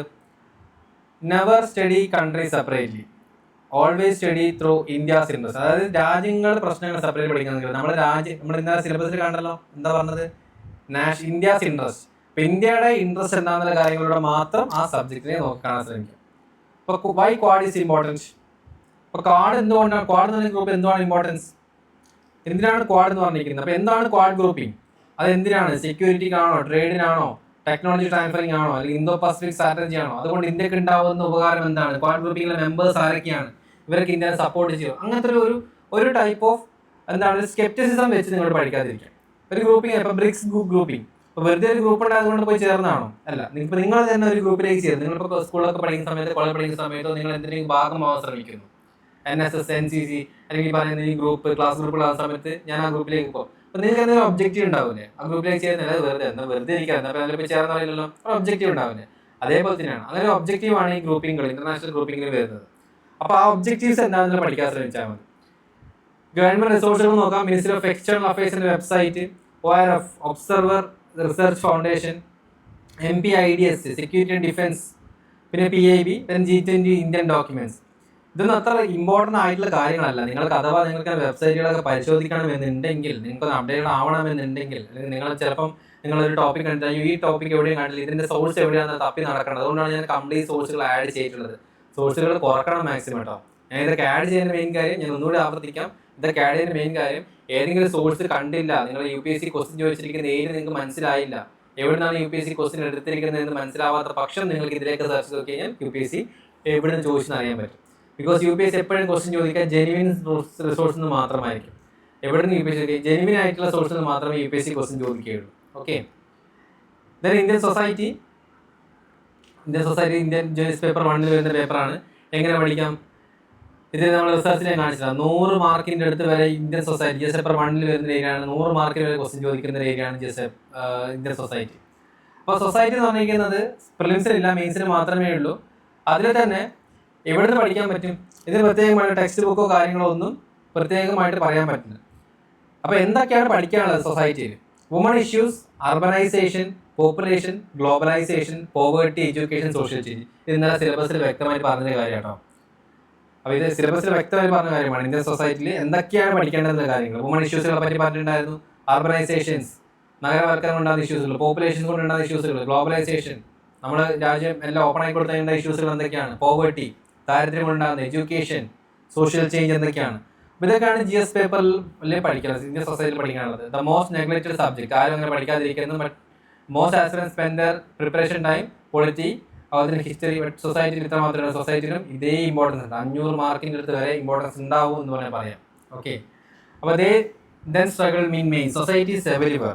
സൊസൈറ്റി എങ്ങനെ പഠിക്കാം? Resource text book, sociology NCERT text book class 11, social text book class 2, then രാമാഭോജ സെലക്ടഡ് ചാപ്റ്റേഴ്സ് മാത്രം, advance understanding of social issues, ഇന്ത്യയിൽ നടക്കുന്ന സോഷ്യൽ ഇഷ്യൂസ് മാത്രം. പിന്നെ മെയിൻ ആയിട്ട് സാധനം വെച്ച് കഴിഞ്ഞാൽ കറണ്ട് അഫയേഴ്സ് ആണ്. കറണ്ട് അഫയേഴ്സിൽ വരുന്ന real world examples to anchor answers. Current affairs ആണ് ഇന്ത്യൻ സൊസൈറ്റി. പണ്ടത്തെ കാലത്ത് എഴുതപ്പെട്ടിട്ടുള്ളതല്ല ഇന്ത്യൻ സൊസൈറ്റി. ഇന്ത്യൻ സൊസൈറ്റി എന്ന് പറഞ്ഞാൽ ചേഞ്ച് കൊണ്ടിരിക്കുന്ന കാര്യമാണ് ഇന്ത്യൻ സൊസൈറ്റി എന്ന് പറയുന്നത് അല്ലേ. പണ്ട് കാലത്ത് ഉണ്ടായിരിക്കുന്ന വുമൺ ഇഷ്യൂസ് അല്ല ഇന്നുള്ള വുമൺ ഇഷ്യൂസ്. അപ്പോൾ പണ്ടത്തെ ടെക്സ്റ്റ് ബുക്ക് വായിച്ച കാര്യമുണ്ടോ? ഒരു 10 വർഷം മുന്നേ അച്ചടിച്ച NCERT ടെക്സ്റ്റ് ബുക്ക് പഠിച്ച കാര്യമുണ്ടോ? ഇല്ല. അതൊക്കെ പഠിച്ചു കഴിഞ്ഞാൽ ഒരു ബേസിക് അണ്ടർസ്റ്റാൻഡിംഗ് നിങ്ങൾക്ക് ലഭിക്കും. ബട്ട് കറണ്ട് സിനാരിയോ UPSCന്റെ ലെവലിലേക്ക് നിങ്ങൾ എത്തണമെന്നുണ്ടെങ്കിൽ കറണ്ട് അഫയേഴ്സുമായി ലിങ്ക് ചെയ്തിരിക്കണം. Always connect text book concept with real world examples from current affairs for high scoring mains answers. അതായത് പണ്ട് കാലത്ത് സതി സമ്പ്രദായം ഉണ്ടായിരുന്നു, തീയിൽ ചാടി ആത്മഹത്യ ഒഴിവാക്കണം എന്നൊക്കെ പറഞ്ഞ് എഴുതി വെച്ചിട്ട് കാര്യമില്ല. ഇന്നത്തെ ആളുകൾ, ഇന്നത്തെ സ്ത്രീകൾ അനുഭവപ്പെടുന്ന ഇഷ്യൂസുകളാണ് വുമൺ എംപവർമെന്റിൽ നിങ്ങൾ പഠിക്കേണ്ടത്. അപ്പോൾ കീ സ്റ്റഡി ഏരിയയാണ് woman and gender, population, urbanisation, migration, globalisation, regionalism, communism and poverty. ഈ ഏരിയസ് ആണ് നിങ്ങൾ പഠിക്കുന്ന സമയത്ത് ഫോക്കസ് ചെയ്യേണ്ട കാര്യങ്ങൾ. ഓക്കെ. കറണ്ട് അഫയേഴ്സ് ക്ലാസ്സുകൾക്ക് വരുന്ന സമയത്ത് ഇത് കാര്യങ്ങൾ ഡീറ്റെയിൽ ആക്കി തരാം. സോഷ്യൽ ജസ്റ്റിസ് GS പേപ്പർ 2 വരുന്ന കാര്യമാണ്. The subject of real governance, എന്നുവെച്ചാൽ ശരിയായ രീതിയിൽ ഭരണം നടത്താം. ശരിയായ രീതിയിൽ ഭരണം നടത്തിയില്ല എന്നുണ്ടെങ്കിൽ സോഷ്യൽ ജസ്റ്റിസ് എല്ലാവർക്കും കിട്ടണമെന്നില്ല. അപ്പം ഇതെന്ന് വെച്ച് കഴിഞ്ഞാൽ ഒരു കോൺസെപ്റ്റാണ്.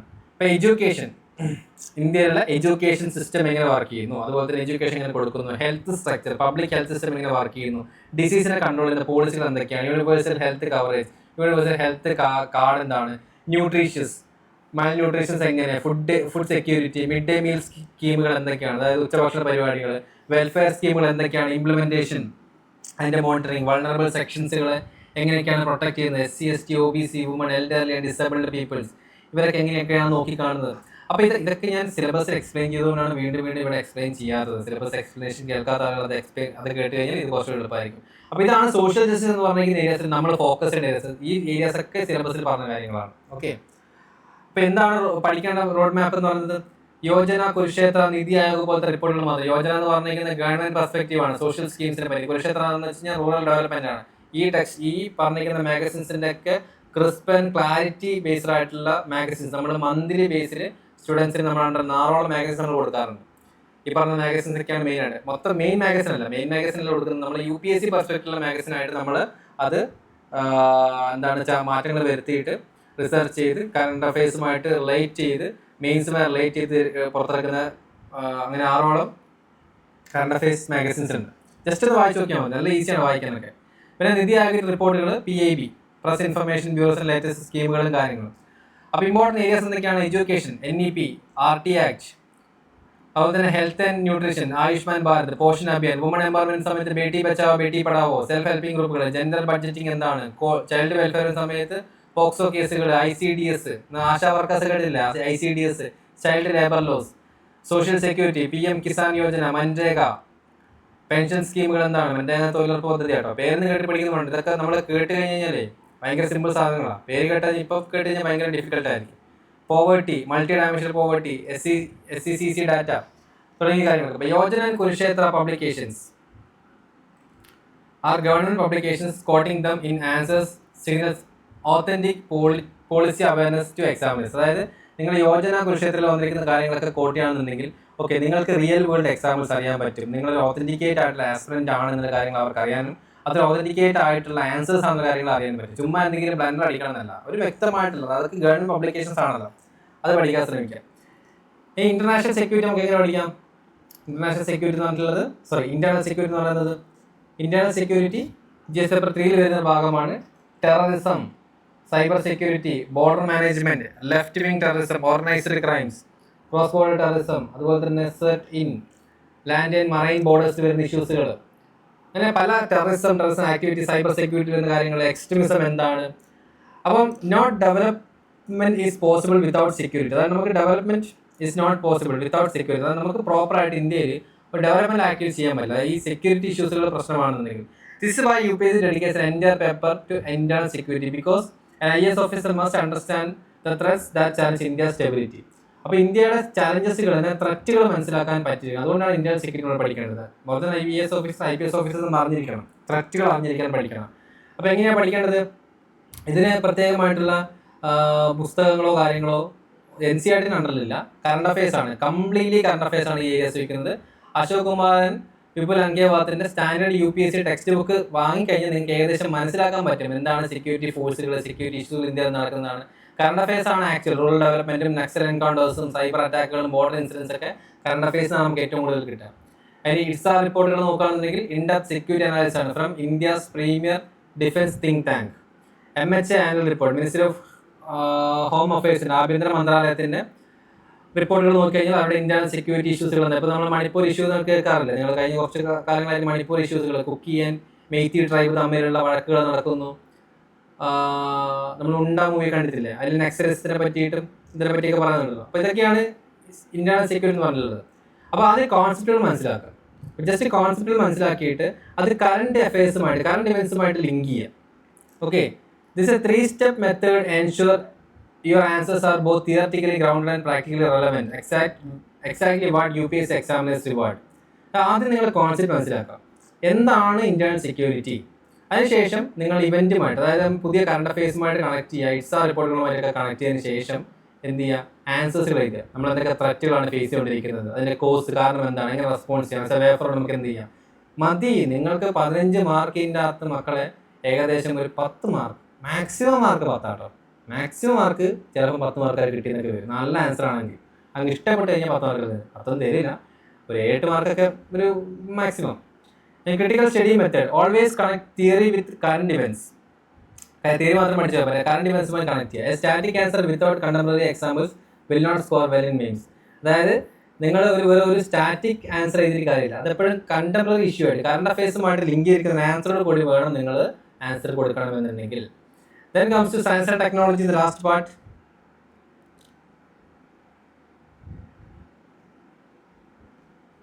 Okay, the most dynamic subject in UPSC. Science and technology has transformed UPSC. No longer tests rote physics, chemistry, biology. അതായത് സയൻസ് ആൻഡ് ടെക്നോളജി ഒരുപാട് ചേഞ്ചസുകൾ വന്നിട്ടുണ്ട്. അപ്പോൾ പണ്ടത്തെ പോലെ ജസ്റ്റ് ഫിസിക്സ്, കെമിസ്ട്രി, ബയോളജി എന്ന് ചോദിക്കുന്ന പരിപാടിയൊക്കെ നിർത്തിയിട്ടുണ്ട്. പേപ്പർ ഡിമാൻഡ് എന്താണ്? ടെക്നോളജി റീഷേപ്പ് ചെയ്യുന്നത്, ഗവേണൻസിലെ ടെക്നോളജി എങ്ങനെ റീഷേപ്പ് ചെയ്യുന്നു, നാഷണൽ സെക്യൂരിറ്റി എങ്ങനെ റീഷേപ്പ് ചെയ്യപ്പെടുന്നു ടെക്നോളജിയിലൂടെ, അതാണ് സയൻസ് ആൻഡ് ടെക്നോളജിയിലൂടെ എന്ന് ചോദിക്കുന്നത്, UPSC ചോദിക്കുന്നത്. ഓക്കെ, അപ്പോൾ UPSC എപ്പോഴും ആസ്ക് ചെയ്യുന്ന കാര്യങ്ങൾ എന്തൊക്കെയാണ്? AI and machine learning, artificial intelligence, അത് നമ്മുടെ സൊസൈറ്റിയിൽ ഉണ്ടാകുന്ന മാറ്റങ്ങൾ, മെഷീൻ ലേണിംഗ് എന്താണ്, അത് ഗവേണൻസിലെ ആപ്ലിക്കേഷൻസ്, ഡിഫൻസിൽ എങ്ങനെ, പബ്ലിക് സർവീസ് ഡെലിവറിയിൽ AI എങ്ങനെ ഉപകാരപ്പെടുന്നു, quantum computing, India national missions എന്താണ്, സ്ട്രാറ്റജിക് ഇംപ്ലിക്കേഷൻ എന്താണ് quantum computing, fastest computers, space technology, ISRO missions, satellite applications, അതുകൊണ്ടുണ്ടാകുന്ന പോളിസികൾ എന്താണ്, ബയോടെക്നോളജി, ക്രിസ്പർ ടെക്നോളജി, വാക്സിൻസുകളെ പറ്റി, ബയോ ഒതന്റിക് ഫ്രെയിം വർക്കുകൾ, ഡിഫൻസിലേക്ക് പോകുന്ന സമയത്ത് DRDO ഇന്നോവേഷൻസ്, പുതിയ റോക്കറ്റുകൾ, ഇൻഡിജിനസ് പ്ലാറ്റ്ഫോംസുകൾ എന്താണ്. ഇപ്പോൾ നമ്മൾ റീസെന്റ് ആയിട്ടൊരു പുതിയൊരു എന്താണ് ഷിപ്പ് ലോഞ്ച് ചെയ്തിട്ടുണ്ടായിരുന്നു. ദാറ്റ് മീൻസ് എന്താണ് INS വിക്രാന്ത് പോലത്തെ ഒരു പുതിയ ഷിപ്പ് ലോഞ്ച് ചെയ്തിട്ടുണ്ടായിരുന്നു. അപ്പോൾ അത് ഇൻഡിജിനസ് ആയിട്ട് കംപ്ലീറ്റ്ലി ഇൻഡിജിനസ് ആയിട്ട് ഡെവലപ്പ് ചെയ്തിരിക്കുന്നതാണ്. Then semiconductors industries, India semiconductors mission, supply chain എങ്ങനെ. ഇപ്പോൾ സെമി കണ്ടക്ടറിലൊക്കെ എന്ത് വേണം, ഈ പറഞ്ഞിരിക്കുന്ന റെയർ എർത്ത് മിനറൽസ് വേണം. ഇതൊക്കെ എവിടെ നിന്ന് കിട്ടണം, അഫ്ഗാനിസ്ഥാനിൽ നിന്നും ആ പറഞ്ഞ സെൻട്രൽ ഏഷ്യൻ കൺട്രിയിൽ നിന്ന് കിട്ടണം, അല്ലെങ്കിൽ കടലിനടിയിൽ നിന്ന് പോയി പോളിനെക്ടാലിക് നോഡ്യൂൾസ് എന്നൊക്കെ കിട്ടണം. അപ്പോൾ നമ്മൾ കറണ്ട് അഫയേഴ്സ് പഠിച്ചോ. ഇപ്പോൾ science and tech, not only science and tech, that means UPSC subjects, not only single subject, ഇതെല്ലാ സബ്ജക്റ്റുമായിട്ട് കണക്ട് ചെയ്യപ്പെടുന്ന സബ്ജക്റ്റാണ്. ഇനി എങ്ങനെയാണ് പഠിക്കേണ്ടത്, ജസ്റ്റ് ബേസിക് ആയിട്ട് സയൻസ് 9th-ലും 10th-ലും ഒരു build foundational concept, foundation create ചെയ്യാൻ വേണ്ടി മാത്രം 9th-ലും 10th-ലും എന്തെടുക്കാം, ഈ പറഞ്ഞിട്ടുള്ള ടെക്സ്റ്റ് ബുക്കുകൾ എടുക്കാം. Then NCERT 11th and 12th വരുന്ന biology text book, essential for biotechnology. പിന്നെ PIB, പ്രസ് ഇൻഫർമേഷൻ ബ്യൂറോ, സയൻസുമായി ബന്ധപ്പെട്ട കാര്യങ്ങൾ മാത്രം വരും. ഓക്കെ, നമ്മളൊരു മാഗസിൻ ഉണ്ട്, എന്താണ് സയൻസുമായി ബന്ധപ്പെട്ട ഒരു മാഗസിൻസ്, സയൻസ് മാത്രമേ അത് വരാറുള്ളൂ. ഓക്കെ, ദെൻ ISRO അപ്ഡേറ്റുകൾ, നിങ്ങൾക്ക് സ്പേസ് ടെക്നോളജി മിഷൻസ്, പിന്നെ DRDO അപ്ഡേറ്റ്സുകൾ, ഡിഫൻസ് ടെക്നോളജി, ഇതിൻ്റെയൊക്കെ സൈറ്റ് ഉണ്ട്. ISRO DRDO സൈറ്റിലൊക്കെ തന്നെ പുതിയ സാധനം ലോഞ്ച് ചെയ്തു. ഇൻഡെപ്ത് ആയിട്ട് പഠിക്കണം എന്നുള്ളതാണ്. Prioritise PIB and ISRO updates, they directly feed into prelims and mains questions. അപ്പോൾ PIB-യിലും ISRO-ലും DRDO-ലൊക്കെ വരുന്ന അപ്ഡേറ്റ്സുകൾ ജസ്റ്റ് ഒന്ന് നോക്കാം. ജസ്റ്റ് കറണ്ട് അഫയേഴ്സ് ന്യൂസ് പേപ്പറിൽ വരുന്ന മാത്രമല്ല, ജസ്റ്റ് ആ സൈറ്റിലൂടെ ഒക്കെ ഒന്ന് കാര്യം നോക്കാം. ഇത് മാത്രം മതി. ഞാൻ പറഞ്ഞല്ലോ, UPSC എന്ന് പറയുന്നത് ഭയങ്കര ആനക്കാര്യമല്ല. നിങ്ങൾ എല്ലാത്തിനെ പറ്റി ഒരു അവയർനെസ് ക്രിയേറ്റ് ചെയ്യുന്നു. ആ ക്രിയേറ്റ് ചെയ്തിരിക്കുന്ന അവയർനെസ് വെച്ചിട്ട് നിങ്ങൾ എങ്ങനെ വ്യക്തമായിട്ട് ആൻസർ കൊടുക്കാൻ പറ്റുന്നു, അവിടെ നിങ്ങൾക്ക് കിട്ടും ഭയങ്കരമായിട്ട്. ഇത് നിങ്ങളിപ്പോൾ ഇത്രയും ഇതൊക്കെ പറയുന്ന സമയത്ത് നിങ്ങൾ ഈശ്വര ഒരുപാട് പഠിക്കാൻ ഒന്നും പഠിക്കേണ്ട കാര്യമല്ല. ഇതൊക്കെ ജസ്റ്റ് വായിച്ച് നോക്കിയിട്ട് നമ്മൾ ഉണ്ടാക്കേണ്ട നോളജുകളാണ്. Okay, the last part is ethics. Ethics എന്ന് പറഞ്ഞിരിക്കുന്നത് എല്ലാവരും ഇഗ്നോർ ചെയ്യുന്ന കാര്യമാണ്. എന്താ, പ്രിലിംസിനില്ലല്ലോ, മെയിൻസിനാണെങ്കിൽ ലാസ്റ്റ് നോക്കാം, പ്രിലിംസ് കിട്ടിയതിന് ശേഷം നോക്കാമെന്നുള്ളത്. Most aspirants fear ethics, the reality this is one of the easiest paper to score 100+ marks. Unlike technical subjects, ethical reward clarity of thought, real world examples and genuine reflection on character and governance. അപ്പം ethics എന്ന് പറഞ്ഞിരിക്കുന്നത് മറ്റ് സബ്ജക്റ്റുകളെ പോലെയല്ല.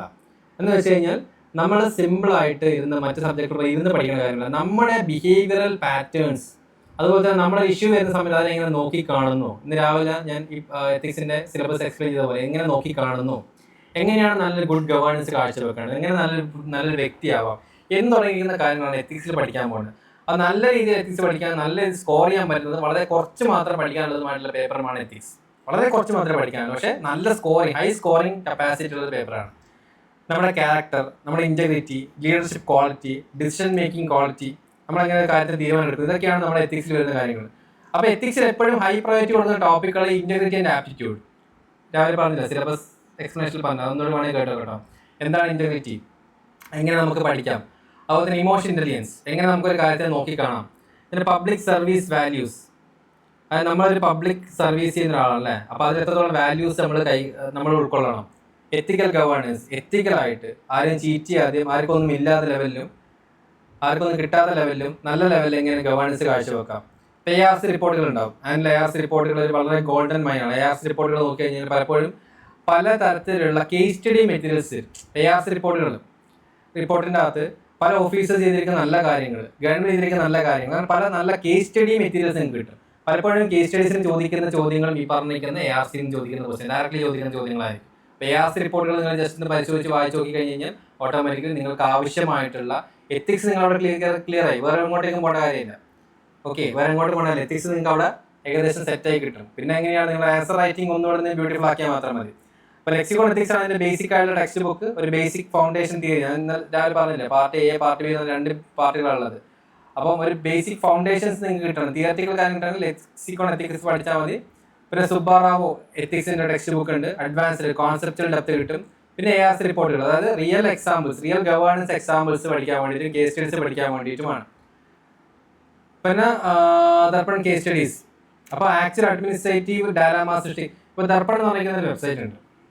അപ്പോൾ ഇതെന്ന് വെച്ച് കഴിഞ്ഞാൽ ഇത് ശരിക്കും പറഞ്ഞാൽ ഓഫീസേഴ്സ് ചെയ്യുന്ന, അവരെ ഫേസ് ചെയ്തുകൊണ്ടിരിക്കുന്ന ഡയലാമാസ്, അതെങ്ങനെയൊക്കെയാണ് അവർ ഫേസ് ചെയ്തിരിക്കുന്നത്. അപ്പോൾ റിയൽ വേൾഡ് എക്സാമ്പിൾസുകൾ തരുന്ന ഒരു വെബ്സൈറ്റാണ്.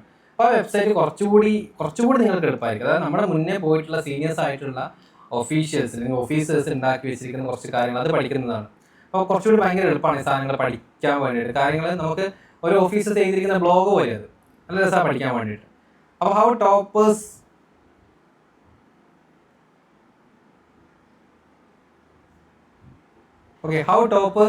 crack ethics. For real person, a historic and contemporary figure who embodied the value for integrity. അപ്പം എന്താണ് the difference between 90s and 120 in ethics is simple examples over definitions. അതായത് examples കൊടുക്കുക. അതായത് ഒരു കാര്യത്തിനെ പറ്റിയിട്ട് നമ്മളിങ്ങനെ അതിനെ മെയിനായിട്ട് ഇതിനെ എക്സ്പ്ലെയിൻ ചെയ്യുന്നതിന് പകരമായിട്ട് അതിനെ ഡിഫൈൻ ചെയ്യുന്നതിന് പകരമായിട്ട് ഒരു എക്സാമ്പിൾ കൊടുത്താൽ മതി. ഇപ്പോൾ റിയൽ പേഴ്സൺ എക്സാമ്പിൾ അല്ലെങ്കിൽ ഗവൺമെൻറ് എക്സാമ്പിൾസ്, എന്തെങ്കിലും പോളിസി, ഇപ്പം എന്തെങ്കിലും എത്തിക്കൽ ഡയലാമ നിങ്ങളിലേക്ക് വരുന്നു. അപ്പം ഇപ്പം ഈ ശ്രീധരൻ്റെ ഒരു എക്സാമ്പിൾ, ഈ ശ്രീധരൻ ആരെന്നറിയോ? മെട്രോം എന്നറിയപ്പെടുന്ന ആളാ, കേരളത്തിലറിയോ? അപ്പോൾ ഈ historical contemporary figure who എംബോഡിഡ് value, that means integrity എന്താണെന്നുള്ള വാല്യൂ സൃഷ്ടിക്കുന്നത് ഈ ശ്രീധരൻ എന്ന് പറഞ്ഞിരിക്കുന്ന അദ്ദേഹത്തിൻ്റെ വർക്കിലൂടെ അദ്ദേഹം കാണിക്കും ഇന്റഗ്രിറ്റി എന്താണെന്നുള്ളത്. അപ്പോൾ ഒരു എക്സാമ്പിൾ കൊടുത്താൽ മതി. ഫോർ എക്സാമ്പിൾ ഈ ശ്രീധരൻ. ഗവൺമെൻറ് എക്സാമ്പിൾ, ഏതെങ്കിലും പോളിസി ഗവൺമെൻറ് ഇറക്കുന്നത് ഇല്യൂസ്ട്രേറ്റ് ചെയ്യുന്നു, എത്തിക്സ് കീപ്പ് ചെയ്യുന്ന ഒരു പ്രിൻസിപ്പിൾ ഗവൺമെൻറ് ഇൻട്രൊഡ്യൂസ് ചെയ്യുന്നു. ആ പോളിസിയോ സ്കീമോ അഡ്മിനിസ്ട്രേറ്റീവ് ഡിസിഷനെ പറ്റി നമ്മൾ പറഞ്ഞാൽ മതി. Okay, A situation from your own life showing ethical reasoning in action. അപ്പോൾ നിങ്ങൾക്ക് തന്നെ വേണമെങ്കിൽ നിങ്ങളൊരു എക്സാമ്പിളായിട്ട് മാറാൻ പറ്റും. എത്തിക്സ് ഞാൻ ഡീറ്റെയിലായിട്ട് പറഞ്ഞു പോകുന്നില്ല, നമുക്ക് എത്തിക്സ് ഒക്കെ പഠിക്കുന്ന സമയത്ത് നല്ല കഥ പറഞ്ഞുകൊണ്ട് പോകുന്ന ഏരിയയാണ് എത്തിക്സ് എന്ന് പറഞ്ഞിരിക്കുന്നത്. ഓക്കെ, ഇനി എസ് എന്ന് പറഞ്ഞിരിക്കുന്ന ഒരു പേപ്പർ കൂടിയുണ്ട്. എസ് എങ്ങനെ പഠിക്കാം? എസ് ഇന്നലെ പറഞ്ഞ പോലെ തന്നെ എസ് എന്ന് പറഞ്ഞിരിക്കുന്നത് ഒരു വളരെ വലിയ സബ്ജക്റ്റ് അല്ല. നിങ്ങളുടെ റൈറ്റിംഗ് എങ്ങനെയാണെന്ന് അറിയാൻ വേണ്ടി 20 mark difference in S A paper can change your service allocation. 20 മാർക്കിൻ്റെ ചേഞ്ച് നിങ്ങൾ എസ് എ പേപ്പറിൽ വന്നു കഴിഞ്ഞാൽ ഓട്ടോമാറ്റിക്കലി നിങ്ങൾ കംപ്ലീറ്റ് സർവീസ് അലോക്കേറ്റ് ചെയ്യും. Every year toppers credit essay as in the rank maker. അപ്പോൾ നമ്മുടെ റാങ്ക് മേക്കർ സാധനമാണ് എസ് എ എന്ന് പറയുന്നത്. Unlike GS papers, essay rewards originality, structure and ability to connect ideas across discipline.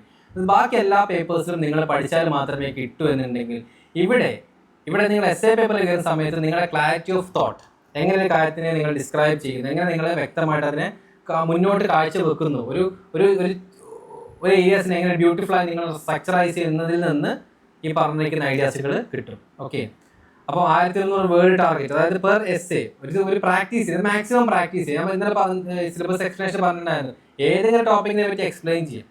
അപ്പോൾ ഇതാണ് അവിടെ വേണ്ടത്. ഒരു essay 1 essay per week, ഒരു എസ് എങ്കിലും ഒരു വീക്കിൽ എഴുതാൻ ശ്രമിക്കുക. എന്തെങ്കിലും കാര്യങ്ങൾ നിങ്ങളുടെ നാടിനെ പറ്റിയോ നിങ്ങളുടെ വീടിനെ പറ്റിയോ അച്ഛനെ പറ്റിയോ അമ്മേനെ പറ്റിയോ ആരെങ്കിലും പറ്റി വെറുതെ ഒന്ന് എഴുതുക, ചുമ്മാ എഴുതിക്കോ, ഒന്ന് കണക്ട് ചെയ്ത് ഫ്ലോ ഉണ്ടാക്കി എടുക്കുക.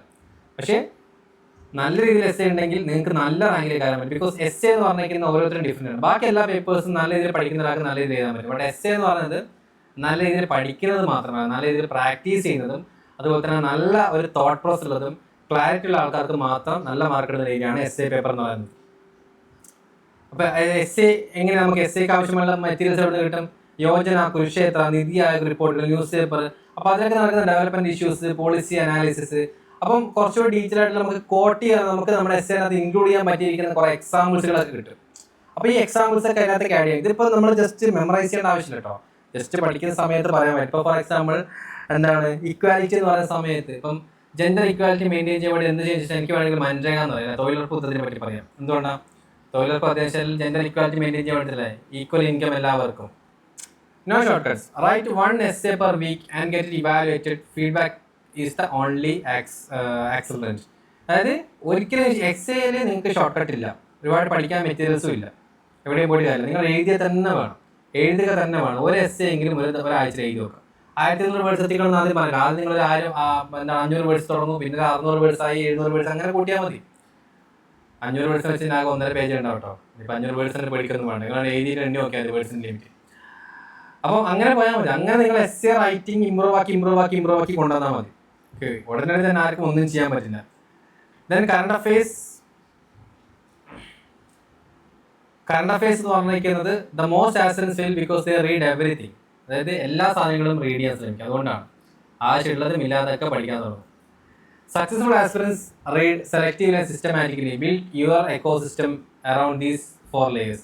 അപ്പം എന്താണ് നിങ്ങൾ ക്രിയേറ്റ് ചെയ്യുന്ന കാര്യം നിങ്ങൾ മനസ്സിൽ ഉറപ്പിച്ചു വെക്കുക. ഇപ്പം ഡെയിലി ഇപ്പം നിങ്ങളുടെ എക്കോസിസ്റ്റം നിങ്ങളൊരു UPSC പ്രിപ്പയറിലേക്ക് പോകുന്ന ഒരാളാണെന്നുണ്ടെങ്കിൽ നിങ്ങൾ എങ്ങനെയാണ് ഒരു സ്റ്റഡി പാറ്റേൺ കൊണ്ടുപോകേണ്ടത്, കറണ്ട് അഫയേഴ്സ് എന്ന് പറയുന്ന ഏരിയാസിൽ ഇങ്ങനെ കൊണ്ടുപോകേണ്ട ഐഡിയ പറഞ്ഞുതരാം. Daily Hindu or Indian Express focus on editorials and government പേജസുകളും എഡിറ്റോറിയൽസ് മാത്രം ഫോക്കസ്, ഒരു 3-4 പേജുകൾ മാത്രം. വീക്കിലി ആ സമയത്ത് PIBയുടെ കമ്പാരിസൺ വരും, വീക്കിലി PIB കമ്പാരിസൺ വരും. അപ്പോൾ അതിൽ സ്കീംസുകൾ, നമുക്ക് വേണ്ട സ്കീംസുകൾ, പോളിസികൾ, പുതിയ സയൻസ് അപ്ഡേറ്റുകൾ, കാരണം ഹിന്ദുവിലൊക്കെ എന്താണ് സൺഡേ ഒക്കെ സയൻസ് അപ്ഡേഷൻ വരാറുണ്ട്. അപ്പോൾ അതൊക്കെ മാത്രം വീക്കിലി അത് മാത്രം ഒന്ന് അനലൈസ് ചെയ്യുക. മന്ത്ലി വരുന്ന സമയത്ത് യോജന കുരുക്ഷേത്ര അതിന്റെ തീമാറ്റിക് ഡെപ്തുകൾ മനസ്സിലാക്കുക. അതുപോലെ തന്നെ മന്ത്ലി മാഗസിൻസ് വരും. ഇപ്പം നമ്മുടെ അക്കാദമിയിൽ ക്യൂരിയസ് നടക്കുന്ന മന്ത്ലി മാഗസിൻ, ആ മാഗസിൻസ് കാര്യങ്ങളൊക്കെ ഒന്ന് റിവൈസ് ചെയ്ത് നോക്കുക. അപ്പോൾ റിവൈസ് ചെയ്യുന്ന സമയത്ത് നിങ്ങൾക്ക് കുറച്ചുകൂടി കറണ്ട് അഫയേഴ്സിൽ നിങ്ങൾ ഓക്കെയാണ്. ദെൻ ഇയർലി വരുന്ന സമയത്ത് economic survey, union budget, data, trend and policy directions, എങ്ങോട്ടൊക്കെ പോകുന്നു, policy review, analysis, ARC report തുടങ്ങിയ കാര്യങ്ങളൊക്കെ ജസ്റ്റ് ഒന്ന് നോക്കിയാൽ മതി. ഇയർലി മാത്രം മതി. കറണ്ട് അഫയേഴ്സ് നിങ്ങൾ ഈ ഒരു പാറ്റേൺ മാത്രം യൂസ് ചെയ്യുന്നില്ല. ഇതിന് പുറമെ വേറെ ഒരുപാട് മെറ്റീരിയൽസിന്റെ പിന്നാലെ പോക്കോ കാര്യങ്ങളൊന്നും വേണ്ട. സൈറ്റിലൊക്കെ ഇഷ്ടംപോലെ മെറ്റീരിയൽസ് ഉണ്ടാവും, ഗവൺമെന്റ് വെബ്സൈറ്റിൽ ഒരുപാട് ഉണ്ടായിരിക്കും, അക്കാദമി തന്നെ കുറേ മെറ്റീരിയൽസ് ഇടും. ഇത് ഇമ്പോർട്ടൻ്റ്, അത് ഇമ്പോർട്ടൻ്റ്, ഇതൊന്നും വേണം. അപ്പം നമ്മുടെ ഇവിടെ കറണ്ട് അഫയേഴ്സ് പോകുന്ന ഫോളോ സ്ട്രക്ചർ ഞാൻ പറഞ്ഞുതരാം. കറണ്ട് അഫയേഴ്സിന്റെ ന്യൂസ് അനാലിസിസ് ക്ലാസ്സുകൾ ഉണ്ടായിരിക്കും. അതിനുശേഷം ആ ന്യൂസ് അനാലിസിസ് ബന്ധപ്പെട്ടിരിക്കുന്ന ഒരു നോട്ട് ഉണ്ടായിരിക്കും, ജസ്റ്റ് നിങ്ങൾക്കൊന്ന് സമറി നോട്ട് പോലെ 2-3 പേജ് മാത്രമേ ഉണ്ടായിരിക്കും. അതാണ് ഡെയിലി ന്യൂസ് അനാലിസിസ്. അതിനുശേഷം പിന്നീട് ഈ പറഞ്ഞ പോലെ തന്നെ PIB, Yojana, Kurukshetra, down to earth, science reporter, അതുപോലെ തന്നെ ക്യൂരിയസ് എന്ന് പറഞ്ഞിരിക്കുന്ന 6 മാഗസിൻസ്, അത് മന്ത്ലി നിങ്ങൾക്ക് അവൈലബിൾ ആക്കി തരും. ഇതും പഠിച്ചാൽ മതി, കഴിഞ്ഞു. പിന്നെ അത് റിവൈസ് ചെയ്തിട്ട് അതുമായി ബന്ധപ്പെട്ട റിവിഷൻ ബേസ്ഡ് ആയിട്ടുള്ള മെയിൻസ് ആൻഡ് പ്രിലിംസ് പ്രാക്ടീസ് ക്വസ്റ്റ്യൻസുകളും തരും. കഴിഞ്ഞു. നമ്മുടെ കറണ്ട് അഫയേഴ്സ് ഇനീഷ്യേറ്റീവ് നടത്തുന്നത്, നമ്മൾ കറണ്ട് അഫയേഴ്സാണ് ഏറ്റവും കൂടുതൽ നമ്മൾ ഇനീഷ്യേറ്റീവ്സ് എടുക്കാറുള്ളത്. കാരണം കറണ്ട് അഫയേഴ്സ് നിങ്ങൾ എപ്പോൾ മനസ്സിലാക്കും, നിങ്ങൾക്ക് UPSC പഠിക്കാൻ ഇൻട്രസ്റ്റ് വരും. കാരണം ഇന്ന് രാജ്യത്ത് നടക്കുന്ന കാര്യങ്ങളൊക്കെ എന്തെങ്കിലുമൊക്കെ അറിഞ്ഞു, ഓക്കെ എനിക്ക് എന്തെങ്കിലും വിവരം വെച്ചു എന്നൊരു ബോധം വന്നു കഴിഞ്ഞാൽ നിങ്ങൾ ഓട്ടോമാറ്റിക്കലി എന്ത് ചെയ്യും, ഇതിലേക്ക് അങ്ങ് വീണോളൂ. ഓക്കെ. പിന്നെ മോസ്റ്റ് ഇമ്പോർട്ടൻ്റ് കുറച്ച് ഗവൺമെന്റ് വെബ്സൈറ്റുകളൊക്കെ ഉണ്ട്. ഇതൊക്കെ ഓൾറെഡി നമ്മൾ പറഞ്ഞ കാര്യമാണ്. PIB, നീതി ആയോഗ്, RBIയുടെ എക്കണോമി ബന്ധപ്പെട്ട കാര്യങ്ങൾ, മിനിസ്റ്റർ ഓഫ് എക്സ്റ്റേണൽ അഫയേഴ്സ് ആണെങ്കിൽ international relations, ISRO, DRDO, space missions, PRS India, ലെജിസ്ലേഷൻസുമായി ബന്ധപ്പെട്ട കാര്യങ്ങൾ. അപ്പം ഇങ്ങനെയുള്ള കുറേ വെബ്സൈറ്റുകൾ എപ്പോഴും എന്ത് ചെയ്യാം, നിങ്ങളിപ്പോൾ ഒരു റെഫറൻസ് ഒക്കെ പഠിച്ചു കൊടുക്കുന്നുണ്ടെങ്കിൽ ജസ്റ്റ് ഒന്ന് ബുക്ക് മാർക്ക് ചെയ്തിട്ട് എന്ത് ചെയ്യാം, ബുക്ക് മാർക്ക് ചെയ്യുക. എന്നിട്ട് അതിനുശേഷം ചുമ്മാ ഒന്ന് വായിച്ചു നോക്കുക, അതിൽ എന്തൊക്കെയാണ് പറയുന്നുള്ള കാര്യങ്ങളൊക്കെ ഒന്ന് വായിച്ചു നോക്കിയാൽ മതി. Okay. Why most aspirants fail? No syllabus map. അതായത് എന്തെങ്കിലും പഠിച്ചു പോവുക, സിലബസിൽ എവിടെ ചോദിക്കുന്നു എന്ന് മാപ്പ് ചെയ്ത്. ഇത് നമുക്ക് ലാസ്റ്റ് സെഷനിൽ പറഞ്ഞതാണ് syllabus mapping. Ignore PYQ ignore ചെയ്യും. ഒരുപാട് ബുക്സുകൾ ഫോക്കസ് ചെയ്ത് പോകും, റിവിഷൻ ചെയ്യില്ല. മെറ്റീരിയൽസ് ഉണ്ടാക്കി വെക്കുക, നോട്ട് ഉണ്ടാക്കി വെക്കുക എന്നുള്ള റിവിഷൻ ചെയ്യില്ല. എൻലെസ് ആയിട്ടുള്ള കറണ്ട് അഫയേഴ്സ്, അതായത് ഒരുപാട് കറണ്ട് അഫയേഴ്സിന്റെ മെറ്റീരിയൽസും കാര്യങ്ങളൊക്കെ ഉണ്ടായിരിക്കും. പ്രത്യേകമായിട്ട് മെന്റേഴ്സോ കാര്യങ്ങളൊന്നും ഉണ്ടാവില്ല. എന്തൊക്കെയോ വലിച്ചു വാരി നിങ്ങൾ പഠിക്കും. ചോദിച്ചു കഴിഞ്ഞാൽ എന്താണ്, കട്ട പഠിത്തമാണ്. എന്ത് പഠിക്കുന്നത്, സിവിൽ സർവീസിന് പഠിക്കുക. അപ്പം കാണുന്ന ആൾക്കാർക്ക് സിവിൽ സർവീസിൽ കിട്ടും, അമ്മാതിരി പഠിത്തത്തിൽ പഠിക്കുന്നത്. അത്രയൊന്നും വേണ്ട ആവശ്യമില്ല. UPSC success is systematic, not accident. ഒരുപാട് പഠിച്ചത് കൊണ്ട് നിങ്ങൾ കിട്ടണമെന്നില്ല. സിസ്റ്റമാറ്റിക് ആയിട്ട് പഠിക്കാൻ ശ്രമിക്കുക. എന്ത് പഠിക്കണം, എന്ത് പഠിക്കണ്ട, എന്ത് മാറ്റി നിർത്തണം, എന്താണ് ഇമ്പോർട്ടൻസ് പഠിക്കാൻ ശ്രമിക്കുക. സൂര്യകളെല്ലാം പഠിക്കണമെന്നില്ല. സിസ്റ്റമാറ്റിക് റിസോഴ്സുകൾ വെച്ച് എന്ത് എവിടെ ഫോക്കസ് ചെയ്ത് എൻ്റെ സ്റ്റഡി പ്ലാൻ ഞാൻ എങ്ങനെ തയ്യാറാക്കണം, അതിനനുസരിച്ച് പഠിക്കാൻ ശ്രമിക്കുക. കണ്ട ബുക്കുകളെല്ലാം വാരി വെച്ച് പഠിക്കുന്നത് മാറ്റിയിട്ട് പഠിക്കുന്ന ബുക്കുകൾ പ്രോപ്പർ റിവിഷനും, പറയുന്ന കാര്യങ്ങളിൽ വ്യക്തത വരുത്തുക, പഠിച്ച കാര്യങ്ങളിൽ വ്യക്തത വരുത്തുക. എപ്പോൾ ചോദിച്ചാൽ, ഏത് ഉറക്കത്തിൽ ചോദിച്ചാലും പറയാൻ പറ്റില്ല. അല്ലാതെ അയ്യോ ഞാൻ ടെക്സ്റ്റ് ബുക്ക് നോക്കട്ടെ എന്നാൽ എനിക്ക് വായിക്കാൻ പറ്റും, മനസ്സിലാക്കാൻ പറ്റും എന്നതിനുപരിയായിട്ട് എപ്പോൾ ചോദിച്ചു കഴിഞ്ഞാലും നിങ്ങൾക്കത് മനസ്സിലായ രീതിയിൽ പറഞ്ഞു കൊടുക്കാൻ എന്ന ലെവലിൽ, നിങ്ങളൊരു പറഞ്ഞു കൊടുക്കാൻ പറ്റുന്ന ലെവലിലേക്ക് നിങ്ങൾ മാറുക. ഓക്കെ. ഒരു 2ാം ക്ലാസ്സിലെ കുട്ടി നിങ്ങളോട് ചോദ്യം ചോദിക്കുകയാണ്. അപ്പോൾ ആ കുട്ടിക്ക് എങ്ങനെ പറഞ്ഞു കൊടുക്കും, നിങ്ങൾ ആ കുട്ടിക്ക് മനസ്സിലാകുന്ന രീതിയിൽ പറഞ്ഞു കൊടുക്കണം, അല്ലേ? അല്ലാതെ ഞാൻ ടെക്സ്റ്റ് ബുക്കിൽ പഠിച്ചിങ്ങനെയാണ് എന്ന രീതിയിലുള്ള കാര്യങ്ങൾ. ഇപ്പം ഇൻഫ്ലേഷൻ എന്താണെന്ന് കുട്ടി വന്ന് ചോദിക്കുന്നു.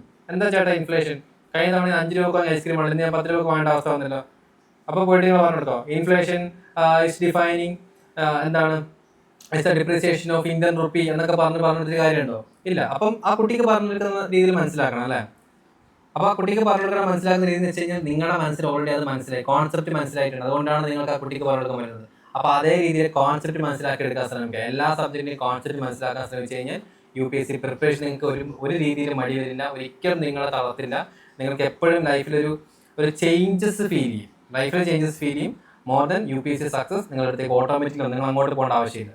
ഭയങ്കരമായി ടെൻഷൻ അടിക്കേണ്ട, പാനിക്കേണ്ട കാര്യമില്ല. വളരെ സിമ്പിളായിട്ട് നിങ്ങളിലേക്ക് എത്തും. അണ്ടർസ്റ്റാൻഡ് ചെയ്ത് പഠിക്കുക, കാര്യങ്ങൾ മനസ്സിലാവുന്നത് വരെ അത് റിസർച്ച് ചെയ്തോ. ഒരു ടോപ്പിക്ക് നിങ്ങൾ പഠിച്ചുകൊണ്ടിരിക്കുന്ന സമയത്ത് അത് മനസ്സിലാവുന്നവരെ റിസർച്ച് ചെയ്തോളൂ. അതിനുശേഷം മാത്രം എന്ത് ചെയ്യാം, അതിനുശേഷം മാത്രം നിങ്ങൾ മറ്റൊന്നിലേക്കും വേണമെങ്കിൽ ഫോക്കസ് ചെയ്താൽ മതി. ഓക്കെ. So that's all. അങ്ങനെ നമ്മുടെ ഡേ 3 ഇവിടെ കംപ്ലീറ്റ് ചെയ്തിരിക്കുകയാണ്. നമ്മുടെ റിസോഴ്സ് ലിസ്റ്റ് ഏകദേശം പറഞ്ഞിരുന്നു, അതെങ്ങനെ പഠിക്കണം, എങ്ങനെയാണ് അതിന്റെ സ്ട്രക്ചർ എന്നുള്ള കാര്യം ഒരു ബേസിക് ഐഡിയ മാത്രമേ തരാൻ പറ്റിയിട്ടുള്ളൂ. ഞാൻ പറഞ്ഞ പോലെ തന്നെ വളരെ 10 hours കൊണ്ടൊന്നും കംപ്ലീറ്റ് തീർക്കാൻ പറ്റില്ല. എന്നിരുന്നാൽ പോലും ബേസിക് ഐഡിയ തരാൻ പറ്റിയെന്ന് കരുതുന്നു. ബാക്കിയുള്ള കാര്യങ്ങൾ നിങ്ങൾക്ക് ക്ലാസ്സുകളിലേക്ക് ഒരു സമയത്ത് കുറച്ചുകൂടി ഡീറ്റെയിൽ ആയിട്ട് ഈ സാധനങ്ങൾ പറഞ്ഞു തരും, എങ്ങനെയൊക്കെയാണ് ചെയ്യുന്ന കാര്യങ്ങളൊക്കെ. Okay, so thank you for the day. Good bye and good night. So ഡൗട്ട്സുകളോ കാര്യങ്ങളോ ഉണ്ടെങ്കിൽ നിങ്ങൾക്ക് തീർച്ചയായിട്ടും വാട്സപ്പ് ഗ്രൂപ്പിൽ ചോദിക്കാവുന്നതാണ്, അല്ലെങ്കിൽ കമന്റ് ബോക്സിൽ ചോദിക്കാവുന്നതാണ്. 15 minutes ഞാൻ അധികം ടൈം എടുക്കുന്നില്ല, ഓൾറെഡി ഒരുപാട് ടൈം ഇരിക്കുന്നതുകൊണ്ട് എക്സോസ്റ്റ് ആവുന്നതുകൊണ്ട്. Okay, thank you and good by.